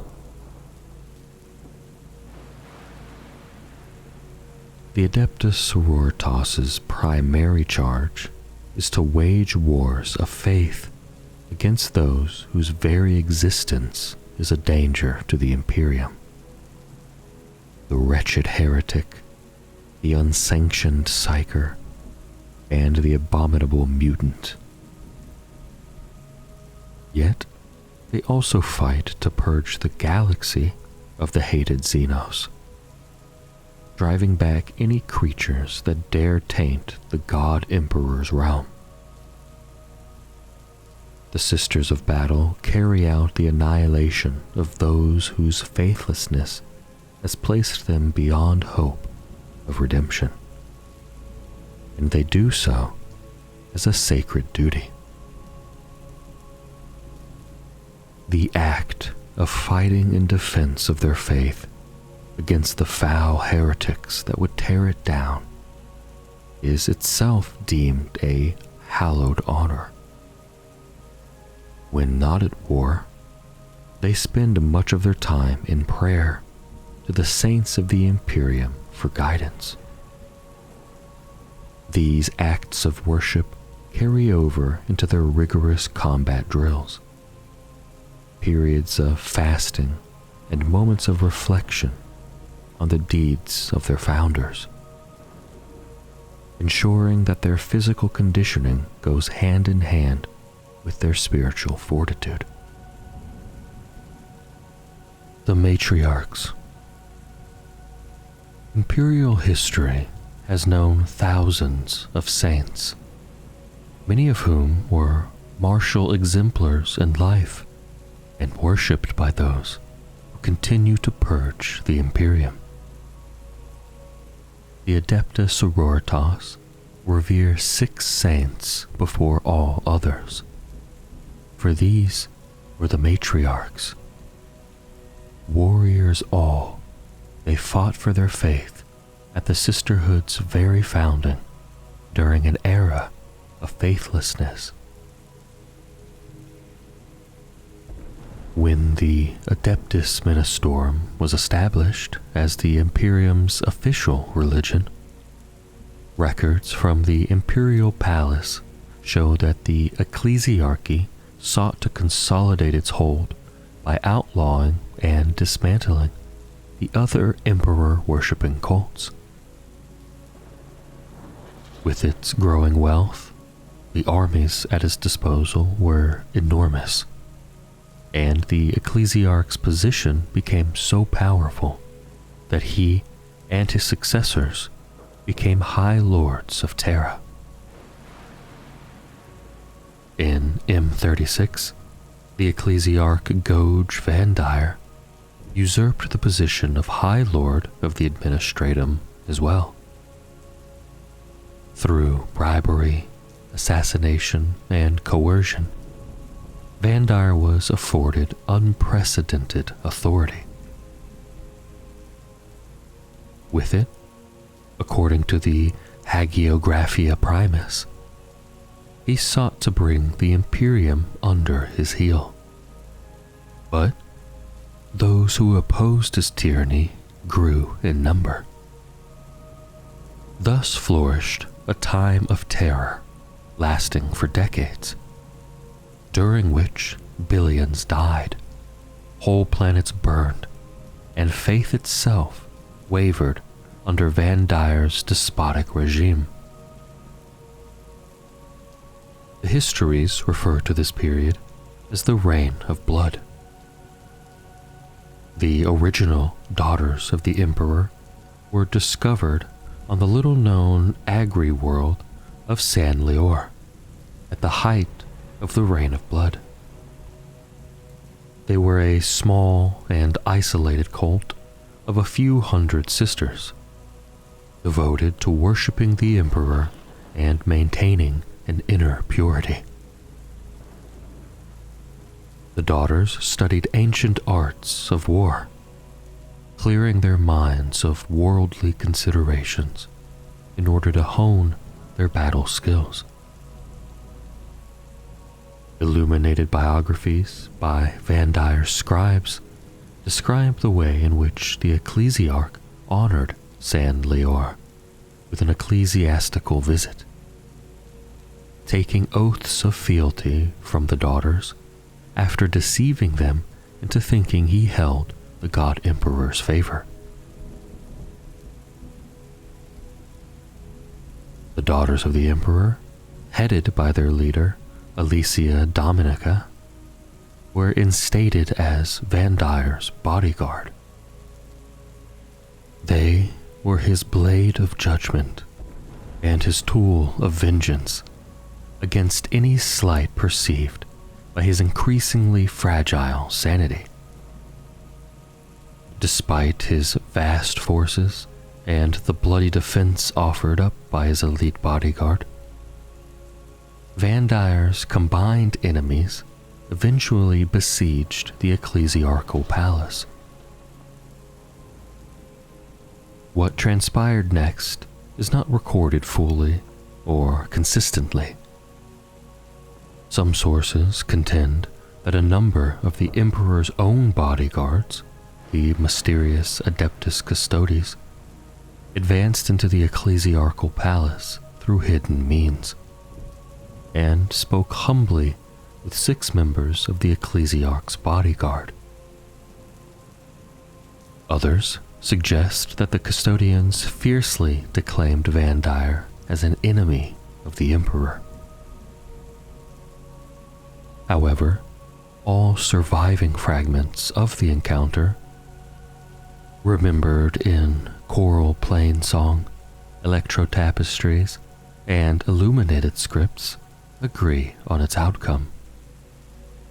Unable to sway the 6 devout bodyguards to abandon the insane ecclesiarch, the custodians led them through uncharted ways to the most sacred place on Terra, the chambers of the Golden Throne itself. Alicia Dominica and her sisters Catherine, Lucia, Mina, Silvana, and Arabella entered the chambers alone. None alive now, save the God Emperor himself, know what was imparted to them. Yet, when they returned to Vandire's side, Alicia denounced the High Lord's corruption to her order. Surrounded by her 5 senior warriors, she beheaded the mad priest with one fell blow of her blade. Morven Vol, Abbess Sanctorum of the Adepta Sororitas. Spiritual and military leadership of the Adepta Sororitas is vested in Morven Vol, the recently elevated Abbess Sanctorum. By her uncompromising command is the might of the Order's militant unleashed to scour worlds clean with the fire of her aggressive piety. Vol does not direct such crusades from afar, but plunges into battle at the forefront of the fight. Morven Vol issues her directives in clipped and severe tones, her young features always set in an expression of stern resolve.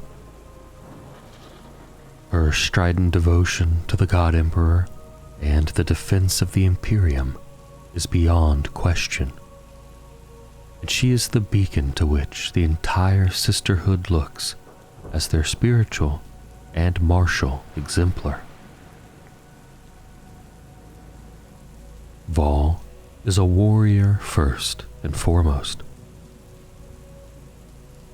She is a superlative frontline commander and expert combatant. However, she must be more than just this, for a galaxy-spanning force awaits her every order, and the guardianship of the faith of mankind is in her hands. These are heavy burdens to bear. Rather than a mark of honor, the heirs to Saint Dominica consider the position of abbess to be the highest of duties and responsibilities, one to be borne with stoicism, rigid devotion, and humble acceptance. The former abbess's ship was declared lost en route from Ophelia 7 to Holy Terra during the anarchic cataclysm when the Great Rift split the Imperium. News of this dire loss was achingly slow to reach the wider Adeptus Sororitas. For amidst such galactic unrest, every order and far-flung mission was on its own, maintaining their isolated devotion in the face of encroaching madness. Only as the darkness began to recede was the terrible loss uncovered. The need for an icon of leadership was greater than ever, and the ecclesiarchy appealed to the convent sanctorum and prioris to submit their candidate for abbess. Amongst those considered, Vol was by far the youngest. She was an aggressive and selfless Celestian superior of the Order of the Argent Shroud, whose dedication in the face of monstrous onslaughts had earned her the approval of her somber order. The complex factions within the ecclesiarchal palace on Terra believed that so young and politically inexperienced a sister might be more easily maneuvered. Her expected naivety would be a gateway for the ecclesiarchy to exert more influence into the sisters' operations and internal hierarchies than convention dictated. What many within the ecclesiarch's ear wanted was a ceremonial and malleable figurehead. What they got was a forthright and iron-willed warrior. Morven Vol was on a campaign in the Rescard Purgation when the ecclesiarchy's delegation arrived. The priest delivered the Ministerum's declaration with ostentatious ceremony and layered ritual. Scarred and blood-stained, her silver armor chipped and fire-blackened, Celestian Superior Vol listened in absolute silence and without emotion to the elaborate ceremony of appointment, couched in terms of mere invitation. She then stunned the congregated bishops, prelates, hierarchs, and confessors by quietly requesting a period of prayer on the matter. Vol entered her mission's shrine to Saint Silvana and undertook a solitary meditation for 3 days, while increasingly nervous priests paced anxiously. When she emerged, she seemed to those present to walk taller, her eyes hard and unreadable to the clergy, some of whom involuntarily backed away from her. With a handful of words, Vol accepted the appointment. She commended a successor to her canoness before turning on her heel and striding swiftly for the priest's orbital transfer ship. Having planned many days of worship and ceremony to mark the appointment, gathered priests were aghast. Only a handful had the presence of mind to hasten in her wake.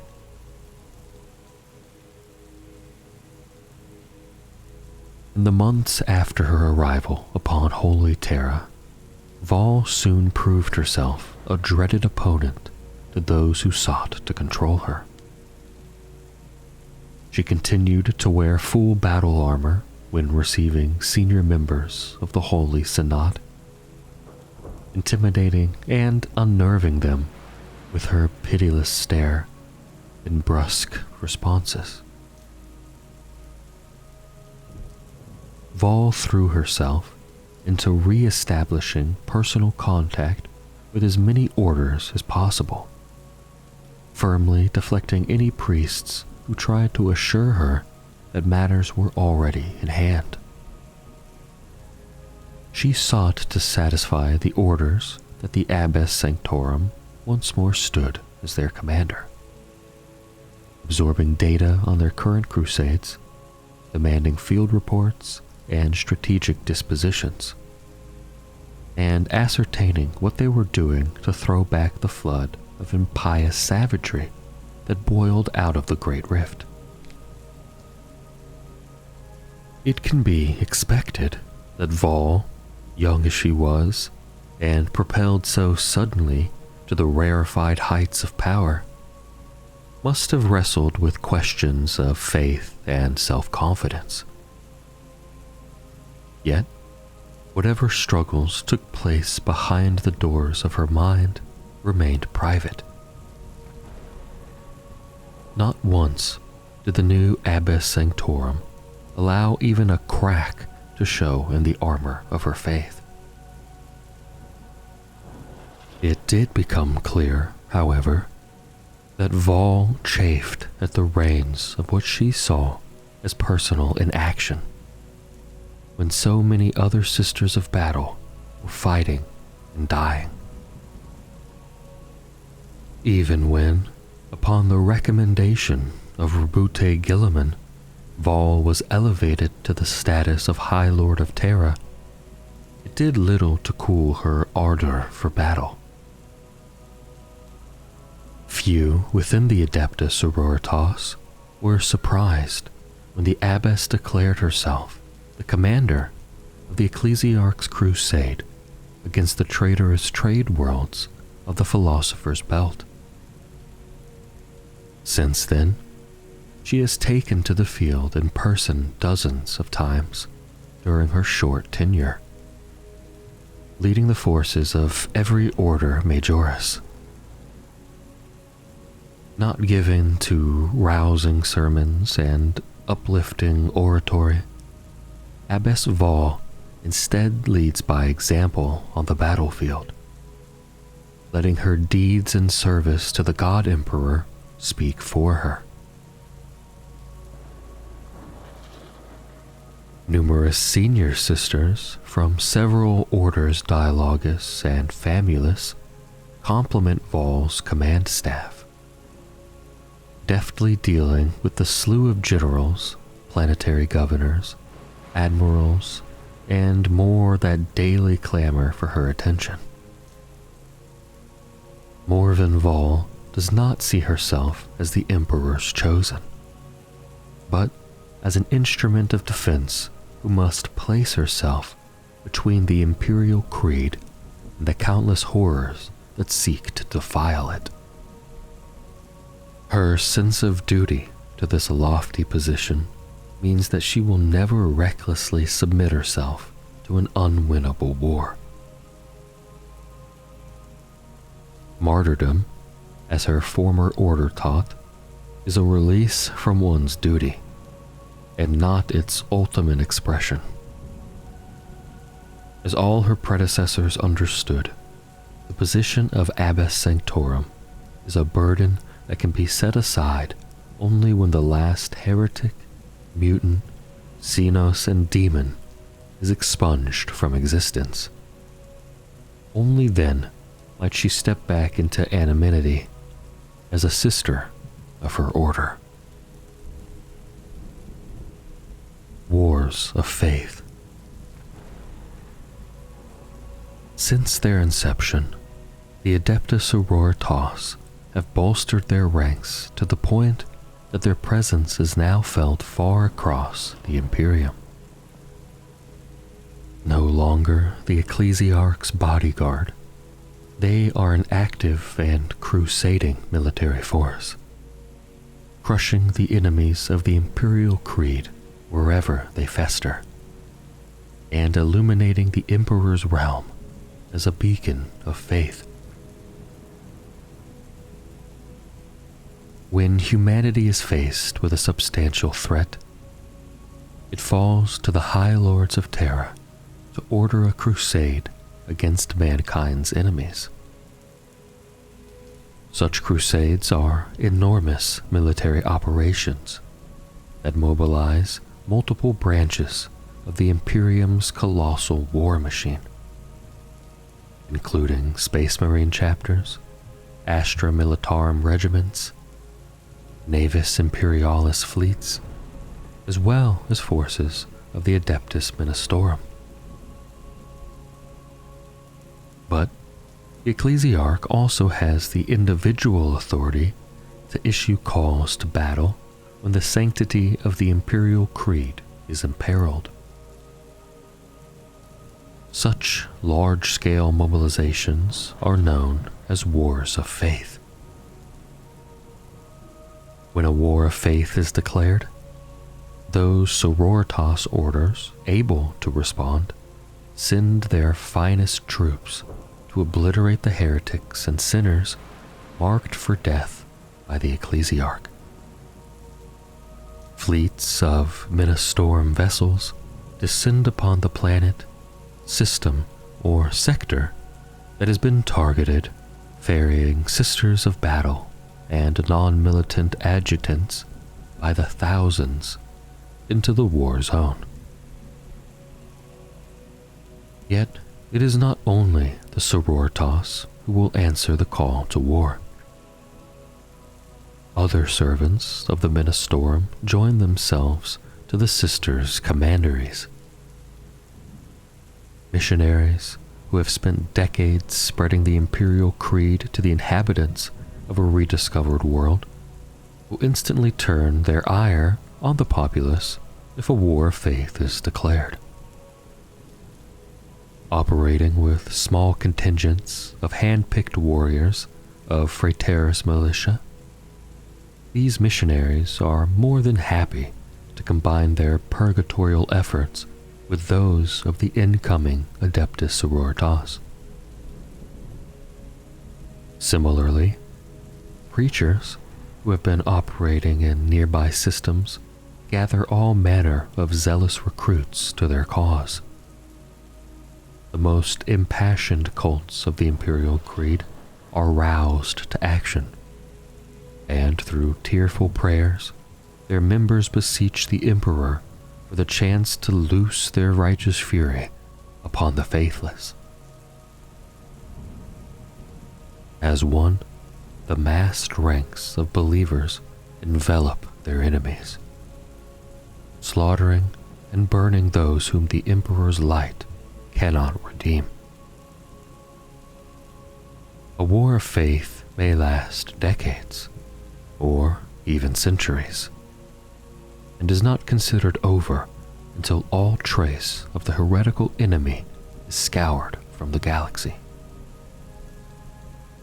Since her appointment to the position of Abbess Sanctorum, Morven Vol has overseen the unleashing of many more wars of faith. As the Imperium reestablishes contact with multiple sectors and systems in the wake of the Great Rift's torturous opening, tales of demonic incursions, heretical cults, sorceress mutation, and Xenos infiltration have soared. Abhorring inaction, Vol has committed large forces of the Adepta Sororitas to the chain worlds of Quand, the Rigor Straits, and the reconsecration of Marlia's tomb, among a host of other sacred campaigns, while also ensuring the Sisters of Battle accompany as many of Guilliman's Indominus crusades as possible. At her direction, dozens of orders militant have dispatched forces to embattle and stalled wars of faith as the abbess seeks to bring them to swift conclusions and ensure her armies are ever on the advance. Vol has also assigned crusades to seek ways across the Great Rift, and the dark wells of silence that grow even within the Imperium Sanctus, to investigate the fate of Adeptus Sororitas forces whose every trace seems to have vanished. She intends for St. Josiman's Traverse, the Nakaman Gauntlet, the Shield Worlds of Baal, and the Pariah Nexus to all ring to the shouted prayers of the Adepta Sororitas, reigniting the beacons of the Imperium's faith. Celestine, the living saint. Sculpted wings spread wide, halo blazing, an ardent blade in hand. Saint Celestine is an embodiment of the God Emperor's might. She shines like a star amid the smoke and fumes of the battlefield, radiating holy light. The faithful are filled with strength and courage by her presence, even as heretics recoil in terror. Those who flee are wise to do so, for Celestine strikes like the Emperor's own judgment, smiting the unrighteous with a strength that belies her human form. With a gesture, the living saint calls fires of retribution down from on high, or infuses her sick and injured allies with healing energies. Of her life before she was declared a living saint, very little is known of Celestine, other than that she was a Sister Repentia of the Order of Our Martyred Lady. She was but one warrior amongst those who fell in war against the heretics of the Palatine Schism. But after her body had been cleansed of the blood and filth of battle, she rose once more, standing flawless before the faithful in attendance. The remainder of the Palatine Crusade passed in a bloody whirlwind of vengeance, as Celestine was hailed as the Crusade's figurehead. The entire sector being scoured of not just the schematisms, but every being the Crusaders deemed unworthy of existing upon the worlds of man. Lord Ansgar, the Crusade's leader, believed the Holy War would reach its conclusion at the capital world of the Palatine sector. But Celestine insisted upon first liberating a small backwater world named Sanctus Lees. Unknown to all but her, the world was home to the ancient shrine of the Fiery Heart, once visited by Saint Catherine. Celestine ordered a broken altar moved aside and the flagstones beneath it taken up, uncovering the entrance to a hidden crypt. Barring any from following her, she descended dusty steps that none had trodden for millennia. As first light broke above the ruined shrine, Celestine rose from the tomb, borne aloft on a column of divine radiance, and attended by cherubs and doves. She was now clad in a suit of shining golden armor, and wielded a blade wreathed in sweet-scented petals. Its blade so bright, none could bear look upon it. She gazed around, and all who dared meet her eyes were struck down by equal parts heavenly adoration and infernal terror. After her apotheosis, Lord Ansgar and a conclave of his Thorian compatriots declared Celestine a living saint. Her presence invested the faithful with an unprecedented fervor, and hundreds of thousands of heretics met a fiery end at the hands of her armies. Many were fearful in her presence, for to stand before her was to submit to the judgment of one whose example could never be emulated. Celestine has fought the faithless over long centuries, and in all corners of the Imperium. Many times it has appeared that she has been struck down in battle, but wherever she falls, she inevitably rises once more like the radiant dawn. The Gemini Superior often fight at her side. Each of these champions is possessed of a portion of Celestine's grace, and would lay down their lives to protect her. It is difficult to predict where Celestine and her Gemini Superior will appear, but wherever they go, the Emperor's will is made manifest. Ephrael Stern. Ephrael Stern has fought insurrectionists, mutants, abominations of the warp, and Xenos monstrosities beyond count in her defense of the Imperial Creed. Her skill at arms is beyond question, though accusations of heretical powers manifesting in her presence have led her and her Eldari comrade Kaiganil to exist as nomadic outcast warriors. Ephrael Stern was once a seraphim of the Order of Our Martyred Lady, though she has since been known by many other epithets. Thriceborn, the Demon Fuge, Sainted Savior, and Heretical Witch have all been used either in laudatory praise or hate-filled condemnation. No records of her existence remain in the sanctuary in which she once trained and prayed. If any survive, then they may be inside the Order's fortress shrine within the Covenant Sanctorum, or perhaps in the private archives of certain high-ranking Inquisitors Hereticus.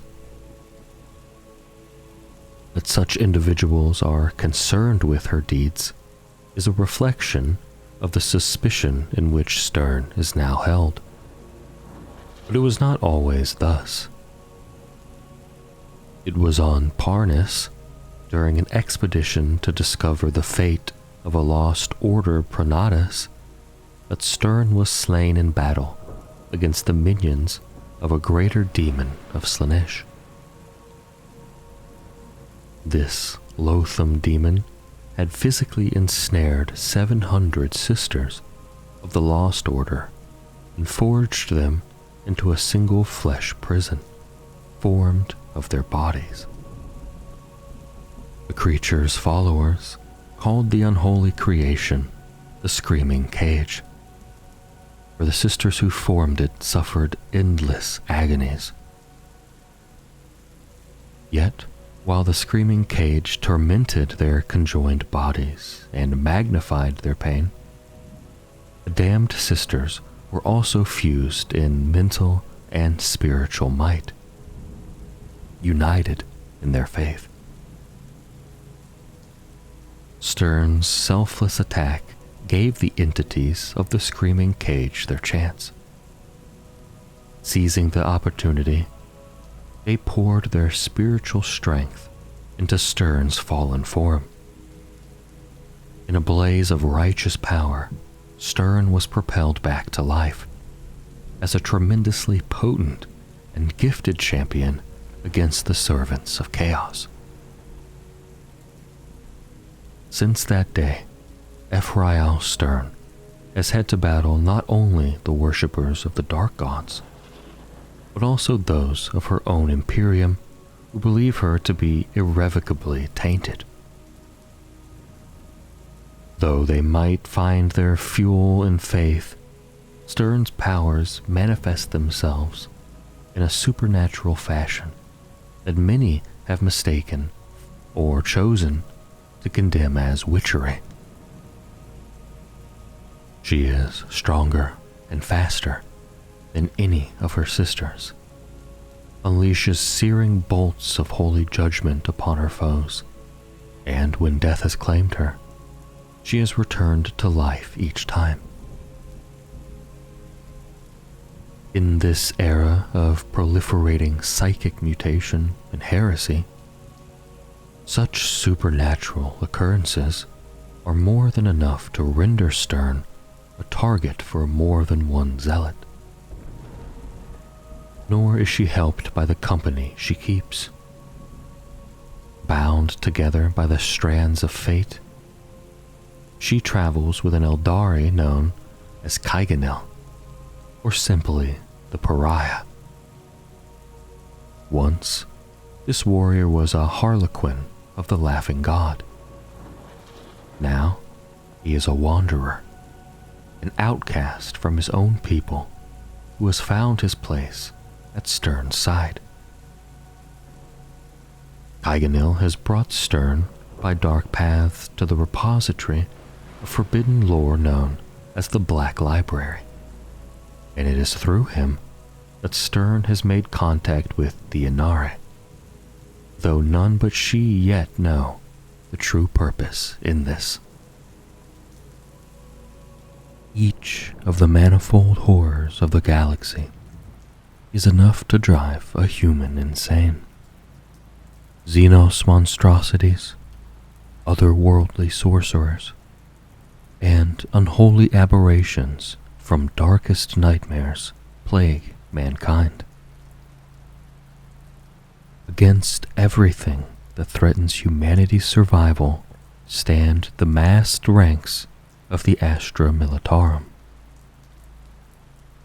In a galaxy sometimes without light and often without hope, they fight and die that others shall not. From the million worlds of the Imperium, their immense armies march endlessly to war. Countless soldiers, heavy battle tanks, thunderous artillery, and sky-darkening flights of gunships are commanded by iron-willed officers whose chain of command is ruthlessly enforced. Not for naught is the Astra Militarum known as the Hammer of the Emperor. Occasionally unwieldy, often indiscriminate, it is the Imperium's weapon of total and unrelenting force. To be a soldier in one of the Astra Militarum's unnumbered armies is to be one amongst hundreds of thousands of all too mortal warriors. Yet, it is also to be a part of humanity's greatest ever war machine, and to lend one's faith, strength, and hate to that engine of devastation as it crushes all before it through sheer brute force. Hammer of the Emperor. The Astra Militarum is the largest coherent fighting force in the galaxy. Unnumbered human troops, supported by legions of heavy armor and thundering artillery, are fed into war zones across the galaxy every day. Through hellish wars of attrition, desperate invasions, and years-long sieges, the Imperial Guard fight a never-ending war for mankind's survival. The Imperium is vast on a scale incomprehensible to ordinary humans. Communication and travel between the glinting moats of this far-flung empire are laden with risk. The inimical realm of the warp provides the only conduit for interstellar movement or messages. Yet it also taints or temporarily displaces much of that which plunges into its depths, confounding the Imperium's attempts at a centralized control or unified strategy. On every border and every battlefront, humanity's worst nightmares press ever inwards, and are held at bay only through vast and constant sacrifice. In these dark times, warfare on a galactic scale is a matter of soulless, grinding logistics. Only the Astra Militarum can marshal the vast numbers to fight such wars. Astra Militarum formations are the Imperium's mainstay fighting force. Those deployed to a given war zone, ranging from companies of mere hundreds drawn from a single world, to army groups comprising soldiers and armored vehicles from multiple regiments, plus auxiliary and support battalions. Though they often support more elite formations, many of mankind's largest wars are fought by the Imperial Guard alone. These forces fight punishing battles of attrition, in which incalculable lives may be expended for each objective achieved. An Imperial Guard army must utilize the twin advantages of vast numbers and overwhelming firepower to annihilate its foes.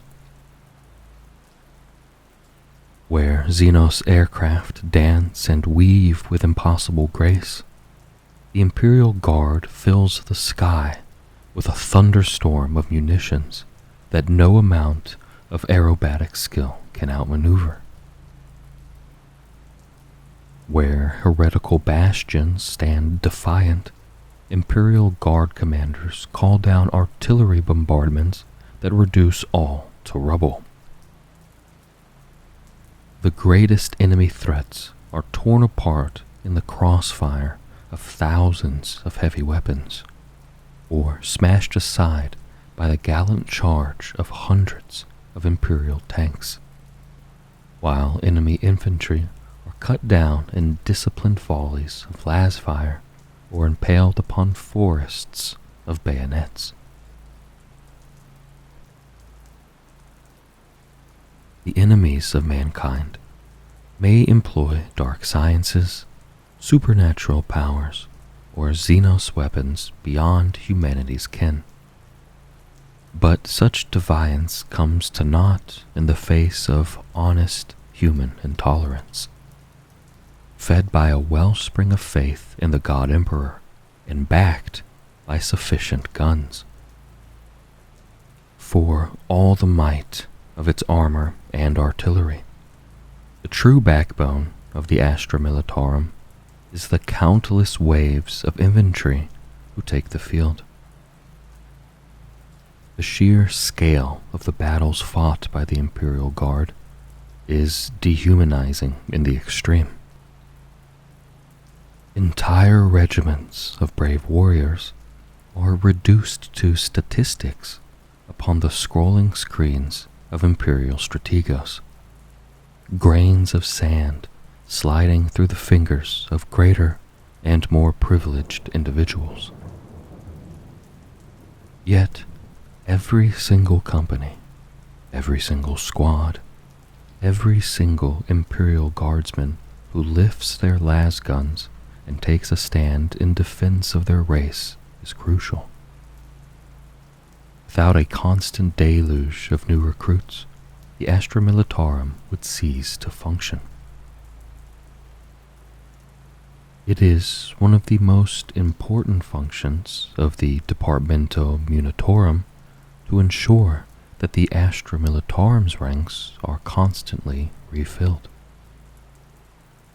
This mammoth organization forms the military bureaucracy of the far larger administratum and constitutes the general staff of the Imperial Guard. The Departamento Munitorum monitors tithes imposed on almost all Imperial worlds. The bulk of these tithes are paid in the flesh of a world's sons and daughters.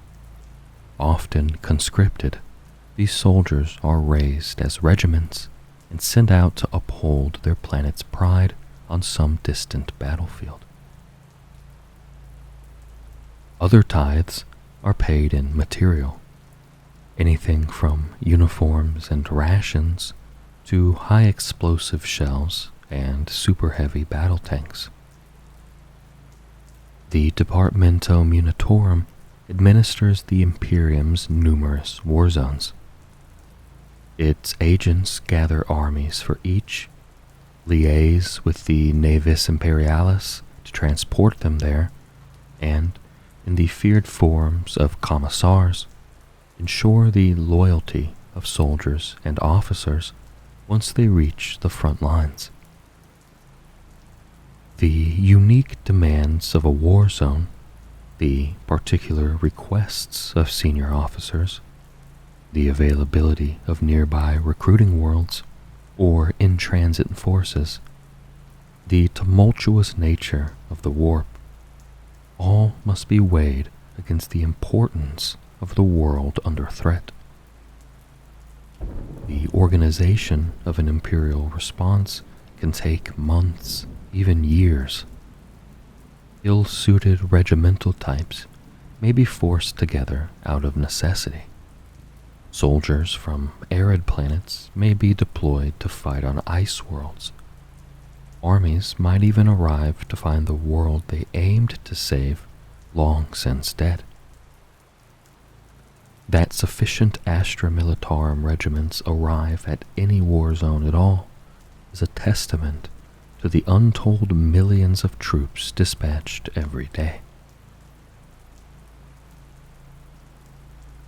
A glorious tapestry. Individual regiments and their worlds of origin, should they ever hear of their soldiers' deeds at all, glorify the noble victories of their warriors.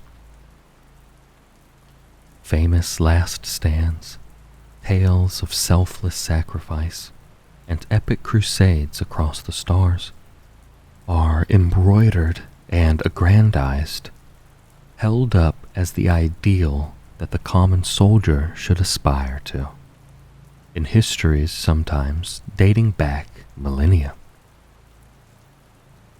Dust-covered tapestries in the deepest of the Departamento Munitorum's archives hint at the Astra Militarum's founding. During the brutal reorganizations that swept the Imperium in the aftermath of the Horus Heresy, what had been the Imperial Army ceased to exist.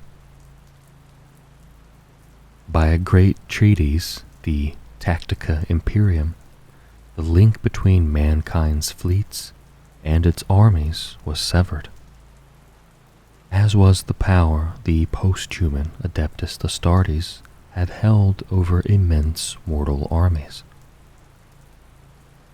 No longer, it was hoped, would individuals be able to muster the combined forces required to strike at entire sectors without Terra's authority. Though huge portions of the Imperial army turned traitor during the heresy, faded frescoes proclaim that countless more stayed loyal, and a handful of regiments continue to claim lineage from those formations. Though no connection can ever be proved to such distant times, many guardsmen of the era Indomitus feel an intense amount of pride that, like their forebears of ages past, they fight in the name of the Emperor.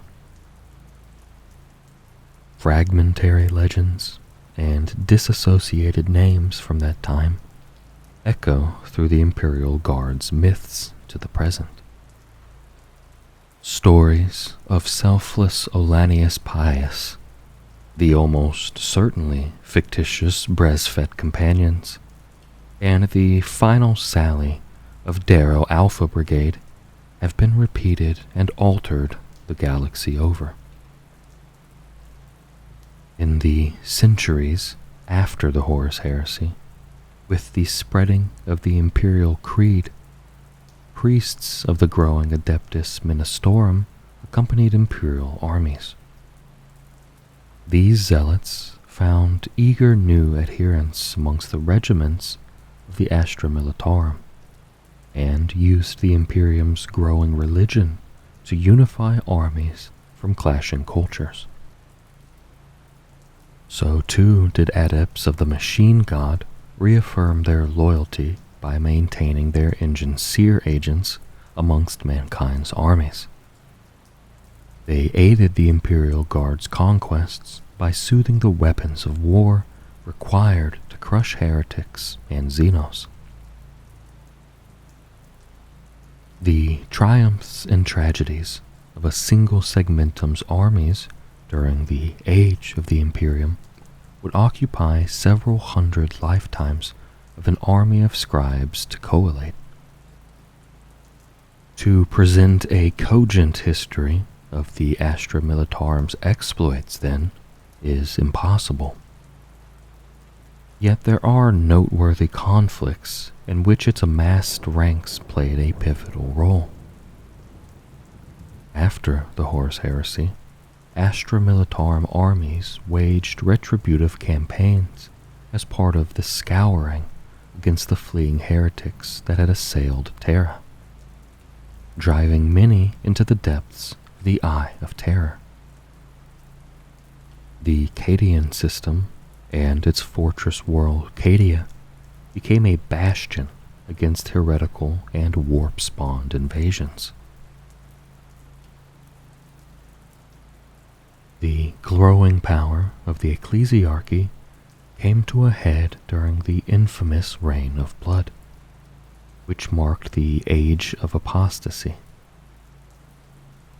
High Lord of the Administratum, Goj Vandire, the Department Munitorum already under his control, seized yet greater power as ecclesiarch. At his command, Astra Militarum regiments enforced his tyranny on countless worlds.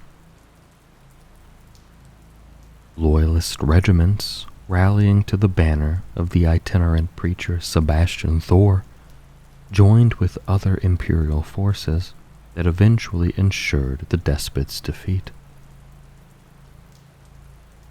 The Black Crusades of Abaddon the Despoiler and growing number of Xenos war at the Imperium, though hope flared all too briefly even in the darkest of decades. In the 41st millennium, Lord Commander Solar Macarius led an epic crusade into the Segmentum Pacificus, conquering 1,000 worlds. But war zones beyond count called for ever greater tithes of soldiers.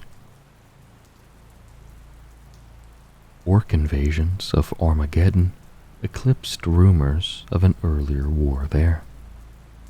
The Damocles Crusade against the burgeoning Tau Empire and the defense of Ultramar during the First Tyrannic War consumed dozens of regiments, while the forces of the Dark Gods multiplied. Some pointed to these events as omens, yet none amongst the wise claimed to have foreseen the opening of the Great Rift. The fall of Cadia.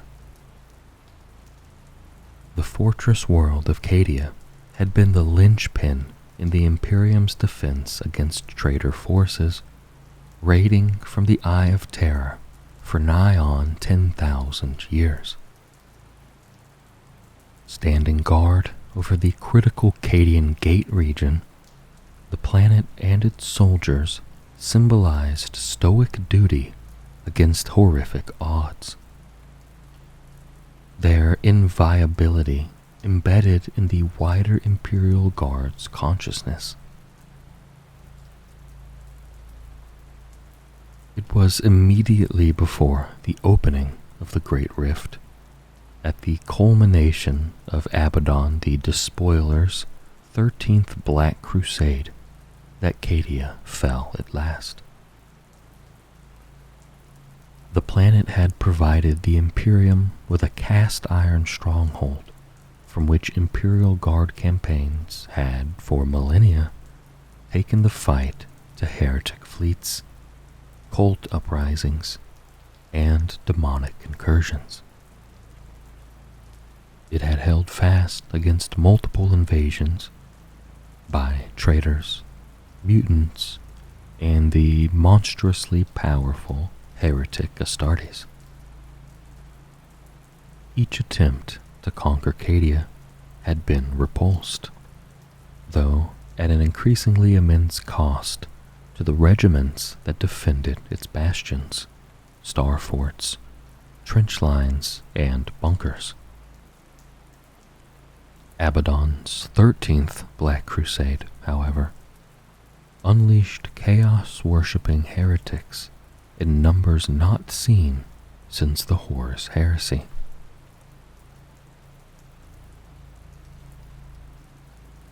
Under sustained assault, the Astra Militarum on Cadia endured as Abaddon poured more and more of his limitless forces into crushing the world that had defied him.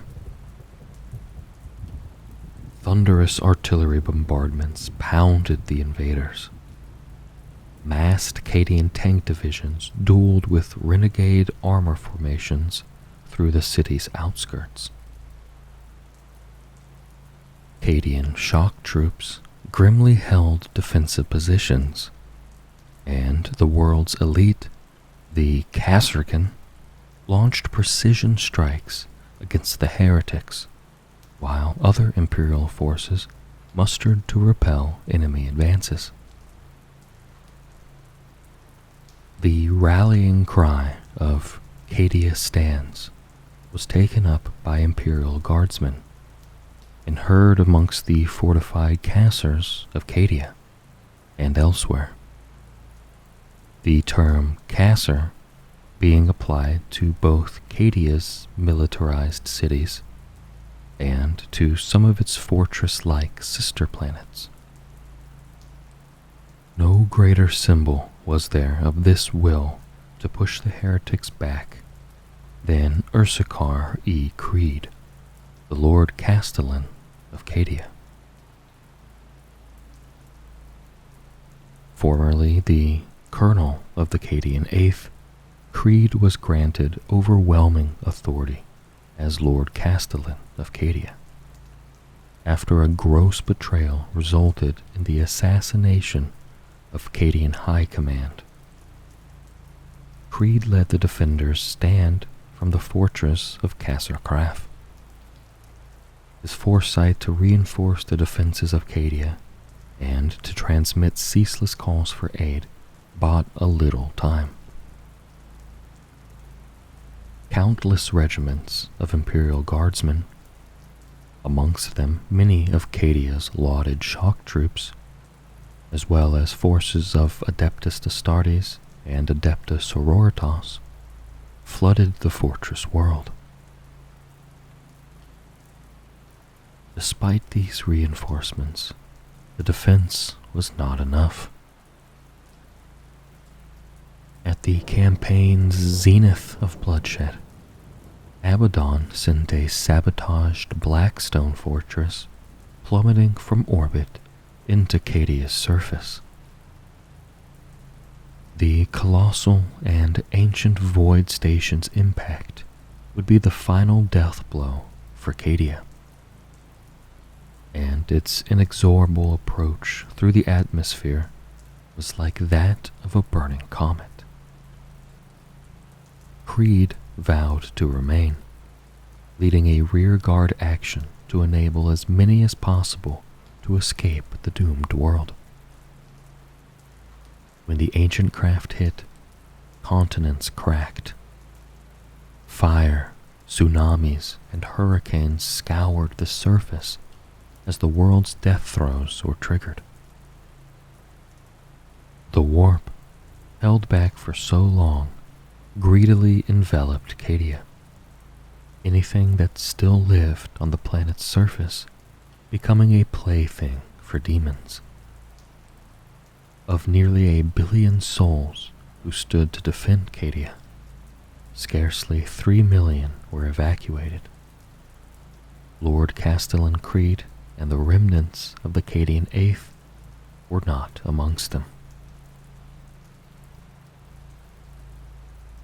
Though their home planet was utterly sundered, the resolve of the Cadians has not been broken. Veteran survivors of the last battle for Cadia, along with regiments of their kin scattered throughout the galaxy, now fight even more doggedly against the Imperium's enemies. Whole generations of shock troopers are born, raised, and trained en route to war zones, and soldiers from other worlds with the mettle to withstand Cadian training are inducted into their ranks. The mantra, Cadia stands, oft repeated during the planet's violent final days, has gained purchase within the officer corps and amongst the platoons. For Cadia does indeed still stand. They assert, as long as a single Cadian soldier continues to fight. The grit and determination with which Cadia was so valiantly defended for all those millennia has long been lauded within the Astra Militarum. The professionalism of the world's soldiers remain influential not only as inspiration to fuel lurid trenchline tales, but also through tactica penned by Cadian generals that are studied in regimental academies. Rare demobilized regiments of Cadians, granted rights of settlements on worlds they conquered, instill Cadia's legendary discipline into their new societies. Other regiments model their recruitment and training practices on Cadian doctrine, or seek to equip their forces in the Cadian style. All are eager to emulate a world so heavily militarized that it was said its people were taught how to field strip and shoot a las gun before they could even read. Cadia's surviving sons and daughters refuse to allow the destruction of their home world to keep them from unleashing the Emperor's wrath on their foes. The dauntless spirit in the face of ceaseless enemies masks several darker sentiments amongst the Cadian troops that continue to fight. Widespread hatred for mankind's enemies has deepened to a zealous degree. Many Cadians see their homeworld's fall as a personal failure and fight all the harder to regain what they perceive as lost honor.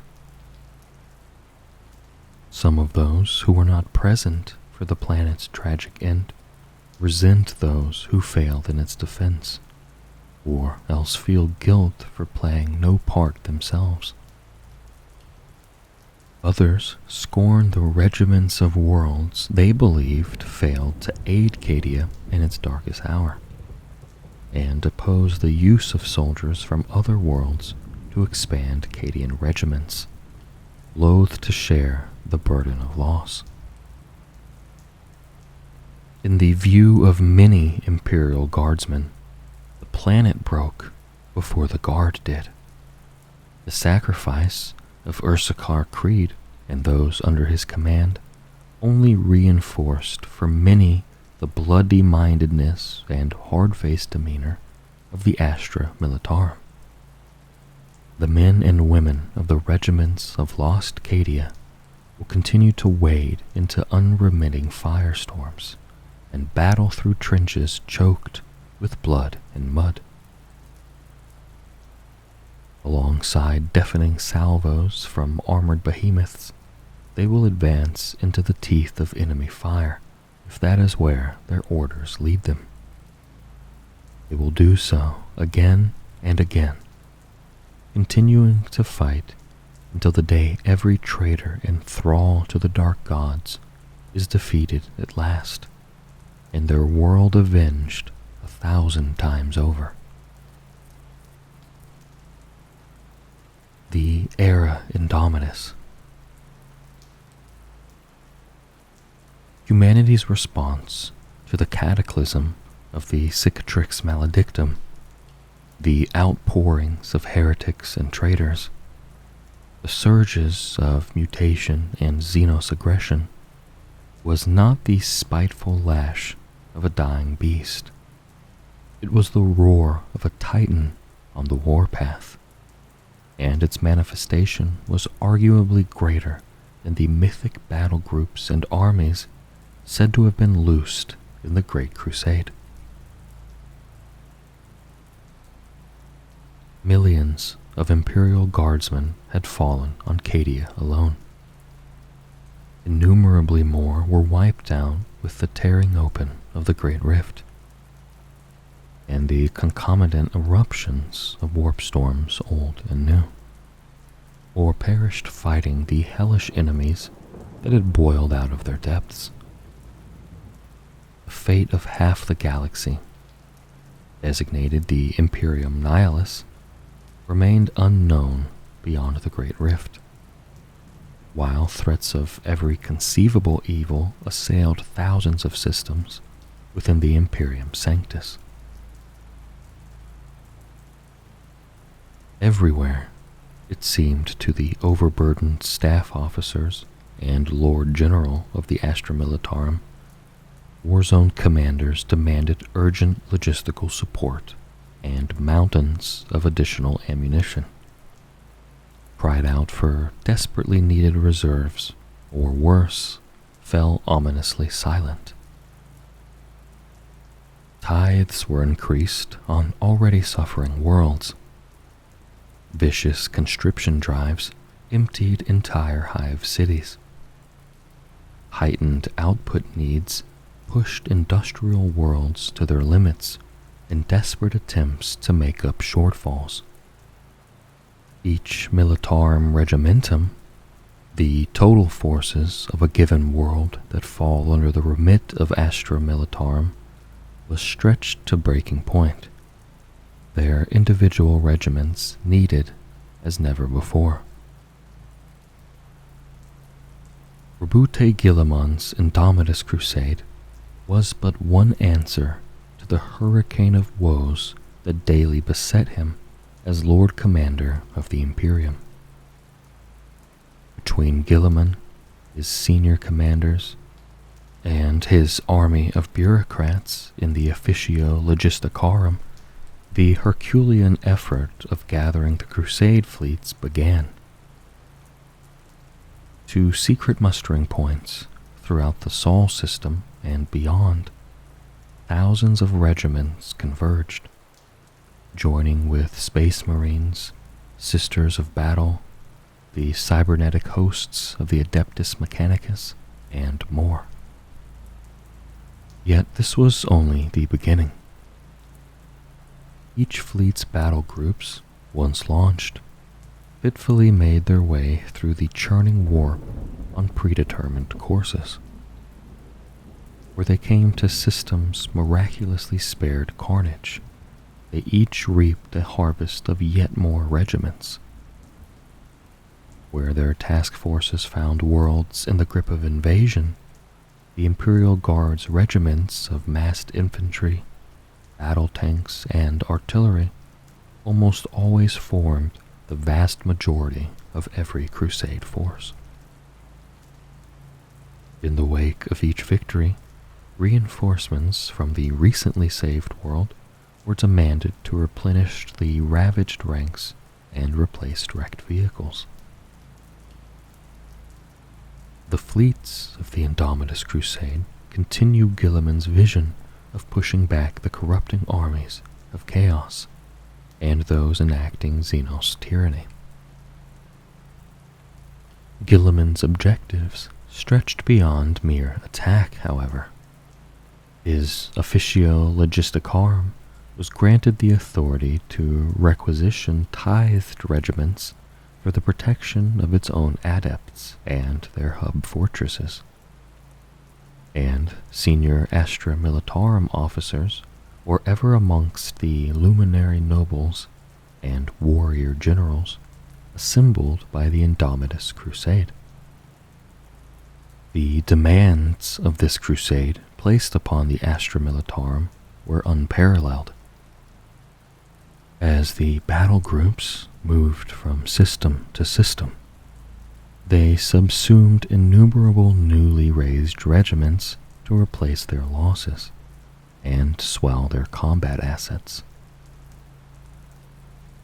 Many regiments were also deployed to the Officio Logisticarum's hub fortresses in the Crusade's mustering sites, and commanders of the Crusade were instructed to found and man new hub fortresses in conquered systems.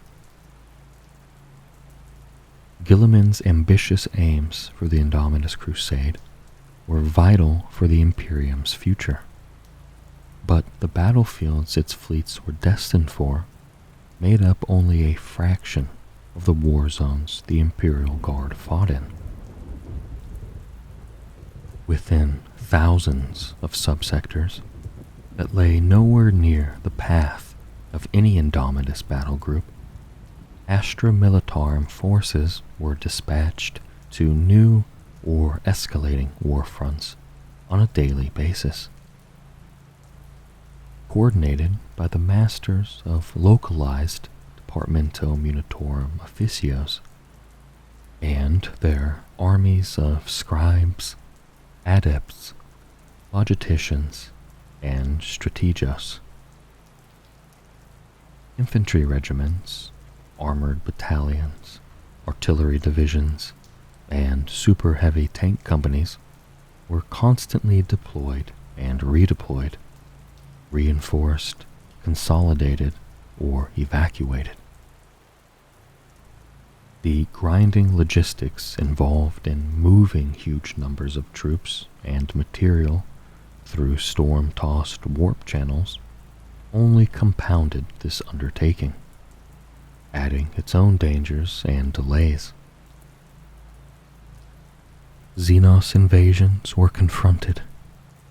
Orcs and Tyranids in the Octarius sector, Necrons in the Arrhenius cluster, Eldari raiders in the Deshka subsector, to name but some. Multiplying cult uprisings were crushed and uprooted, some in thrall to the dark gods of chaos, others bearing Xenos mutations or ideas, or fighting for successionist tenets fueled by political or religious heresy. Only 3 of the 5 Lord Commanders of the Segmente Majoris were in tentative contact with the wider Imperium.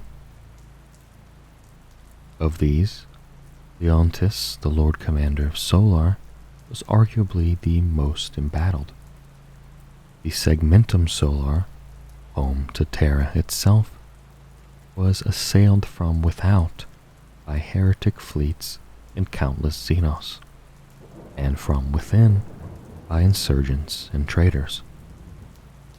Leontis refused to allow such threats to come to fruition under his watch. The chain of command. The Astra Militarum, for all its colossal size and necessarily decentralized organization, is built on a labyrinthian but rigid hierarchy. Discipline is ruthlessly enforced, and a fortified chain of command exists, ensuring every soldier, from the rawest recruit to the most decorated officer, knows their place in an unbroken line of authority, stretching ultimately to the Emperor.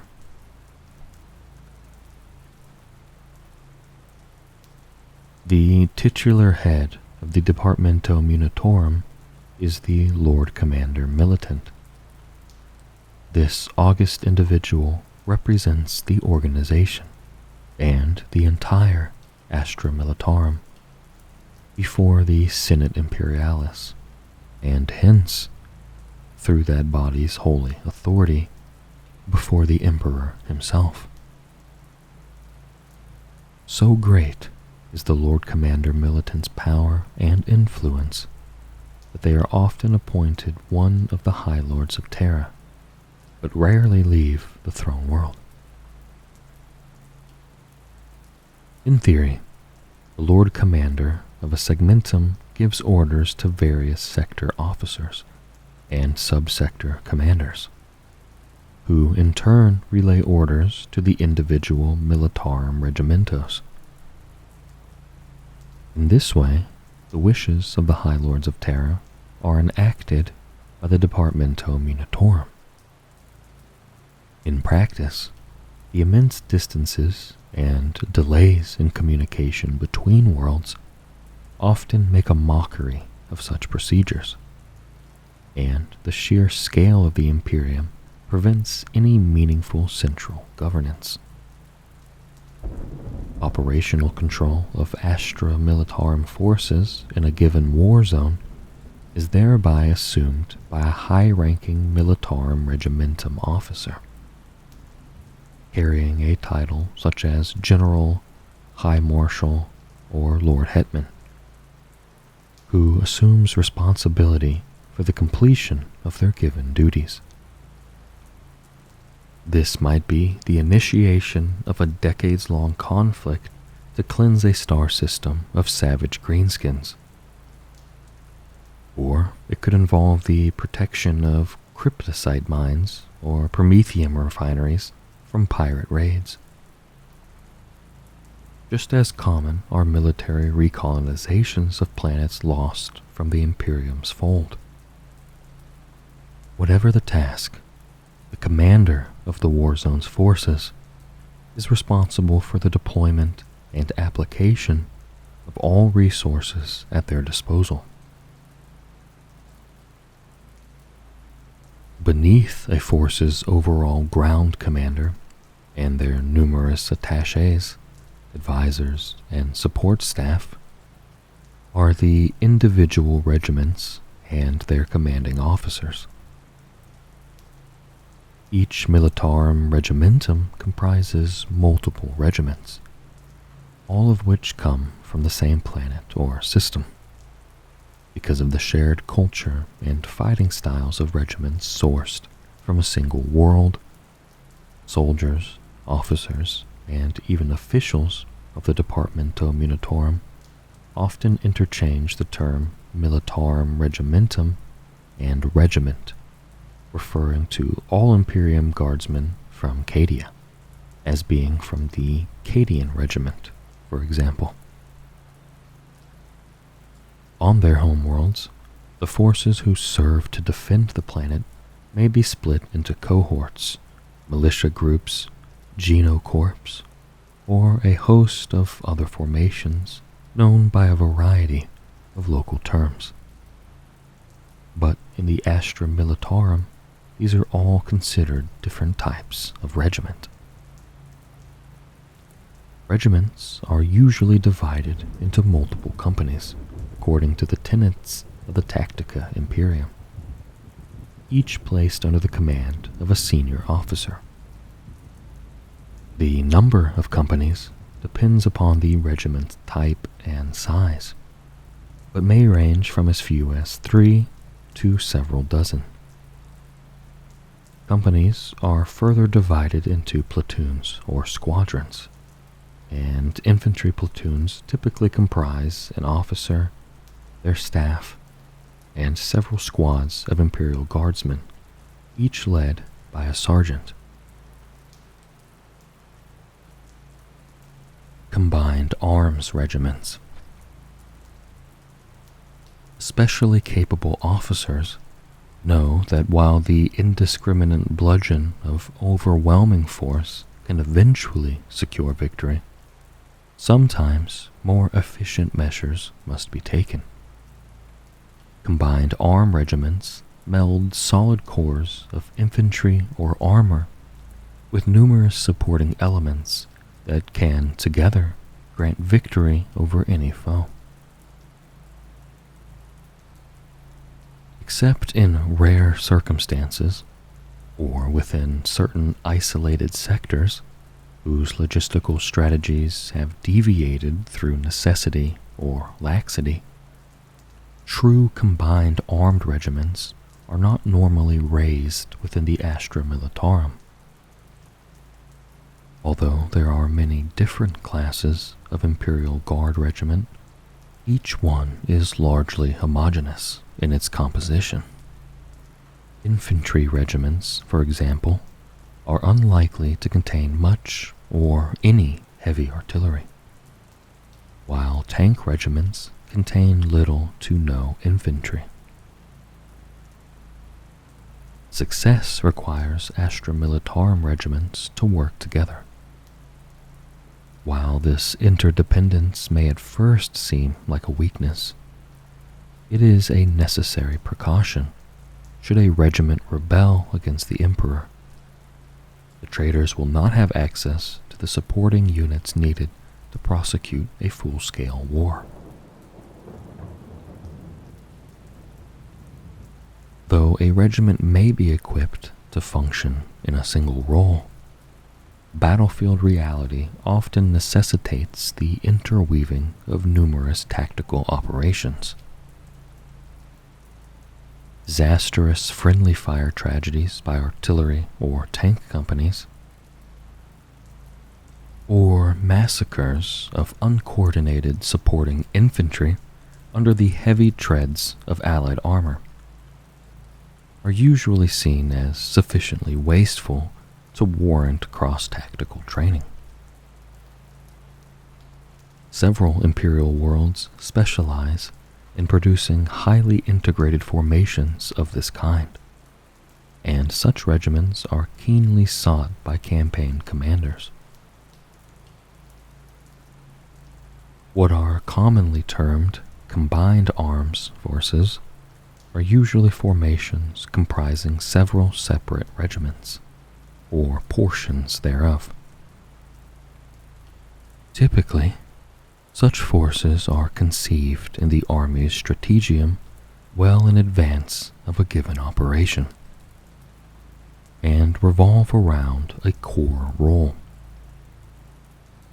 Infantry companies of the highly disciplined Cadian shock troops are particularly famed for forming the cores of especially successful combined arms regiments. Supported by squadrons of battle tanks to provide mobile heavy firepower, and artillery to disrupt enemy cohesion, such troops are able to fan out, seizing ground and protecting their lumbering allies from the dangers of enemy infantry. Other combined arms forces are anchored by a core of tank companies, batteries of heavy artillery, or even exotic militarum auxilia forces, such as ratlings and ogrins. Such formations are created through circumstance, or where the foe's capabilities are unknown despite the best efforts of intelligence officers and the mountains of data fed into the thrumming cogitator banks aboard orbiting vessels. Should a regiment survive a campaign, it is unlikely that it will return to its home world, moving instead from one war zone to another. As casualties reduce the overall strength of fighting forces, regiments are often amalgamated so that, united, they can continue to wage the Emperor's wars. Where possible, two half-strength regiments from the same Militarum regimentum will combine, but it is not uncommon for two disparate cultures to find themselves brothers in arms. In some cases, two or more regiments of entirely different roles may be forced together, as occurred with the Valhallan 611th Infantry Regiment and the 1082nd Recon Armored Division. This resulted in a highly unorthodox mechanized regiment with a high casualty rate. The Voltan Recon Hussars, whose infantry clung to the hulls of tanks that had no capacity to transport them in safety. Many commanders declare that the reduced efficiency of these combined regiments makes them barely worth their rations. Conflicting doctrines and mutually unintelligible languages forming barriers to integration, and cultural clashes and seething mistrust further hamper their battlefield cohesion. Other officers are interested only in the number of soldiers that can be fielded, regardless of origin. Their successful integration as fighting units a secondary concern. With few exceptions, new recruits are not added to existing regiments. Understrength formations are instead simply merged together. Where possible, the formations are joined from the same home world, as was the case when the Cadian 12th and 78th were combined after the fall of Icehive Magnox. Sometimes, however, two very different regiments are combined, such as when the Catacan 182nd was merged with the Elysian 90th. As this took place on the Departamento Munitorum world of Prosan, the composite regiment was designated the Prosan 314th. The new regiment became expert in air-mobile jungle warfare after being issued Valkyries during the Seikong Justification Wars. Death World regiments.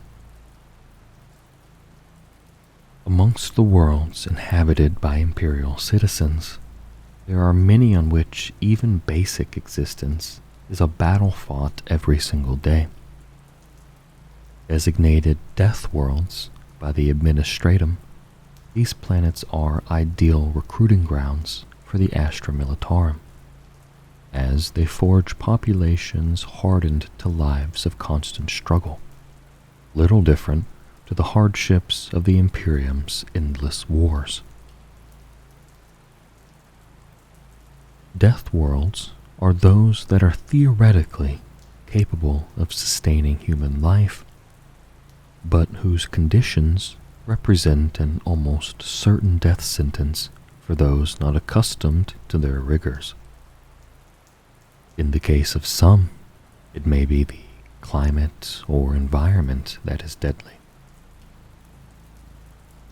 Excoriating radiation, lashing electrical storms, or poisonous fumes can kill unprotected inhabitants. Rampant volcanic activity, razor-sharp mica hurricanes, and tectonic fluxes can flatten structures. On other death worlds, the plant life may be injurious to mankind, releasing psychotoxins or mutagens into the air or water, rupturing foundations or preying more directly on passers-by. Many, meanwhile, harbor varieties of animals, from the microscopic to the gargantuan, that infest, hunt, or unknowingly crush formative human societies before they even have a chance to take hold. Some death worlds even exhibit all of these features. The human inhabitants of death worlds are survivors, the ones whose far-off ancestors somehow managed to cling to life during their first years as colonists. They are commonly alert, with instincts heightened to danger, emotions inured to loss, and ingrained with a respect for those they know to be more experienced. After all, where Deathworlders come from, inattention and wayward behavior can lead to a painful demise. Their rapid adoption of orders alone, at least, from those respected officers who have shared their hardships, makes them ideally suited to life in the Imperial Guard. The skills with which Deathworlders are able to overcome the dangers of their native environments can benefit any general taking charge of such regiments. Some of these formations are characterized by soldiers with vastly increased muscle mass, such as the fearsome Katakans, who some call baby ogrins, denser bones, or increased immunities. Such changes may have arisen through enforced isolation and a biological need to adapt in order to survive. Others may be the result of genetic experimentation with now lost technologies, or the pervasive use of stem cocktails. On the whole, Deathworld regiments are incredibly adaptable in the face of sudden threats, a trait not widely seen within the usually lumbering Astra Militarum war machine. Abrupt assaults by unseen foes, rapid changes in temperature and humidity, or seemingly impassable terrain not foreseen by regimental intelligence, all bring out the survivalist spirit of Deathworlders. Reconnaissance outposts, hunting parties, and eagle-eyed pickets are readily formed from those used to safeguarding against ravening beasts. Gorges are forded and foundering battle tanks righted by those familiar with crossing icy canyons or negotiating quake-riven landscapes. Feats that would otherwise require combat engineers or the specialists of the Adeptus Mechanicus. To these hardy men and women, war in service to the Emperor simply transplants one set of life and death struggles for another. Mechanized infantry regiments. Some war zones call for swift advances, often under heavy enemy fire.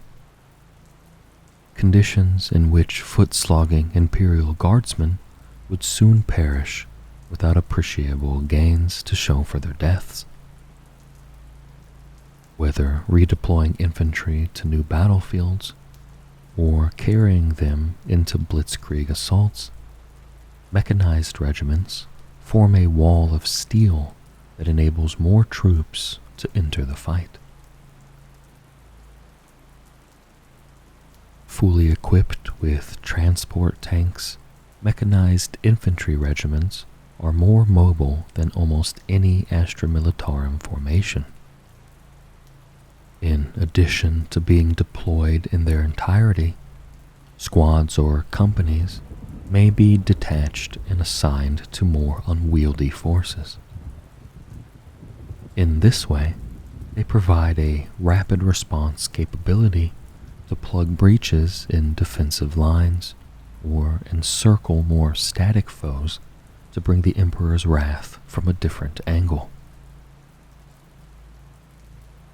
These speeding, steel-armored units are often known as armored fist squads.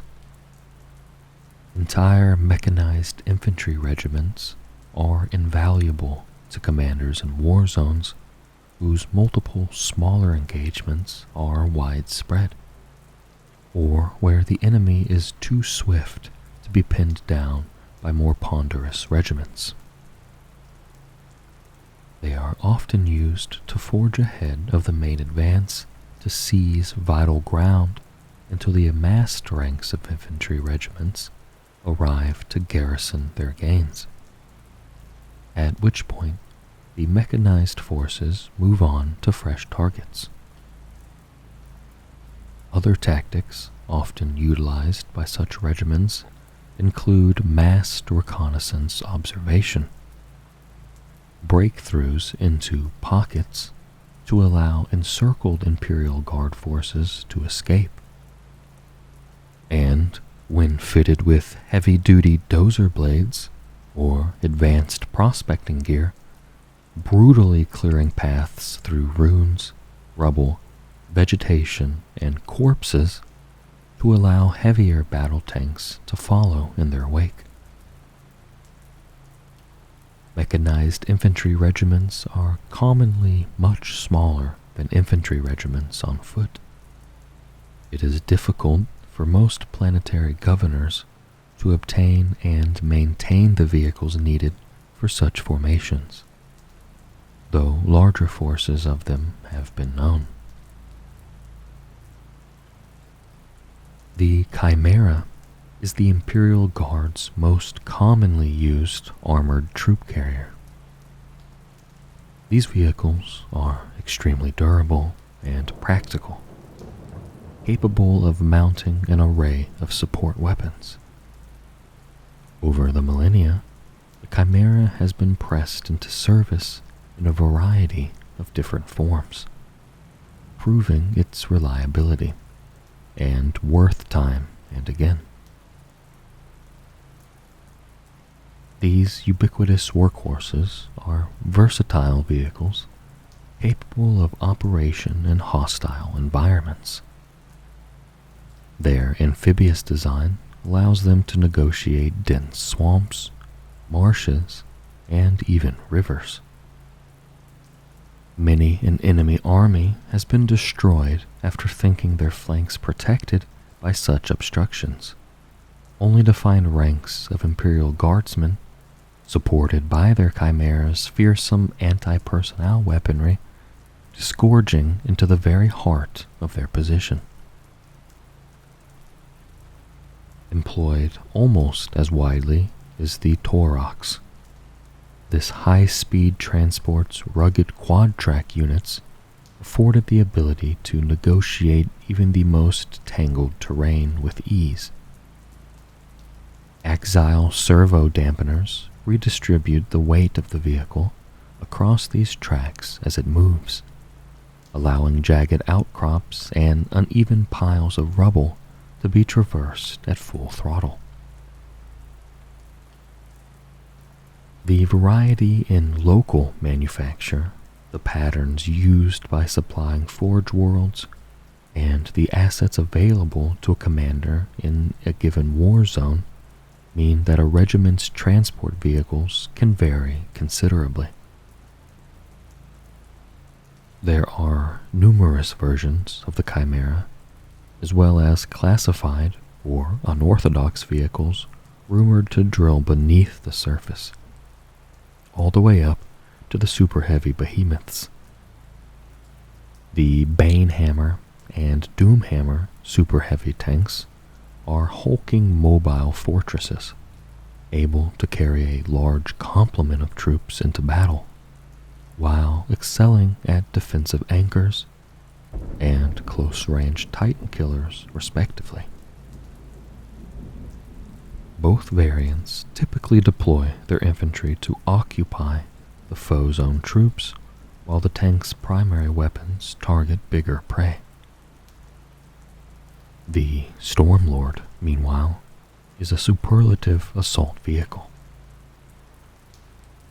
Whereas most super heavy transports form part of armored regiments, some Stormlords are intrinsic assets of the mechanized infantry regiments, and it is rumored that entire regiments have been transported inside of them. Embarked inside, dozens of Imperial Guardsmen level waves of shots at enemies from firing platforms. At the same time, the Stormlord's forward-mounted Vulcan Megabolter unleashes such overwhelming sheets of mass-reactive rounds into the enemy that, when its steel ramps slam down, the disembarking squads often find naught but settling clouds of vaporized blood. Because of the mobility of mechanized infantry regiments, their support elements must be just as swift and adaptable. Cavalry squadrons from Rough Rider regiments, the foremost of which hail from the world of Attila, are common auxiliary assets in mechanized forces, fulfilling numerous target acquisition, vanguard, and long-range scouting roles. They relish the greater dynamism of fighting alongside swift-moving infantry, and often form the spear-tip mass of chimera assaults, smashing through enemy front lines or shearing their flanks with an oblique charge. These consummate horsemen plunge their hunting lances into the foe, each bearing one of a variety of deadly fittings. A moment after they break through or veer away, detonations or the hissing roars of melta charges erupt amidst the foe before the Rough Riders double back for a rapid follow-up assault. Siege and artillery regiments. Where the sheer volume of heavy ordnance is concerned, few forces in the galaxy can compete with the siege and artillery regiments of the Astra Militarum. Whether on the offensive, retaking enemy strong points, or defending war fronts miles long, these fighting formations undertake their grim duties with relentless resolve, shelling targets into oblivion as wave after wave of foot soldiers advance to secure victory.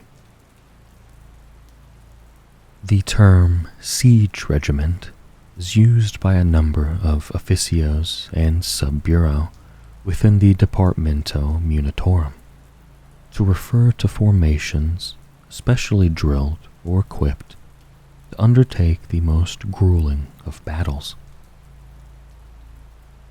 Large numbers of unflinching infantry and vast quantities of artillery of all sizes characterize the majority, though the term has been used at times to label any regiment hurled into high attrition war zones, regardless of their suitability. Those unfortunates aside, siege regiments are typically well equipped in terms of ordnance and the sheer numbers needed to overwhelm enemies. Whether tasked with assault or defensive campaigns, the majority of siege regiments are either raised as such from the start of their existence or are reclassified upon the assignment of support elements particularly suitable for grinding battles of endurance. Siege regiments can vary widely in core composition, depending upon the militarum regimentum they are drawn from. their intended strategies, and the breadth or dearth of arms issued to their soldiers. Where a siege infantry regiment stops and an armored artillery regiment begins is open to the interpretation of the officers in command.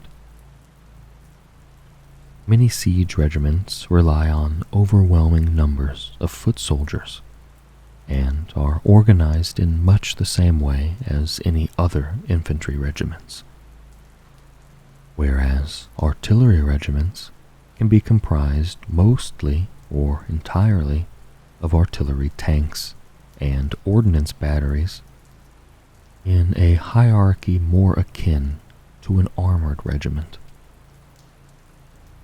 Both kinds of regiment are sometimes trained in complementary tactics with attached battle tanks or super heavy assets, which are employed to force breakthroughs, initiate counterattacks, timed around bombardments, or closed weakened breaches. In a reflection of the many variations in such regiments' roles, the alternative names they go by are widespread, ranging from combat engineer, trench line, or sapper regiments to bombardier or heavy ordnance regiments. Deafeningly loud, psychologically shattering, and violently destructive, Imperial Guard artillery strikes are feared across the galaxy. Firing patterns are often kept up day and night, salvos blasting the foe's defenses, breaking up musterings of enemy troops, and inducing terrible combat fatigue and psychosis. To prevent the enemy learning to predict where and when rounds might fall, artillery commanders frequently alter the firing patterns they use. Field ordnance batteries are deployed in vast numbers by many siege regiments, providing a bedrock of long-range and powerful weapons that most of the regiment's infantry are denied. The battery's component ordnance teams usually comprise a gunner, loader, and gunnery sergeant or junior artillery officer, who together crew the artillery piece.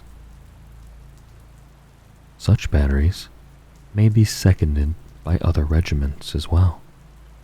Added to lighter infantry regiments, they usually operate as the heaviest firepower available, while amongst dedicated artillery regiments, their smaller footprint and silhouette enable them to deploy in dense terrain, impassable to larger artillery tanks. From the large and blunt to the monstrous and baroque, Imperial Guard self-propelled artillery pieces offer a variety of destructive potential. The Basilisk is a mainstay of many artillery regiments. A well-oiled Basilisk crew can fire arcing shells from their vehicle's Earthshaker cannon in quick succession, or lower the gun's huge barrel until it is horizontal, turning it into a fearsome direct-fire assault gun. Either singly or in whole batteries, Basilisks are common sight supporting infantry and armored assaults. The Manticore, meanwhile, carries a limited arsenal of Storm Eagle rockets, each of which unleashes multiple independent warheads before impact, sowing widespread destruction. Siege warfare, as practiced by the Astra Militarum, is amongst the most dehumanizing, miserable, and filth-ridden modes of fighting there is. Attrition figures rocket as dizzying numbers of Imperial Guardsmen are poured into these engagements. Whether manning trench networks that cross continents, or storming the foe's own fortifications, lives are spent every minute wearing down the enemy's resolve and expending their ammunition until they have nothing left with which to resist later Imperial assault waves. Few regiments have the capacity to endure such horror for the months or years it can span without rebellion becoming a serious risk. Legendary regimentos such as the Death Corps of Krieg, Baran Siege Masters, or Torquati Mire Dredgers are in high demand for their ability to bear losses that would cripple the cohesion of other forces, while still maintaining their fire discipline and willingness to step in the gaps in the line, regardless of the number of fallen comrades they must walk over. Many siege regiments are skilled in combat engineering techniques, sabotaging enemy communications outposts, laying advanced mines in fields of death miles across, or establishing crossings of boggy craters left in the aftermath of repeated shelling. Tunnel networks may be dug in a maze that extends far beneath no man's land, enabling teams of veterans to infiltrate behind enemy lines to carry out reconnaissance, assassination, or sabotage missions. Sniper warfare is a common component of siege warfare. Regiments may employ snipers in hidden ruins, perched amongst craters, or sheltering in the carcasses of ruined tanks. Where the regiment itself does not have the marksmen or the weapons for such tactics, they may be assigned to units of abhuman ratlings. These diminutive soldiers are expert shots with their sniper rifles, and their small stature and uncanny ability to remain motionless make them hard for the enemy to locate. Snipers typically aim to kill the war leaders of whichever enemy faces them, adding to the confusion created by artillery bombardments by denying the foe vital links to command. Indeed, long-range kill shots are not limited to infantry marksmen. Leman Russ vanquishers and other specialist tanks often deploy in hidden gun nests to eliminate priority targets from afar. Infantry regiments. The beating heart of Astra Militarum armies, infantry regiments are raised by almost every world subject to the imperial tithe.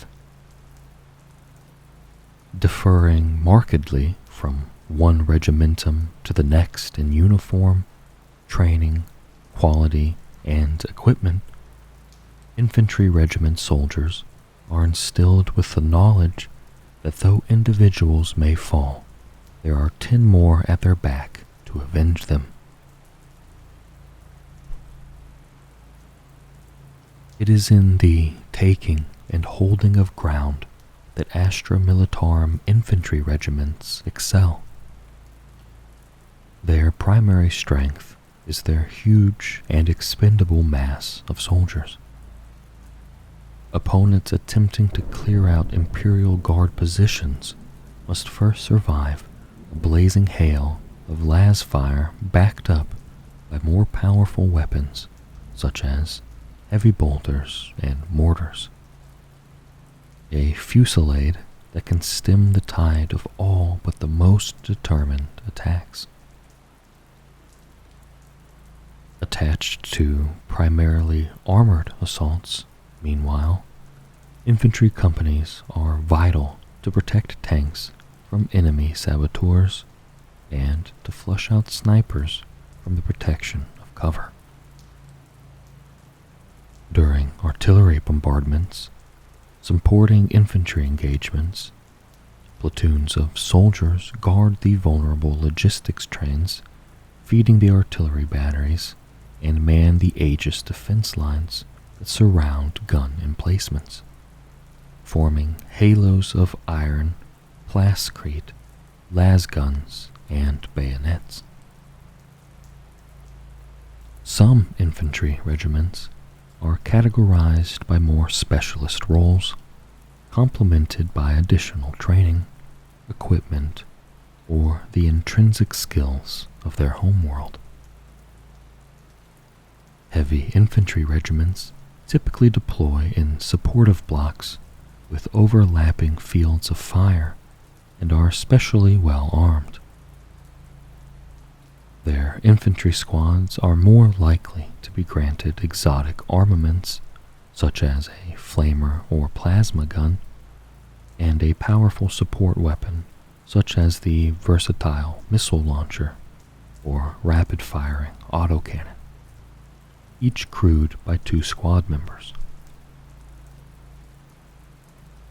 These regiments often include entire companies composed purely of heavy weapon squads, ensuring the regiment's infantry are always supported by tremendous firepower, even in terrain that is impassable to tanks. Heavy infantry regiments may also be assigned auxiliary squads of abhuman ogrins as monstrously effective shock troops. While lacking great intelligence, these massively muscled humanoids are patiently trained to understand orders. Once their strength and resilience is corralled and directed, they are nigh on unstoppable. Formations described as light infantry or skirmishing regiments are usually deployed across large war fronts and dense terrain.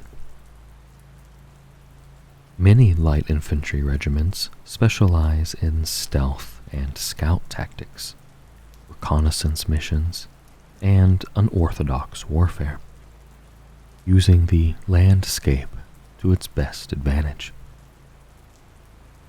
They may be from heavily forested worlds, former rangers of mountainous peaks, or recruited from gang cultures in the maze-like underworlds of hive cities. Most light infantry regiments incorporate few transport vehicles or tank companies. Armored support is often limited to heavy weapon squads or the bipedal walking engines known as sentinels. Able to bear a variety of heavy weapons, these nimble, single-pilot walkers can provide supporting fire for lighter regiments, or serve in reconnaissance roles for the heavier forces. Upon their raising, each regiment is equipped in the manner of their home world. Every guardsman issued with the same style of uniform and weapons as those of their fellow soldiers. Troopers may go to war in full battle dress or little more than primitive armor and tribal tattoos. While ostensibly issued with flak armor, the term is loosely applied to a variety of protection. Imperial guardsmen in advanced multi-weave fatigues beneath rigid breastplates have marched alongside others in hauberks of synthetic polymer chainmail, swathed in blast-resistant robes or clothed in hard-wearing greatcoats of heavy, resin-soaked fabric. The only near universal piece of equipment throughout the entirety of the Astra Militarum is the lasgun. This weapon is cheap and easy to manufacture and extremely reliable. It is therefore ideally suited to arm the massed armies of the Imperial Guard. Many infantry regiments are recruited from worlds with far lower technological bases than exist upon the Imperium's so-called civilized worlds.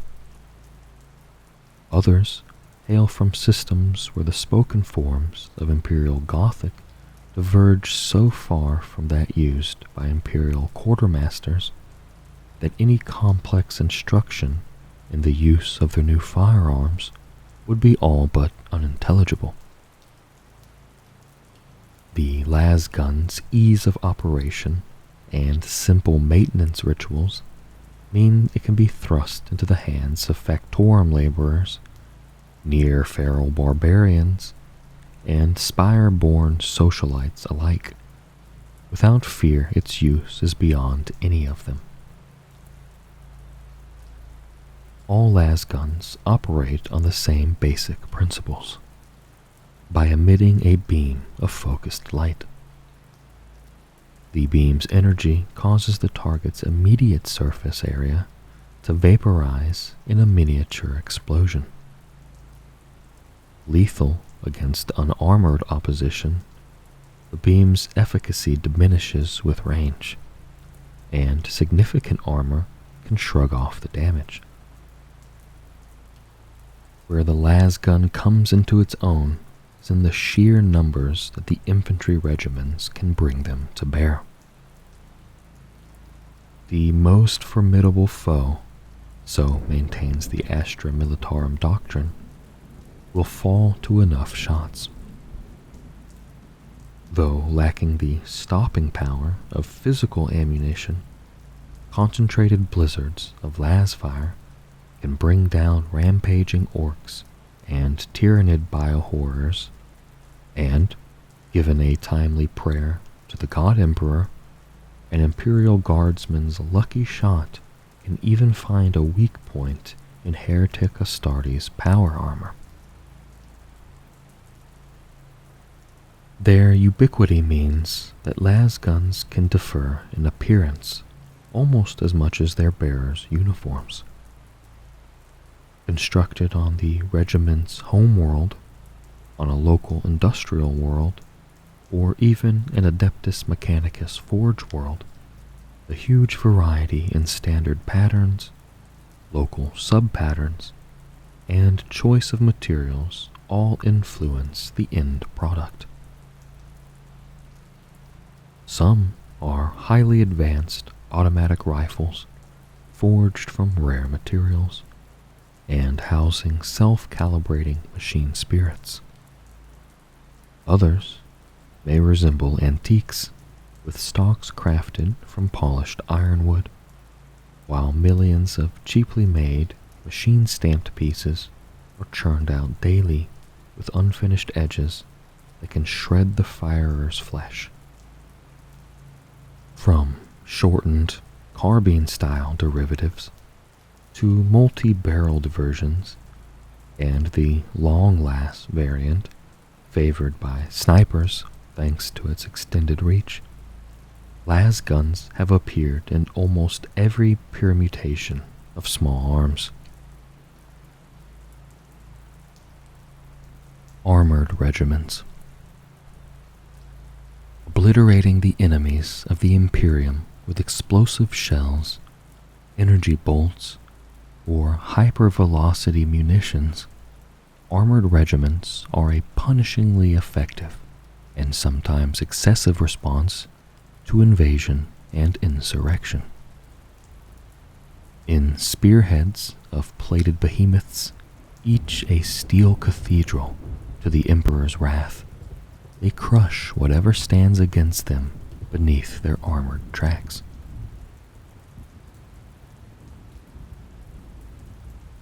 No other Imperial force can field as many tanks as the Astra Militarum. They are churned out in inconceivable numbers from factorums across the galaxy. Many are produced by industrialized worlds as intrinsic component of those planets' own regiments. The laborers taking pride in knowing that their craft will arm and shield soldiers from their own cities. Others, constructed on planets whose entire society is given over to manufacture, may form part of their resource tithe and go towards equipping regiments of other worlds. By far, the most precious and well-crafted are those tanks produced on forge worlds of the Adeptus Mechanicus. Their creation is overseen by adepts of the Omnissiah, the cybernetic machine zealots known as tech priests. These tanks are known for the belligerence of their machine spirits, the reliability of their power cores, and the dread strength of their heavy weapons. While many armored regiments field a homogeneous mass of the same type or pattern of tank, others instead comprise a variety of armored behemoths. The exact composition of a regiment may be a strategic diktat passed down from the Departamento Munitorum, a time-honored tradition by the tithed world, or the result of limited resources. Tanks play a key role in Imperial strategy, and the greatest Imperial offensives see armored formations miles in breadth sweep all before them in a rumbling tide. The backbone of armored regiments, battle tanks, are commonly organized into companies of 10 vehicles, each comprising a tank commander, or any equivalent title from the Imperium's varied and colorful military nomenclature, and 3 platoons of 3 tanks. The battle tanks of the Imperial Guard are constructed according to ancient standard template constructs. These holy designs dictate every aspect of the tank's form and function, and date back to far earlier ages when mankind's technology was at its peak. In some cases, even before the coming of the Emperor.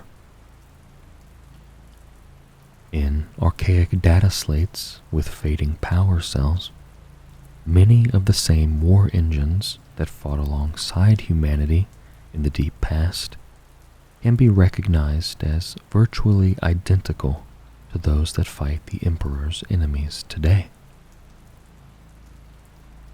The Lehman Russ battle tank is one such relic of the Imperium's martial history. These war machines are the mainstay of the Astra Militarum's armored forces.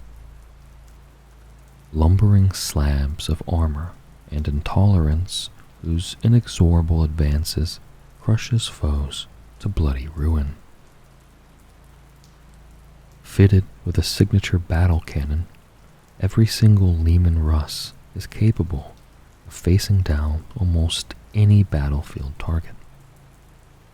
Alternatively, sub-patterns of the tank's versatile chassis replace its turret armaments with specialized or rare weapons.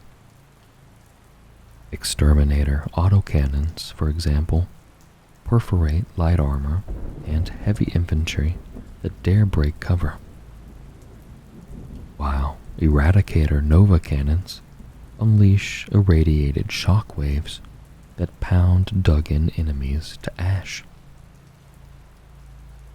Where the various patterns of Leman Russ tank fulfill a range of aggressive roles, ranging from spearheading all-out offensives to countering enemy breakthroughs, the Rogel Dorn battle tanks excel at strong point defense and anchoring battle lines. These mobile fire points carry either a single enormous oppressor cannon or a twin battle cannon in their turret, along with heavy weapons in hull and sponson positions that on some other tanks would be classed as primary armaments. Rogel Dorns are amongst the largest battle tanks in Imperial service, capable of enduring withering hails of heavy fire and still answering with devastating salvos of their own. Beyond even the size of the Rogel Dorn, the Astra Militarum's super heavy tanks are gargantuan fighting vehicles, each bristling with the firepower of an entire company of Imperial Guardsmen. The technological capacity to construct these massive tanks is increasingly rare, and entire regiments of them are uncommon. More usual for an armored regiment to field individual super heavy companies, squadrons, or lone vehicles that are often attached to other forces. Powered by enormous multi-fuel engines and driven by ferociously bellicose machine spirits, these giant war machines are remnants of the dark age of technology that continue to exemplify the implacability of mankind. The Baneblade is the most common variant. Its primary weapon is capable of delivering apocalyptic bombardments at a terrifying range.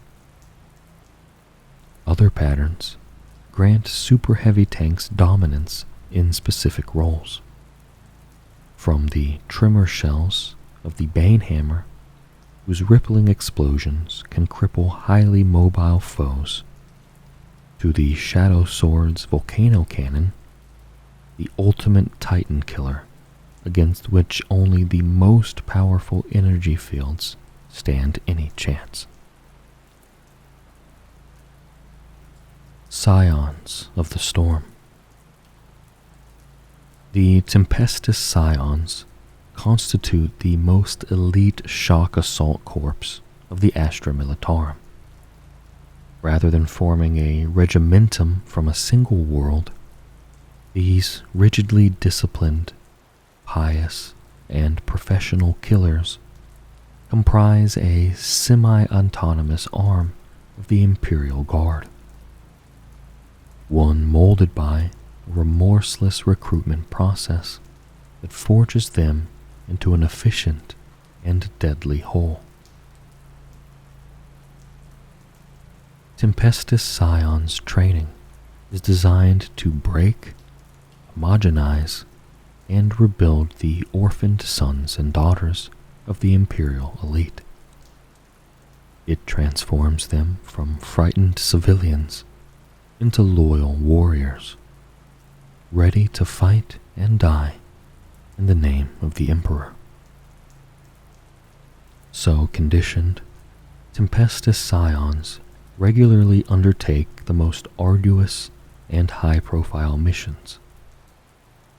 They strike into the most inhospitable war zones, infiltrate behind enemy lines on recon or assassination forays, and traverse deadly terrain aboard rugged Telrox primes to rescue lone agents and officials, or at least to prize vital intelligence from their dead hands. The genesis of these elite soldiers lies, like many other superior imperial servants, in the training halls, fortified scolums, and drill abbeys of the Scala Progenium. This vast organization takes the young of those imperial servants, typically of noble birth, who have given their lives for the emperor. The orphans are fed, clothed, and educated, but there is no altruism or charity at work in this labyrinthian institution. At the mercy of inflexible instructors, they are indoctrinated with an unswerving adoration for the God Emperor, and undergo brutal regimens of mental, physical, and spiritual conditioning, preparing them for lives of worth to the Imperium. Some may be destined to join the priesthood of the Adeptus Ministorum, or their holy warriors, the Adepta Sororitas.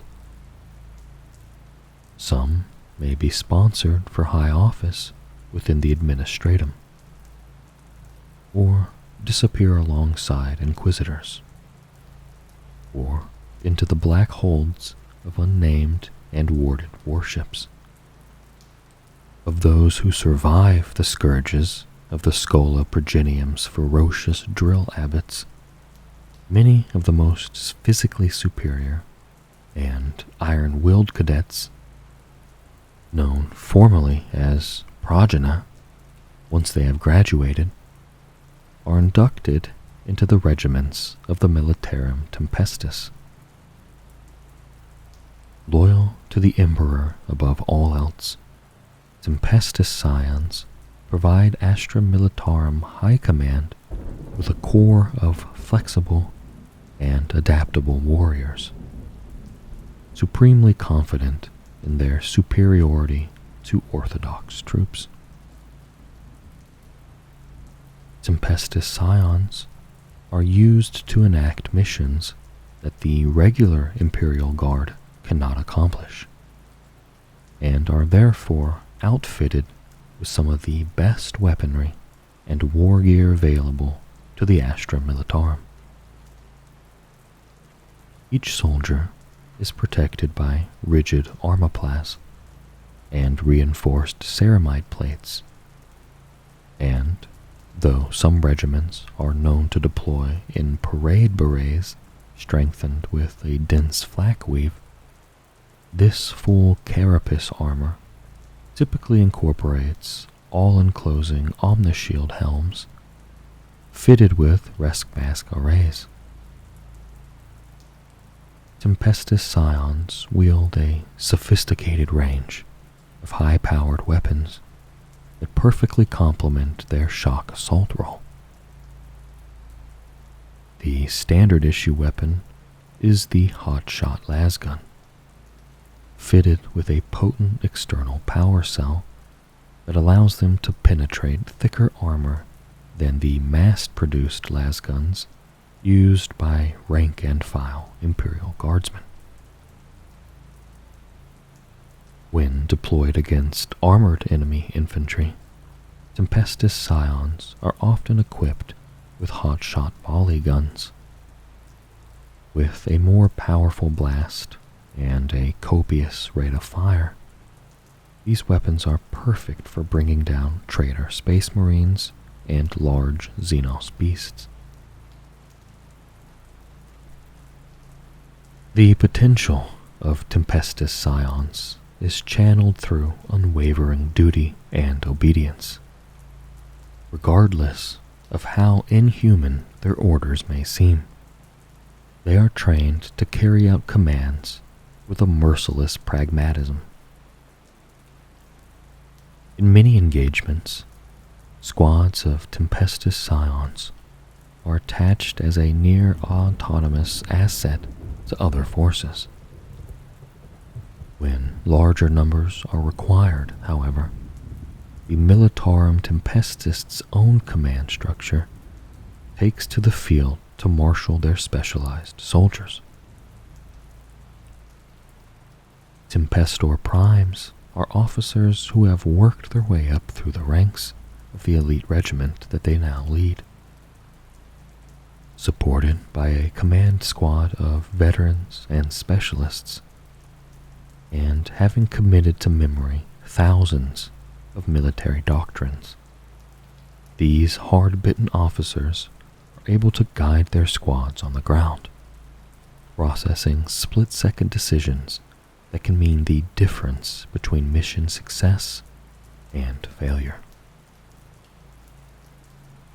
Squads of Tempestus Scions train unstintingly in numerous deployment modes, but perhaps their most celebrated and effective method of arrival is airborne assault using powerful gunships such as the Valkyrie.